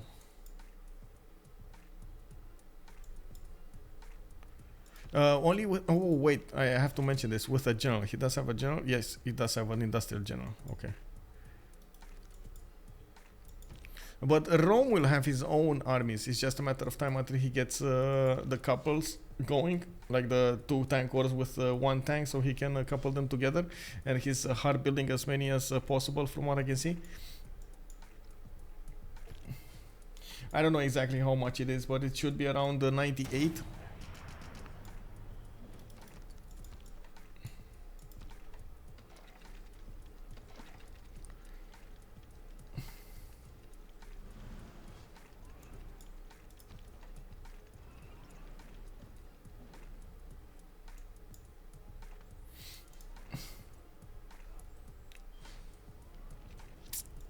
Okay, so get the piking shots. These are gonna be useless, by the way. This is a waste of gold. 105 against the piking shots, 79. That's a one shot, bro. That's a one shot. As you can see, he's turning those tank corps from the city of Rome. Not that bad production in his other cities. I think he just plugged in. Wait, did he? I don't think he has it. No, yeah, he doesn't have lightning warfare yet. He's gonna need to get it soon. Force modernization and craftsman. Of course, that's not actually gonna give him the gold. You can see he's going down under quite fast. Cataclysm is trying to get that pressure off him in the economy with 200 gold per turn. And on this side, side, we do need to see how they're going to react with the gold generation. We do have Softstyle 1 turn away from steel walls, which will delay this attack considerably if we're not going to see a lot of artillery coming from Rome, but I do see at least 2 artillery corps with that army. And of course, he's going to get the military engineers to build the infrastructure to replenish the front line if he loses the units. 3 turns for the Renaissance era. In the era score, we do have AlexisKrempp 106. Still need 6 more points to get there. We got Cataclysm 107 out of 107. Floppy is 150 out of 137. Looks like they are managing with 3 players to go for the golden age here. I am actually curious if Rome will make it, but anyway, we're gonna see that happening soon or not. Yeah, we do have a Softstyle 7 points away from going there. Malm is gonna be in a golden age, and Chuck looks like he's just not gonna make it. 141 out of 147, a long way away. He's getting his infrastructure up for military academies from all of his encampments, trying to get as much production as possible for those units, and at the same time he did arrive at 242 science, 156 culture, just 1 point of gold per turn, and 584 production. That's actually good in the production screen. Hard producing is going to be the way here for him. I don't think there's a possibility anymore to actually go for any kind of culture victory over here. And we're gonna need to see what Floppy is gonna do with the goals. He's starting to put out a few cuirassiers, but I think this is just to get a decent defense maybe at the south of Ratumakos, and that's about it. I'm not so sure he's actually meaning to do anything with this army. He does have a possibility to go against the goals from the towards the northeast. And of course, we do see that he needs to defend himself a little bit against the Khmer cav. By the looks of it, Malm is trying to get his attention somehow. All else equal, Cuirassier army is weaker than a regular tank, I'm pretty sure. No, so don't get me wrong, it's weaker, but it's you can defend with them. With fascism. Without fascism, and like on the same, if the tanks have fascism, it's just straight down tanks will push through. He was a bit slow on the civil engineering roads. Yeah.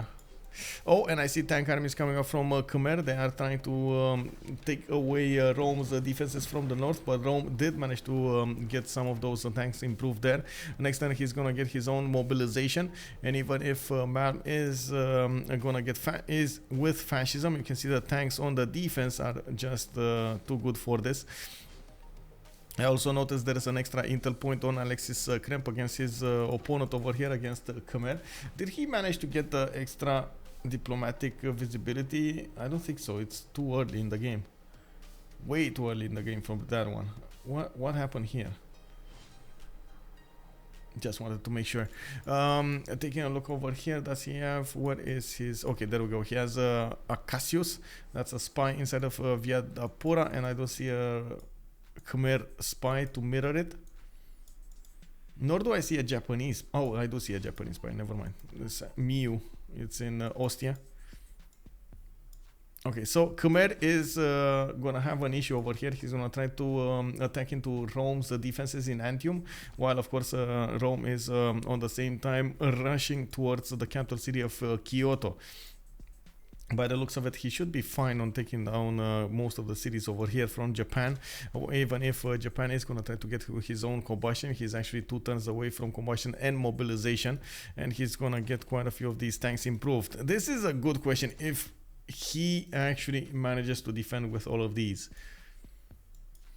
He might actually get to defend with all of these. Okay, let's see the damage, by the way. So it's a cuirassier, a normal cuirassier without a general, it's 87. So with a general, it would be 92. With another army, it would be another +5, right? So 98, 97. So it's 105 versus 97. And that's without, how to say, well, I guess you can't really use the 45 bonus that much anyway, because, you know, tanks, kick, W, heavy.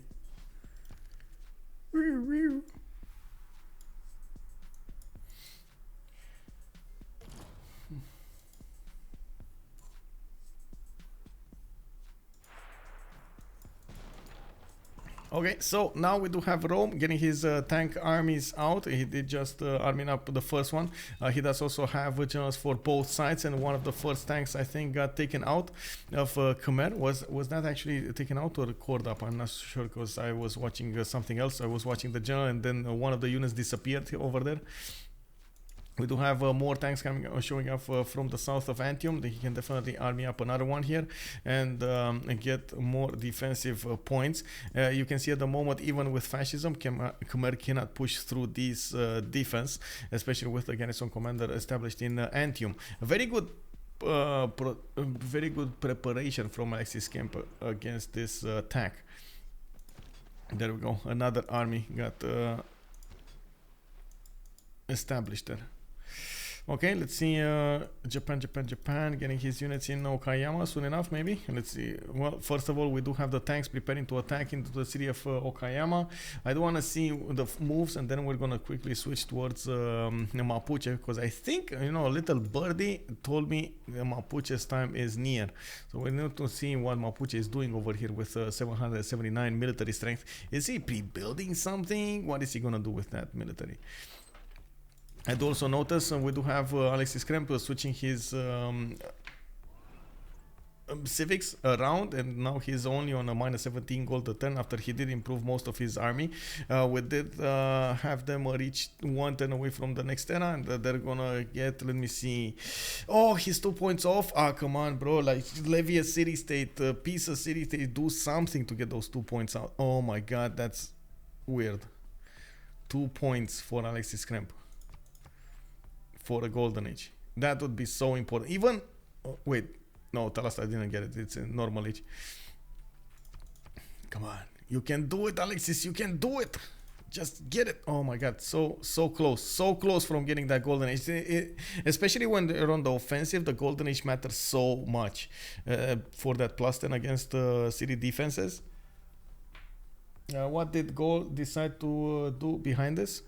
Gaul decided to do behind this nothing. He's just simming. He's getting his defenses in northeast, getting connections with China over here. I do see China actually going for research labs right now. Okay, now I see more encampments coming from the Gauls, getting more production. Oh, did he? Oh, I see Rome actually pushed in last second over there. Exactly when we moved, man.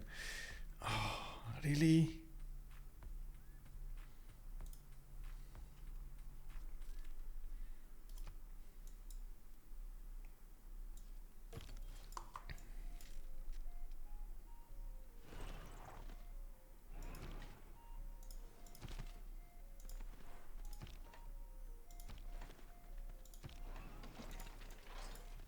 Right, so the first artillery tanks are starting to get going against Okayama. You do see the fortification health is going down. We do have Japan hard building as many units and pre-building those heavy chariot for the tanks. I am curious what's going to happen in the next times when he is going to get to upgrade all of those to have the gold. First of all, they do have 1400 gold on Softstyle. They do have quite a bit of gold on Aytheak and Malm. They did start to generate a lot of it. Cataclysm did just jump up to 380 gold per turn, activating that to reform the coinage golden age in a heroic with 2 arms and a heartbeat of steam, very important bonuses for the upcoming stage of the game. It's going to allow actually Japan over here to actually, and I'm sorry, not Japan, Rome to keep on pushing his opponent even if he doesn't have the military economy to go with it.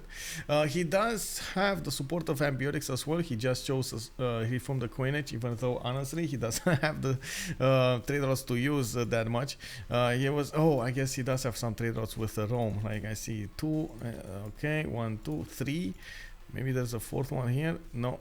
1, 2, 3, 4, 5, 6. Okay, so it's 7. Okay, that's enough gold. That's 21 gold just from that. It's fine.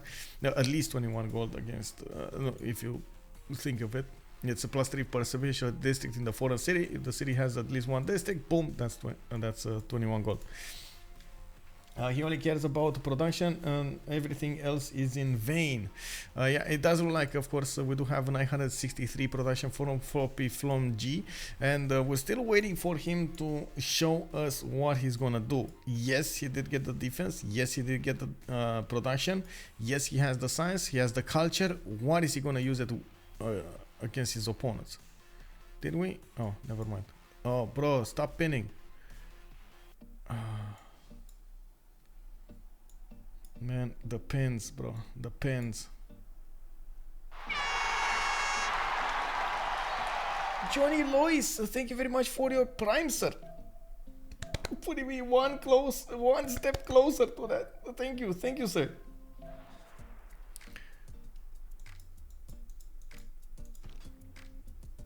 Okay, we do have Khmer trying to valiantly push against Rome there. I'm gonna have to talk about this a little later. Let's see. Even I would actually go as far as to say that even science victory could be a thing here.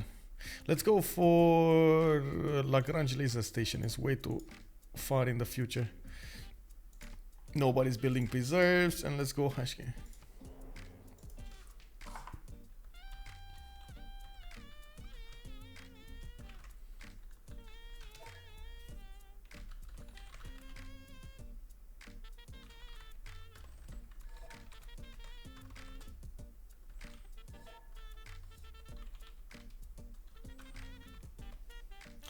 Preserves. Oh my god.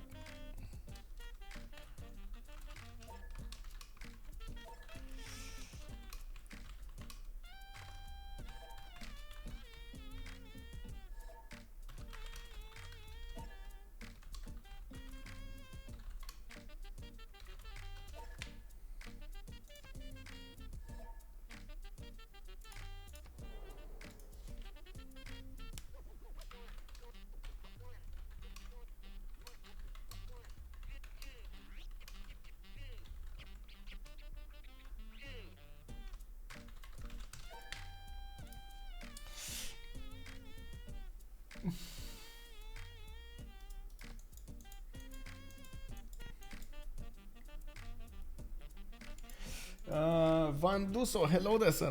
Time to play for the first time in 5 years and make everyone mad that I'm bad. Oh, you're not making anyone bad, bro. Ah, come on. Anyone mad, I mean. It's all good, bro. It's all good. I mean, you think we just got out of the tree one morning and we knew how to play? No, bro. It's fine. I would suggest trying to play in the CPL novice section, or if you do prefer the CivFR community, definitely try to go into their novice section. The players are quite supportive and understanding.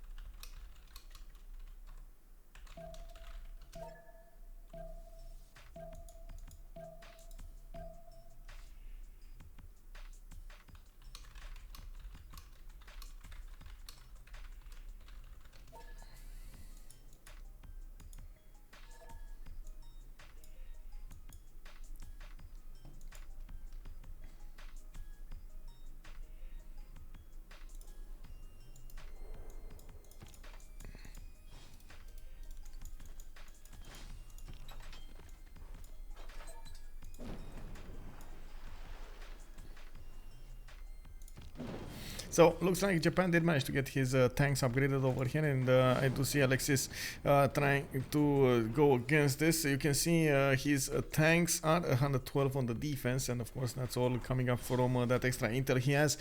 The military alliance, the support bonus and so on those tanks. I do need to see when Alexis is going to choose to go on the offensive over here, because it's not going to be easy to actually get over this. He doesn't have a lot of artilleries to take down the cities in considerable fashion, as in fast fashion, I mean, and that's going to be an issue. We do have Khmer trying to push from the north with artillery armies. Looks like this is the moment that Khmer is actually going to try to go on the offense here against Rome, and he does have those artillery armies, well, you know, tickling a little bit the tank armies on the defense here from Rome, but he's definitely doing the damage against the cities, especially with the balloons shooting from 3 tiles away. It's going to be a major thing going against his opponent. I did manage to also recruit Jose de San Martin, which is an industrial modern era land unit general, and he keeps on going against his opponent here. Still, Japan is in trouble. He did manage to get a lot of tank cores upgraded. I think Rome, this is the moment that Rome should consider getting tank armies, or just straight up tanks, so he can army those up on the front line over there. It's quite important to get the tank armies to bear against the tank cores of Japan. Ave Machiavelli, good evening, sir, and welcome. Hello, I bring belated great news. The USA Pro military. What? I'm very. Wait, what? I don't know what that means, bro. Did something happen in the news that I didn't see?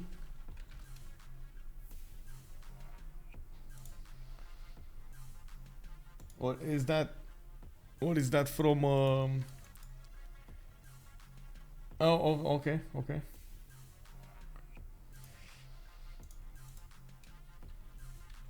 I mean, that's good. That's good, bro. I know. Well, I mean, it's kind of hard for me to talk about this because I don't usually talk about politics or any kind of real life events over here. But I guess Romania is also doing quite a bit of work on this side to get the aid, not actually the military aid, but the how to say humanitarian support for Ukraine. And I understand we will also help with any kind of rebuilding projects that you're gonna have. We're neighbors, bro. We gotta help each other.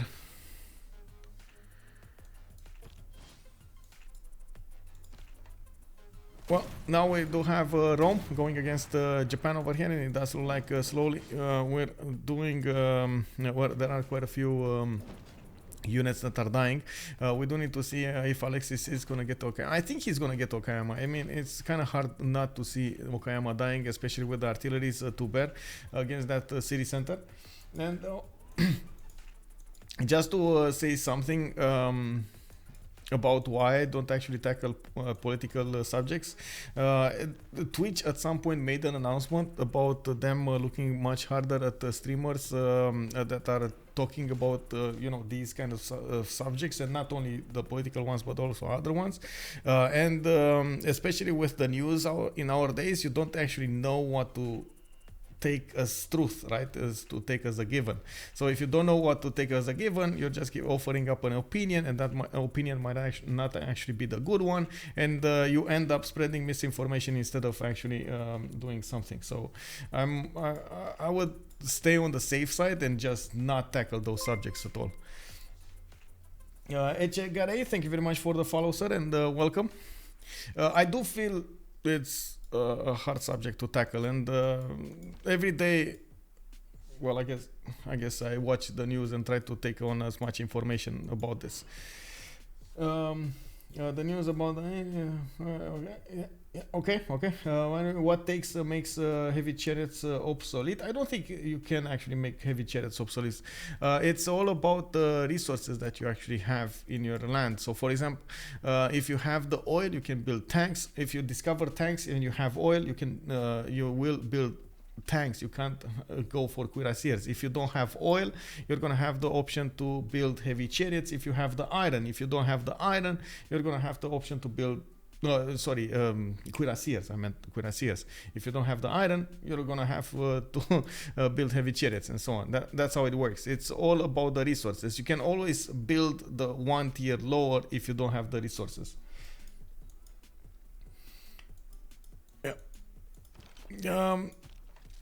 I'm just referring in general over here. I'm not referring for any kind of specific situation or something.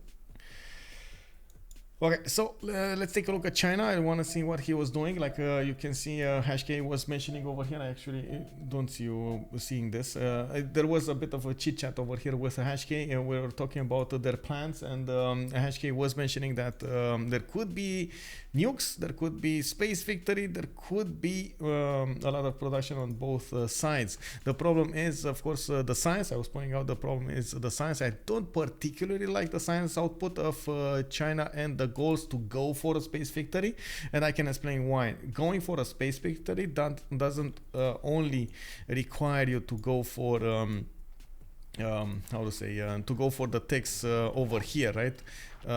You actually need to go very far into the tech side, very far, and you need oh, is he retreating? Oh my god, he's retreating.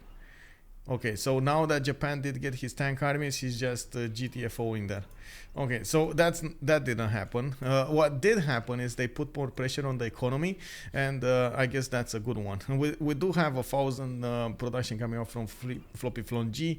Looks like Khmer is pushing harder and harder towards Rome's cities. We're gonna need to see what he's gonna do over there. Does look like field cannon corps are not gonna be up to the challenge of dealing with this, and of course Rome needs a lot more tanks and artilleries to deal with this. Looking at the cities, we do need to see what Rome's reaction will be. Still coal power plants coming out from a few of them, and we do have artillery armies also coming out from other ones. Since it stopped, and I do like this, by the way, AlexisKrempp realized that this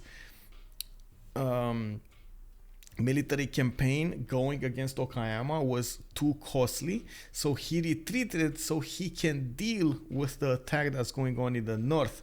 It's basically, you know, he's saying, okay, I mean, yes, we're gonna have to figure out another way. There could be another way, like I was saying, like space victory, nukes could be a thing here, and the job of Rome would be to stay alive so those victory conditions could actually come into view. And of course we do see that he's going to have quite a bit of a challenge over there, especially with Khmer pushing in from the north here. Have you ever seen anyone use the upgrade after field cannons? You mean machine guns? Yes, I did. Actually, we did have an upgrade on the machine guns. It was so useless in the base game because it had one range. Well, now it has two range, so it actually does deal quite a bit of damage. The only problem is it's so weird in the tech tree. It's here, right? Advanced ballistics instead of on the same tree as field cannons. It's so weird, so weird. Anyway, that. Artillery going to be important, but aircraft going to be incoming as well. Does Malm have War Department? Let's see. War Department. Yes, he does. Audience Chamber, Grandmaster Chapel, and War Department coming out from Malm. I do want to see also what's Canada's reaction. Looks like he's getting his own cuirassier armies, totally bypassing his unique units, his they're called Mounties. I do also notice him putting down aerodromes. He knows he's gonna need to defend against his opponent over here, and managing to get more science than Floppy. This is unbelievable, by the way. Comeback from Canada. Chuck was less than half the science for a lot of the game over here compared to the goals. Now he's starting to catch back up with more science. You can see how much of a difference is in the total science. He's 7,200 versus 8,300, and of course now he has more science than him, so he's gonna catch up. We do have a war department coming out from the Government Plaza of Gaul. I do want to see Canada's Government Plaza. Where is it? It was here somewhere, I believe. No? Oh, here. Oh, there we go. He doesn't have a building yet. Okay, so he didn't put one yet. Does he have the tech for fascism? Oh, his ideology threatens. That's why he doesn't have the tech. I don't know why I thought about that. Anyway, FloppyfloNG is going on Bind Arms. That is 100% nukes over here from his side. We do have him discovering that uranium tile, and of course, he's going to need to get advanced ballistics for nuclear fission. That will open up the project for Manhattan, and then next up, build nuclear devices. It doesn't look like it's going to be a space victory from him, but we might see something from... Oh, I see. Space victory from China. Royal Society China. Royal Society. So the idea with Royal Society is you can definitely expand your builders charges for extra production towards a project in your city, and you can see over here once per city per turn. That's gonna be very good, very good. This means China is trying to go space. This usually is the trigger for space over here. If you think about it in the long term, you need as much production towards those projects. This might be the one. Yeah, China looks like 360 science, 300 also culture. Defended on the west side by Mapuche's tanks. We got him defended from the east side by the Gauls over here with a lot of planes. He can definitely go science. The problem is the science, just like Hashk is pointing out, is the science is just not there. He's gonna need a lot more science to catch up, and usually the players that can go science victory are benefiting from like 600 700 science points. It's still turn 95 though.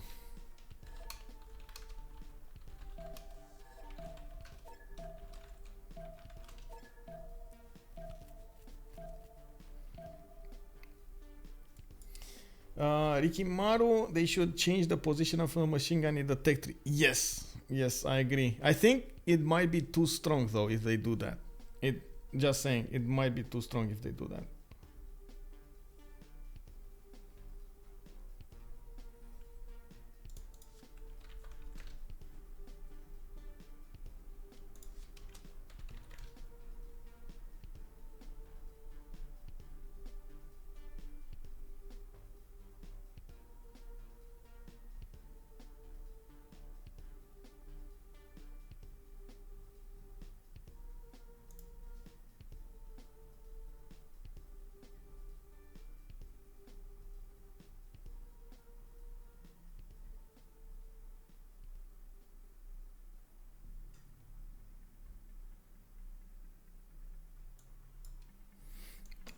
It does look like Khmer is gonna be stagnating in his warfare against Rome. We do see more artillery armies coming out from Alexis. He's gonna also get artillery observation balloons to shoot with those artillery 3 tiles away. Is he gonna manage to defend his encampment though? It doesn't look like it. Khmer is on point with too many artillery armies, and he's pushing in with his tank armies at the same time. It looks like Alexis did good repositioning his armies to the north there. He is probably gonna get pushed back by Japan, and lucky for him, he does have a good and decent defense here. Okay, there we go. We got some repositioning tanks, and it does look like it's well, it's gonna be hard. It is gonna be hard here to defend against this. Oh my god, it actually did have a promotion. Malm was on point with his tank over here, and it did manage to take down that that tank on the hill in front of his city. We do need to see him pushing through the rest of the units. Slowly, it does look like Alexis is starting to lose his edge over there towards Khmer. We do have some Gallic tank armies going against Japan, trying to do some damage over here, forcing Canada to upgrade his units. Of course, on Canada's side, we do have him with low gold income, but he does have a decent amount of production, and he was hard building quite a few cuirassiers. 1 turn away from combustion, 2 turns away ideology. He should be on point defending against this.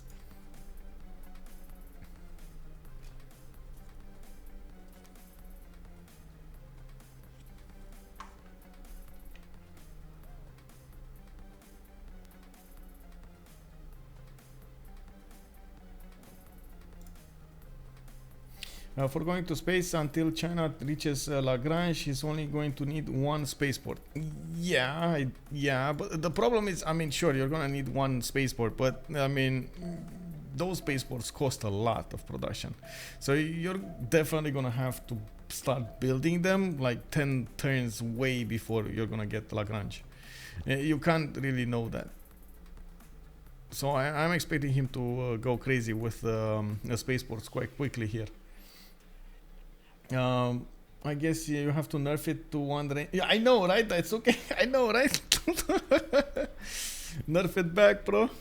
Well, it does look like Khmer slowly is pushing towards Antium. We do have a lot of artillery coming out. I do have to point out the tank armies do take out the artillery very quickly. You can see the damage coming out from these, and of course we do need to see if Alexis is going to manage to position enough of them to shoot back properly against the encroaching army from Khmer. On the east side, the Softstyle is going to need to also start pushing in towards Puteoli to keep up the pressure against Rome and maybe break him on one side. I'm pretty sure Alexis cannot have both the sides properly paying attention to, so we're going to need to see him defending against the two opponents over here. How much does each project cost in turns? I do not know. It's depending on the production of your city. Let me see. Beijing is 80 production. A lot of turns. Oh my god, 80 production. That's not a good one, bro. 54 production. Okay, that's not space production. Gaul, maybe. China, no. That's not space production. Big Z, welcome back, sir. How was the food? Rome has a few helicopter pre-builds. Where are the you mean horsemen? Yeah, he does. He does have a few horsemen here and there. I think he's just using them for scouting purposes, not actually for helicopter purposes. I also noticed Khmer is building up his infrastructure towards the west side with his military engineers. Maybe he actually wants to do something against the Gauls here.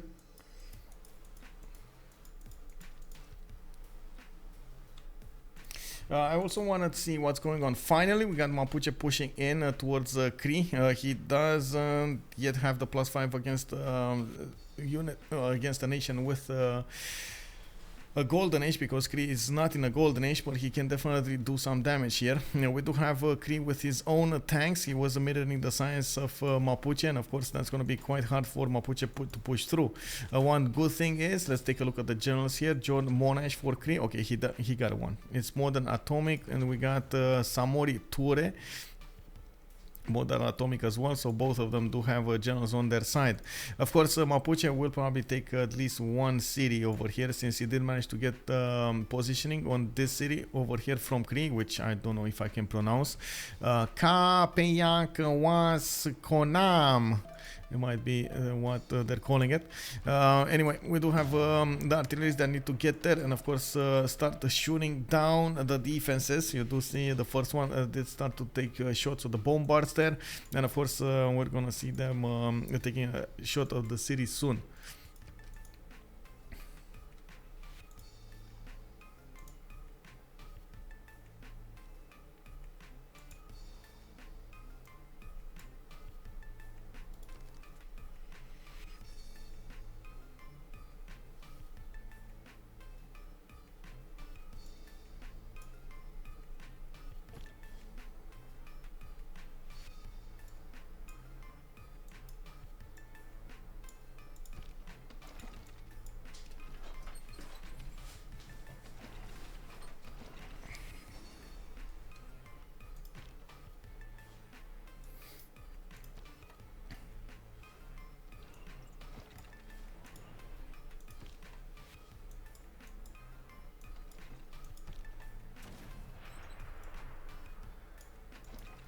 Well, Rome, as you can see, couldn't actually get the defense properly here. He did lose his encampment last turn. I do see he has a problem shooting back. AlexisKrempp does have quite a few of these artilleries showing up over there, and he does have the observation balloons, but those units keep on pushing.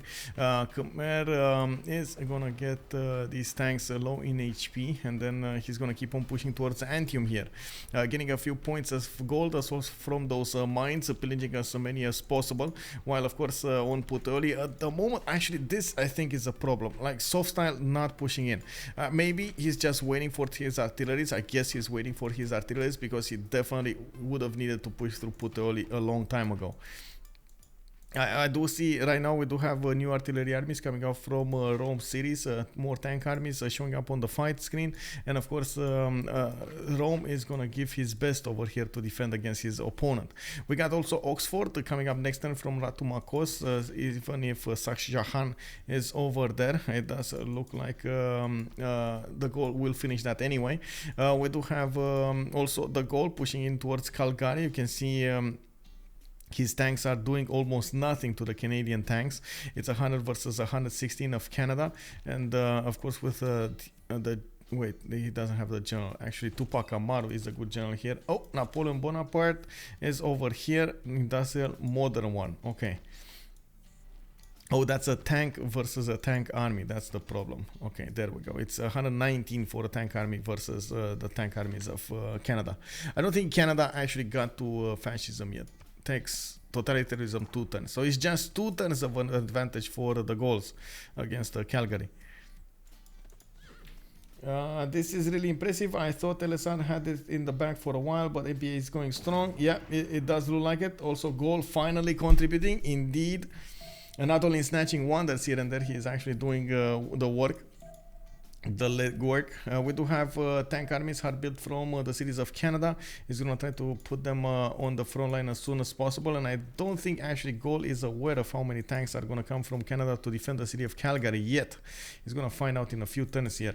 We got also biplanes starting up to appear from Singapore. I do want to check if Floppy did put down airdromes, because that's gonna be important.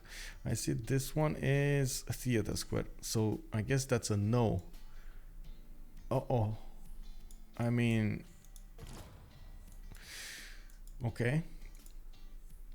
And nuclear fission... Did he just finish nuclear fission, or did he... Oh, he did. No. I mean, I don't know if he did, actually.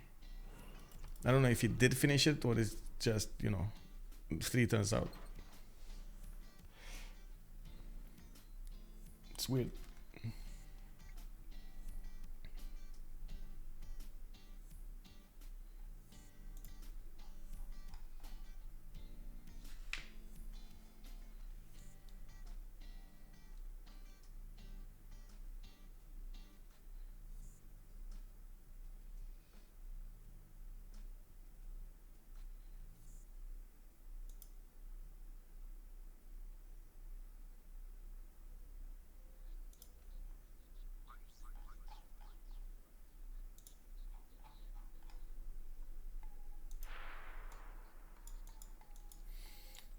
Okay, finally we do have Softstyle pushing in towards Putonia. It looks like they will break AlexisKrempp. Don't think he can actually withstand the concentrated power of both of these nations, and he's gonna need the support help of the Gauls. The Gauls are now starting to actually put their production to work into military. We got artillery armies coming out of his cities.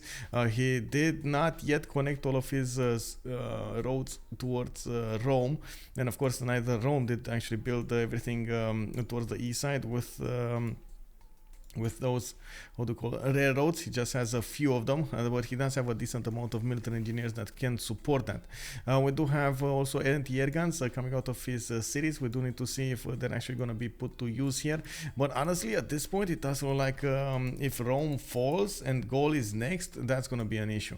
I'm pretty sure we're going to see nukes though, and I'm pretty sure China is not actually going to have enough of a production to go for space. That's just not enough production. Like, look at Beijing over here. It's 88 production, not enough. Just not enough. Yes, I know. I mean, you know, Royal Society and everything, but space is going to be so expensive.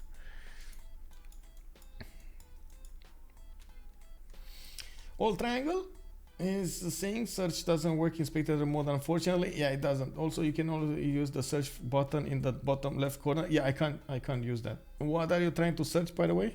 Or what were you asking me to search for? No worries, maybe one day it will work, but we'll see. Yeah, hopefully, fingers crossed. Oh, aerodromes. No, he doesn't have any. Oh, I see one. I see one here in producing an aerodrome in Divodurum. It's this one probably. Yep. So he did put one while we were talking about it.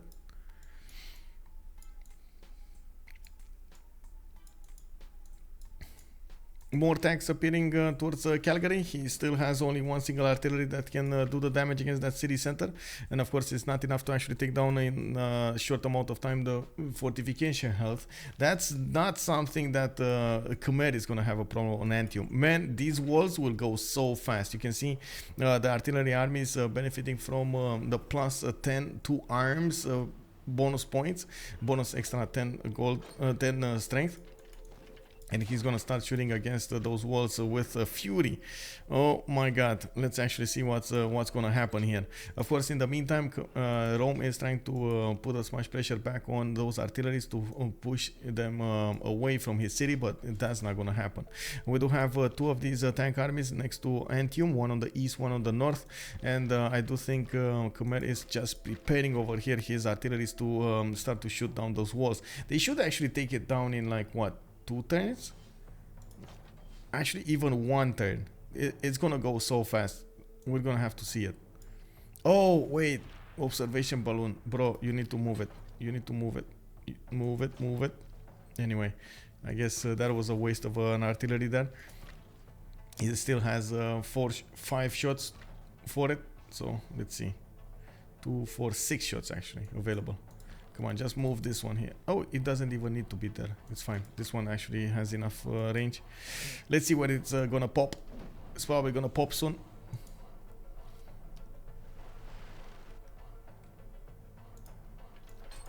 Okay, that's 1. That's 2. Let's go for the 3rd. 4th. Let's go. 4, 5, 6, 7, 8. And boom, that's it, is gone. That's it.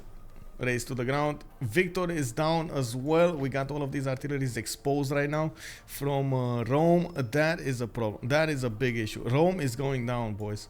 With all of his preparation over here, it was just not enough going against Japan and Khmer at the same time. He did wait a lot to get this going and didn't actually push when he had an advantage against Japan or Khmer.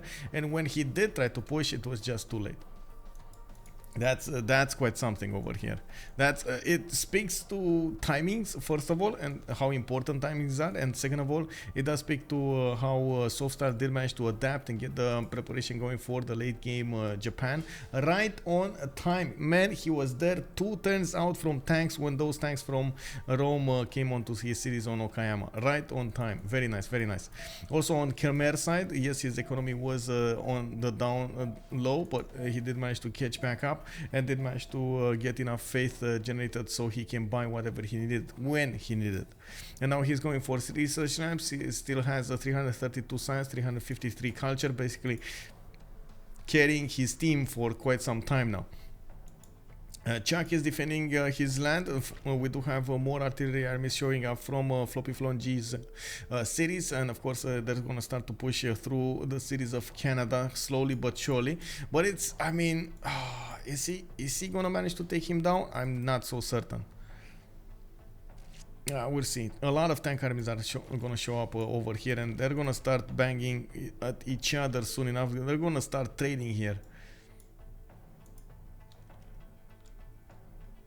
This is starting to be a game. Now this is a game, right?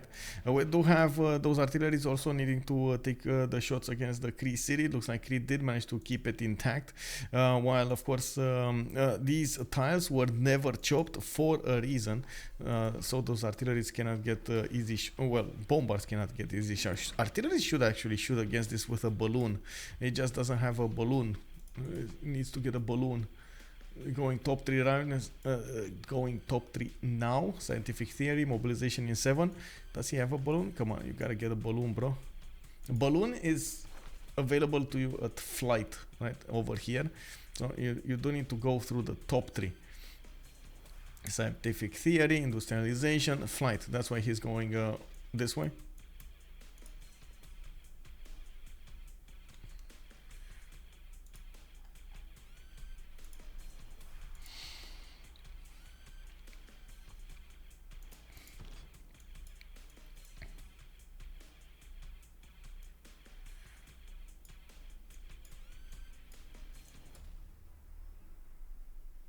Well, at least Rome did manage to retreat most of his artillery armies before they got shut down by those Khmerian tank armies. Of course, you can see the damage is basically overwhelming against the artillery armies.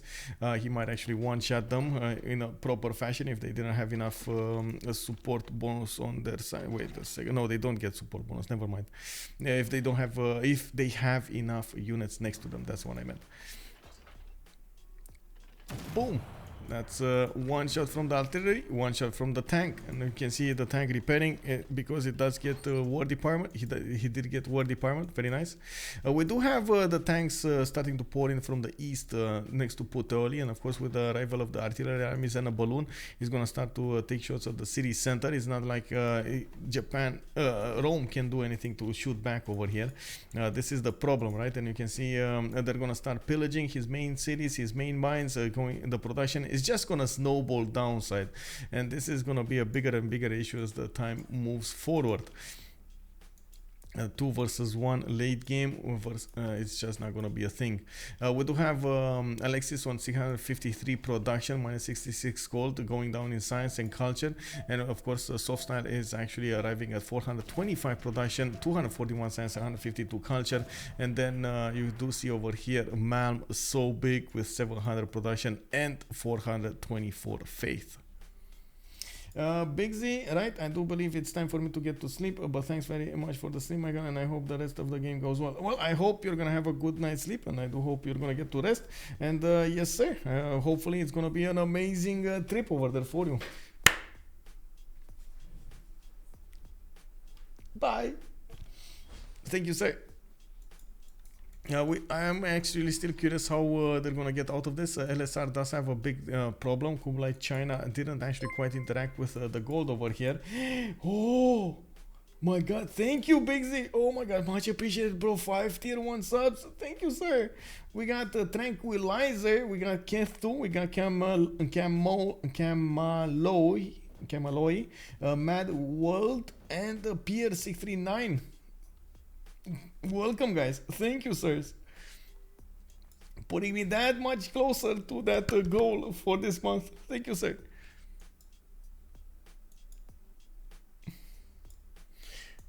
Well, we do need to see also what's going on over here. I do see Khmer is trying, not Khmer. Gaul is getting something over here towards Khmer. He's gonna try to come around, and I do see Hash K is getting hype train. Hype train? We got a hype train? Wait, what was this? Oh, we do have a hype train. Oh, thank you very much for the 100 bits, sir. Thank you. That's hype train started. Oh, it did. Okay, 4 minutes. Looks like it started. Where is my hatter? Wait, where is my hatter project? It says look Pekin. What's a Pekin? As in, what's a Pekin, bro? Pekin. Oh, Beijing, you mean? 3 turns Beijing. Yeah. Still. Oh, I'm going down.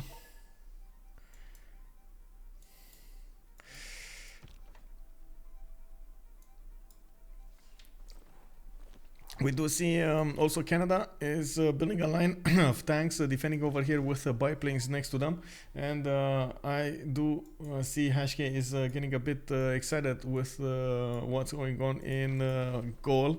With the Gaul, yeah, he is trying to push Canada. He is not pushing with nukes, and he's not also. Oh, he's two-turning. Oh my God, two-turning Manhattan project over here.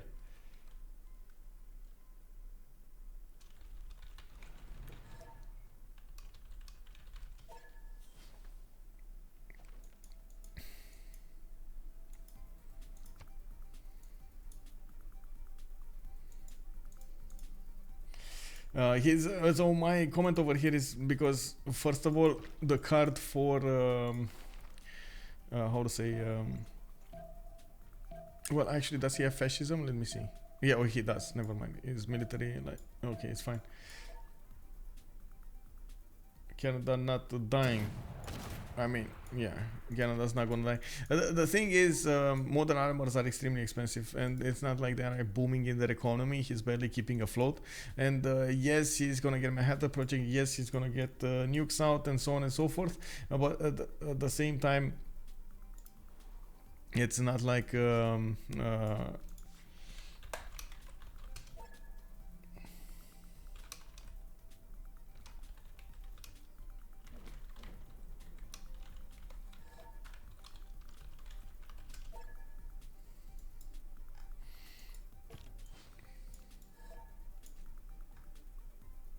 did he just wanted Manhattan Project?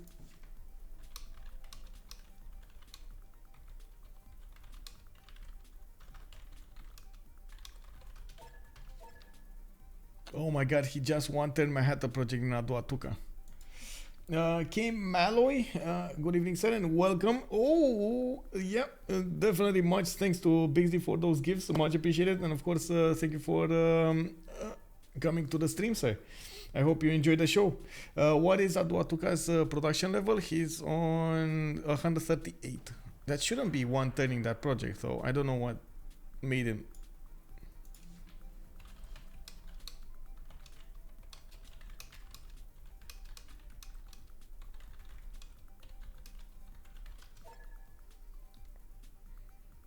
Like, did he actually finish it or did he switch off production? I don't know what happened.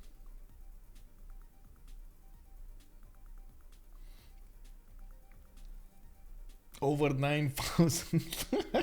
It's big, bro. Big. Big.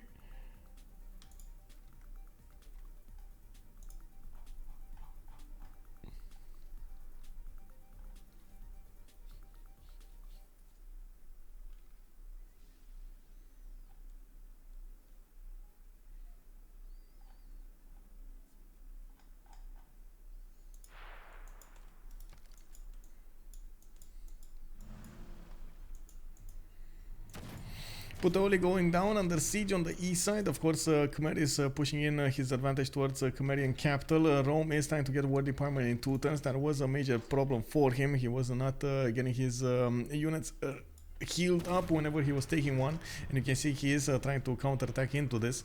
Khmer still has a problem. Gaul is pushing him towards the north and he's going to have to reposition units over there. And no, I'm sorry. Not get no units over here to defend on Rome. That's gonna be an issue. We do have over here Khmer with Puteoli. He's probably gonna take it over. Let's see, next turn. I don't see any more moves of for artilleries on the east side, so that's gonna be a problem. But he does have more artilleries on the way, allowing him to get more of them to bear against Puteoli. Did he actually finish? Yes, he did finish it. Oh my god, he did actually finish it.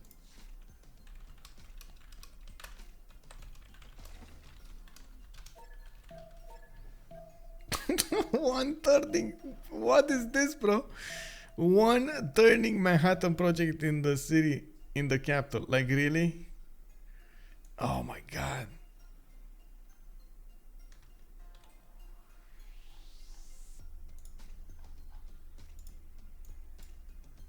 No bombers though, that's a problem. Is he gonna get bombers? Let's see, tech side, radio, space race. Oh, okay, so he's going for missile silos.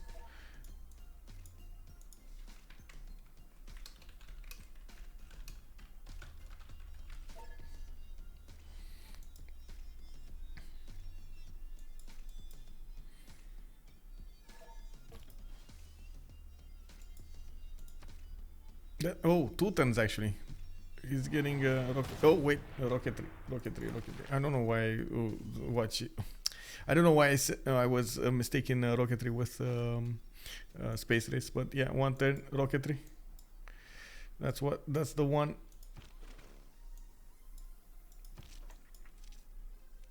He does need to get military engineering in a proper place, and I guess this or this could be a proper place for it. This is flatland. Yeah, that is grassland, flatland.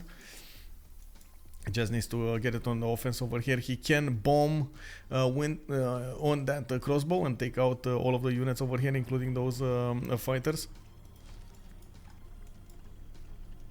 And now all cities making nukes. Yeah, this is nukathon. We're turning this game into a nuke-a-thon. Rome realizes he's gonna be out of the game. He's trying to get a safety settler towards the northwest, and of course defend. Try to get back behind the Gauls over here. While the Gaul will need to somehow finish off Canada, and at the same time take care of Khmer on the east side. This is gonna be an issue. This is gonna be definitely an issue for them. What's up with China? That's a good question. China is getting his own nukes. I do see him getting biplanes out and getting military engineers to work on the west side over here. Might actually try to do some shenanigans in the tundra. I wouldn't recommend it though. We do have Mapuche. Very close to getting his flight. That means he's gonna get the ability to build one of those balloons. The second he's gonna get the balloons on the front line, this city is gonna be dead. He does have multiple artillery corps to attack that city center. You can see he's using last move, first moves to keep on attacking the city center, and definitely taking down the defense of the fortification over there. It needs to get more promotions on those artilleries though. So anyway, it's fine. Like they're gonna keep on going at each other. I do believe Aytheak did still do well when it came to the defense over here. He's getting the economy going for his team and so on. It was still an important part of the game over here, especially against Mapuche, an overexcited Mapuche, I gotta say.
Just waiting to see what the Gauls will do over here. Of course, he did put on the front line a few military engineers over here. I was thinking he's gonna keep one at least next to Ratomakos to put that missile silo.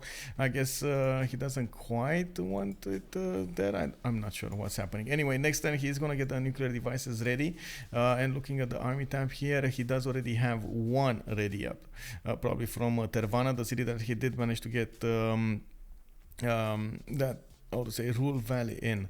Okay, maybe he wants to shoot it on the east side. Let's see. Oh, he definitely has a good spot over here to the east of Avaricum on that wait, why is that a wine tile? That's actually a wine tile? You cannot build on it? No, it doesn't say it's a wine tile.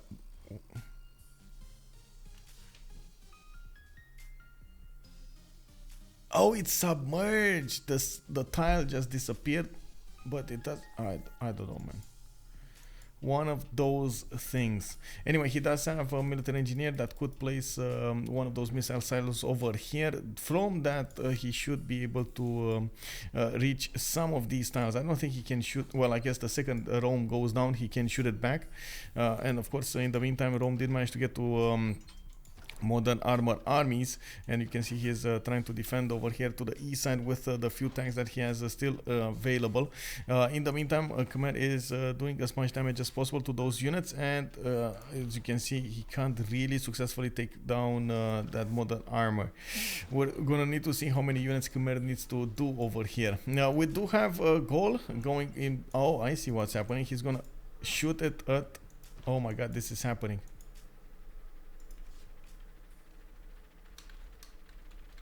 Big brain Gaul.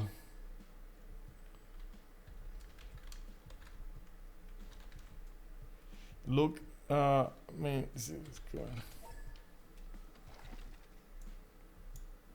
oh man, look at that. He has one. He's just not. Okay, there we go. There we go. It's starting. I think that just made a baby. That tank made a baby, made a poo-poo. FloppyfloNG, as you can see over here, the military engineer, I don't know what happened with that tank, but he made a poo-poo. It was a greenish poo-poo, but he made a poo-poo. Oh man. Oh man, I mean, he's gonna nuke all of the main cities of Khmer and then go in with the tank armies. Of course, this moment I do believe Khmer should have a decent amount of income in faith. I don't know how much faith he has in the bank. Okay, of about 1,000. He does have 428 per turn, and as you can see, he's starting to need quite a few units over here, so he's switching production back to artilleries. I think tanks should be the response here, not artilleries. Artilleries are just not going to do anything about the tanks. You do see they just keep dying and dying and dying and dying and dying and dying. Oh no. Let's see on the west side. Keeps on the pressure on Canada, while Canada did manage to get his own observation balloons. We got modern armies coming out from Canada. FloppyfloNG going for plastic, Cataclysm going for computers, cultural heritage, and I do see helicopter attack coming out from the Chak, going behind enemy lines on those artilleries. Oh my god, doing the damage over there. Now we get the missile sound. This is, I think, the best thing of missile sound. Wait, it's not there, it's here. He's going everywhere, bro. He's doing it. St. John, another city got taken out, another nuke will probably come out. So I wanted to make a comment about this. Is GG. Chuck calls out the GG, like really. So one last comment about the missile silos, which is why it's better than attacking with nuclear subs or bombers. You can actually shoot an infinite number of nukes from a missile silo compared to a nuclear sub that only gives you one attack per turn, and a nuclear bomber that gives you one attack per turn and it still can get damaged. Like, what?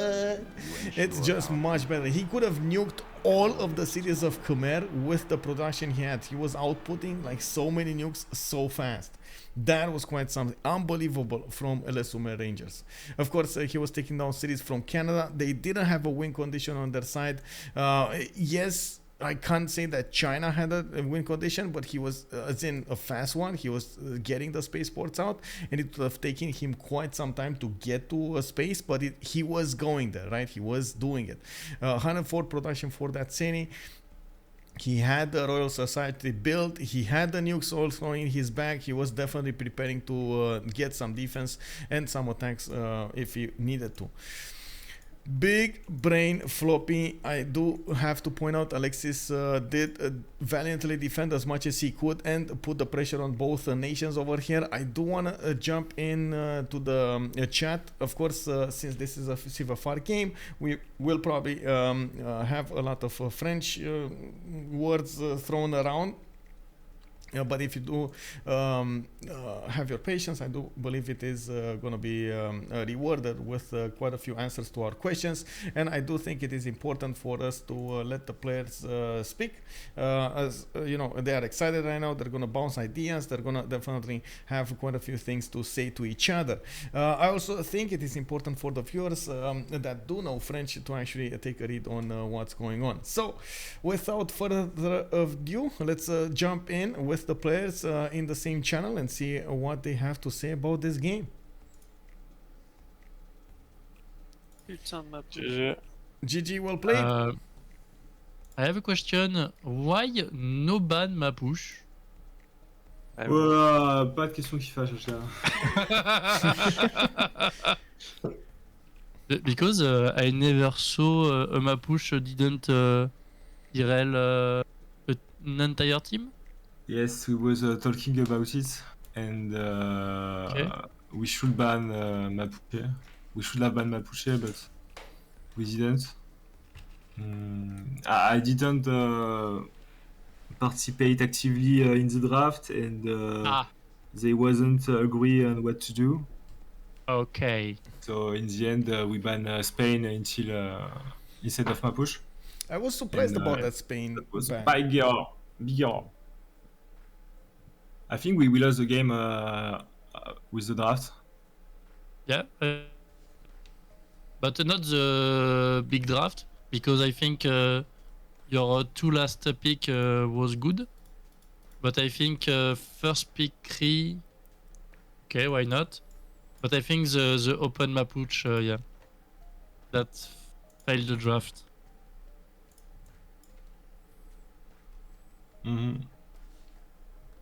Basically, it forced Aytheak over there to just do one thing and one thing only. Yes. Get anti-cav units. Yeah. Even with this, I can just go and run to the other one and. Oh my god, you went into 4 of them, man. All of them, unbelievable. Yeah, I mean, And, I was really afraid that he would push me with his pikemans, but he can't. He can't, because if only one Malon pass, he. But I didn't. And it's really not even being successful on pillaging, because on my land I have to do 800 of military just to circle my land since I have no choke. Yeah. I don't think Mapuche pillaged so much. Maybe he pillaged like 4 or 5 mines, 1 theater, and that's all. But the tempo I lost by building the pikemen is so huge. And the fact is that I cannot trade with anyone is a huge deal too. This game is a good example of the Mapuche problem. I think we defend very well the Mapuche everywhere, and we are still losing so much tempo in the game. Oh yeah. Even if we do, I think like close to the best as we can to defend it. Yeah, you play well. I think you play well. I just don't understand why Japan don't go on faith. Because I think it's stronger. No, but they don't have enough gold. Then they bankrupt if they have 2 faith Civ with Canada. No, not really. If he go feed the world, he can sim, feed the world, Tice, and then harbors and trade with. Yeah, I think that's stronger. I really don't understand why he don't. It scale better, probably. Yes. I know why you did remap though. In the first one. Yeah, because on the first map I was like very far from the team. Okay. And I think that's my land is not good. I have no good second city, and that's all. With Canada, I think we can I roll much better. Like on this map, for example, my spawn is very good on this map, except the fact that I'm alone and I cannot trade with anyone. I have internal pingala like until the end of the game. Yep. But except this, my land is very good. Yeah, he is. Yeah. Alexis. Ouais. What the fuck, this push on Softstyle without artillery? I had 2 artillery. Yeah, 2? Yeah. That's not enough, I think, for a push. Yeah, but it was just to make them up. It was not like a push, it was something to take one city out, the city with the diplomatic quarter, if I could, and then get back. It wasn't a push, it was just like I was trying to snipe Okayama because it had the diplomatic quarter and it was central on his sim. And if I did get that TT, I was fine. I was happy. Okay. It wasn't a push. I was setting my production to go for later on. I think it was just like upgrading a lot of units in the guy who were the less prepared, and as close as I could to try to take one of his biggest city. Okay, that was just yeah, it wasn't a try. I didn't try to and kill him lost the time for Softstyle. I didn't try to kill him on that. I was just trying to make a big damage on the timing. I think he didn't add tanks and steel and you don't build a lot of pre-build. Yes. So I thought I could just take one city for free, just not for free because I upgrade, but like take one city and then get back on my land and on that manner gaming. when did you decide to go nukes space, by the way, on goals and Oh China? yeah. When was that decision made? Well, on our side, there is no real victory condition except if we do a military condition, and it was pretty close. So the guy full free sim in the back lane could set up some victory condition in case there is a nuclear winter with nobody being able to pass through units and everything. I mean, the thing is like we've got two players that are full free sim. We got Kublai China and Gaul can nuke. I mean, I had the production with Gaul to nuke on both sides without Man, any issue. you wanted Manhattan. And I got optimized by, bottom tree of the technology tree and top tree. I got optimized everything, so very high science to nuke. Okay. And then basically it left China full free sim. He was not going to be able to be nukeable, so he could go technology victory. I mean science victory. Yeah, thank you for the answer. Did you saw the 6 spies on the prey they here? Right here. Like the Khmer coastal city with banks and harbors, we had like 6 or 7 spies on it, stealing gold. I didn't see that. Wait, really? We didn't see that, no? Yeah. Oh, I see it now. Yeah, we had like 6 or 7 spies. Plenty of spies died there. Oh yeah, I see. 500 GPT. I lose one. I think Cataclysm lost 2. Still stealing gold.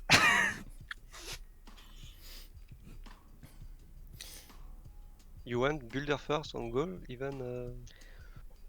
Yeah, the thing is like if you look at my spawn, because I moved on the 1-3, so I had only 1 to 2, and I was growing on the rice. So I went builder first because at the end of the day, I'll need to like buy some tiles all the time, and I could get the I think it was like a 3-2 or something like this that I had in third rings, and then once I get a lot of food, I'm able to work the culture tiles as soon as I get the technology. So that was my thinking behind it, and I was very central to my team.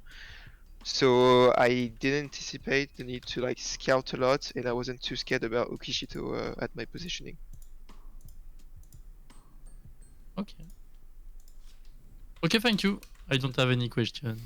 Yep, thank you very much, guys. Awesome game Thank over you, here. guys. Even if we did have to check out all of your like simming positions, what wonders, the timing on the Colosseum and everything. It was quite awesome to see over here how you did try to get the advantages for the late game. Et les pagodes par contre. Pagodas for Nalanda. Bah, les espions surtout, mec. On a envoyé 2 espions sur Nalanda. Ah, c'était ça. Et oui. Ah, vous avez tiré combien d'espions là? 6. Deux missions en même temps qu'on réussit. Bon, il y a des trucs qui sont morts, mais. Ok, moi je pensais que c'était juste les trucs. Ah oui, donc il y a eu. Ça, je pense que c'était un bon call. À un moment, j'ai blagué, mais c'est lent sur Island. À un moment, j'ai dit, les gars, faut que quelqu'un avec moi envoie un espion, parce que ça taille quand même assez souvent sur les ST États. Et j'ai dit, il suffit qu'on passe 1 et je peux récupérer la ST État. Parce que j'ai pas grid, hein, mais genre juste entre les pagodes et les 6 émissaires que vous me retirez, c'est pas possible en fait. C'est pas possible. They were talking a little bit about the pagoda's choice of Malm over here. I'm not sure about all of the words over there. I still need to actually get more vocabulary to translate properly from French into English.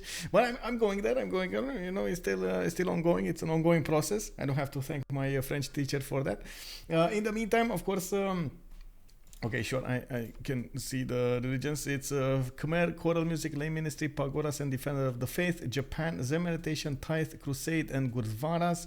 We did have Canada on Divine Inspiration, Sacred Places. China did go for Religious Community and Stupas. And I think he just got it, honestly, for that... era score points. Well, that is about it for today. I didn't see a game scheduled for tomorrow, but we do have an impressive amount of games on the weekend. We're gonna have one. We might have one actually on Friday, 2 of them on Saturday, and then another one on Sunday. So there is quite a bit of action going on. I'm gonna make an announcement, or announcements actually, I should say, on my Discord every time a new game is gonna be scheduled, and you're gonna have all of that timing over there. Actually, you can take a look over here, !Discord. You're gonna get upcoming games to see this channel, and I still need to update this one for the CWC Season 6 games, because I didn't get the full confirmation for the games yet. I think tomorrow we might see it, and I'm gonna need to update the website and everything with the casters. On this channel, I usually put the next stream, so you're always gonna have the next stream up displayed over here, and of course, as you can see, it's the game that we just saw. Thank you very much, guys and girls, for showing up tonight, and of course I do hope you enjoy the show for the Highlands map in the game between Nouveau Parti, Anti-Foi and Les Sumer Rangers. I'm gonna stop it right here. I am gonna try to get somebody hosted over here. I'm not sure who yet, but I'm gonna try to get a host soon, and in the meantime, much appreciated for all of the support, for all of the follows. I do think, I do have to say, if you are coming up from YouTube, throw this video a thumbs up if you liked it. If you didn't, I understand, throw the thumbs down. I'm gonna try to be better. I'm gonna try to improve myself in the speech pattern, in the expressions, in the phrases, in, you know, like everything, even in English, because it's not my mother tongue, so I do try to do my best to get my how to say, my feelings out of me. Thank you very much, Johnny Lois, of course, for your prime, and much appreciated actually for the support. All Triangles, Salty Capybara, also it's amazing to see you guys on the stream over here. We're gonna see each other also on Discord, and we get to share over there some pictures. Today I did find out, finally, Leia made peace with the big dog, with the old dog of mine. It looks like they are sitting together over there, and they're actually not growling at each other anymore, which is awesome. Oh my god, I need to get there at some point to see what's going on. Anyway, this was about it for today. Have a good evening, guys. Have a good night. Bye bye.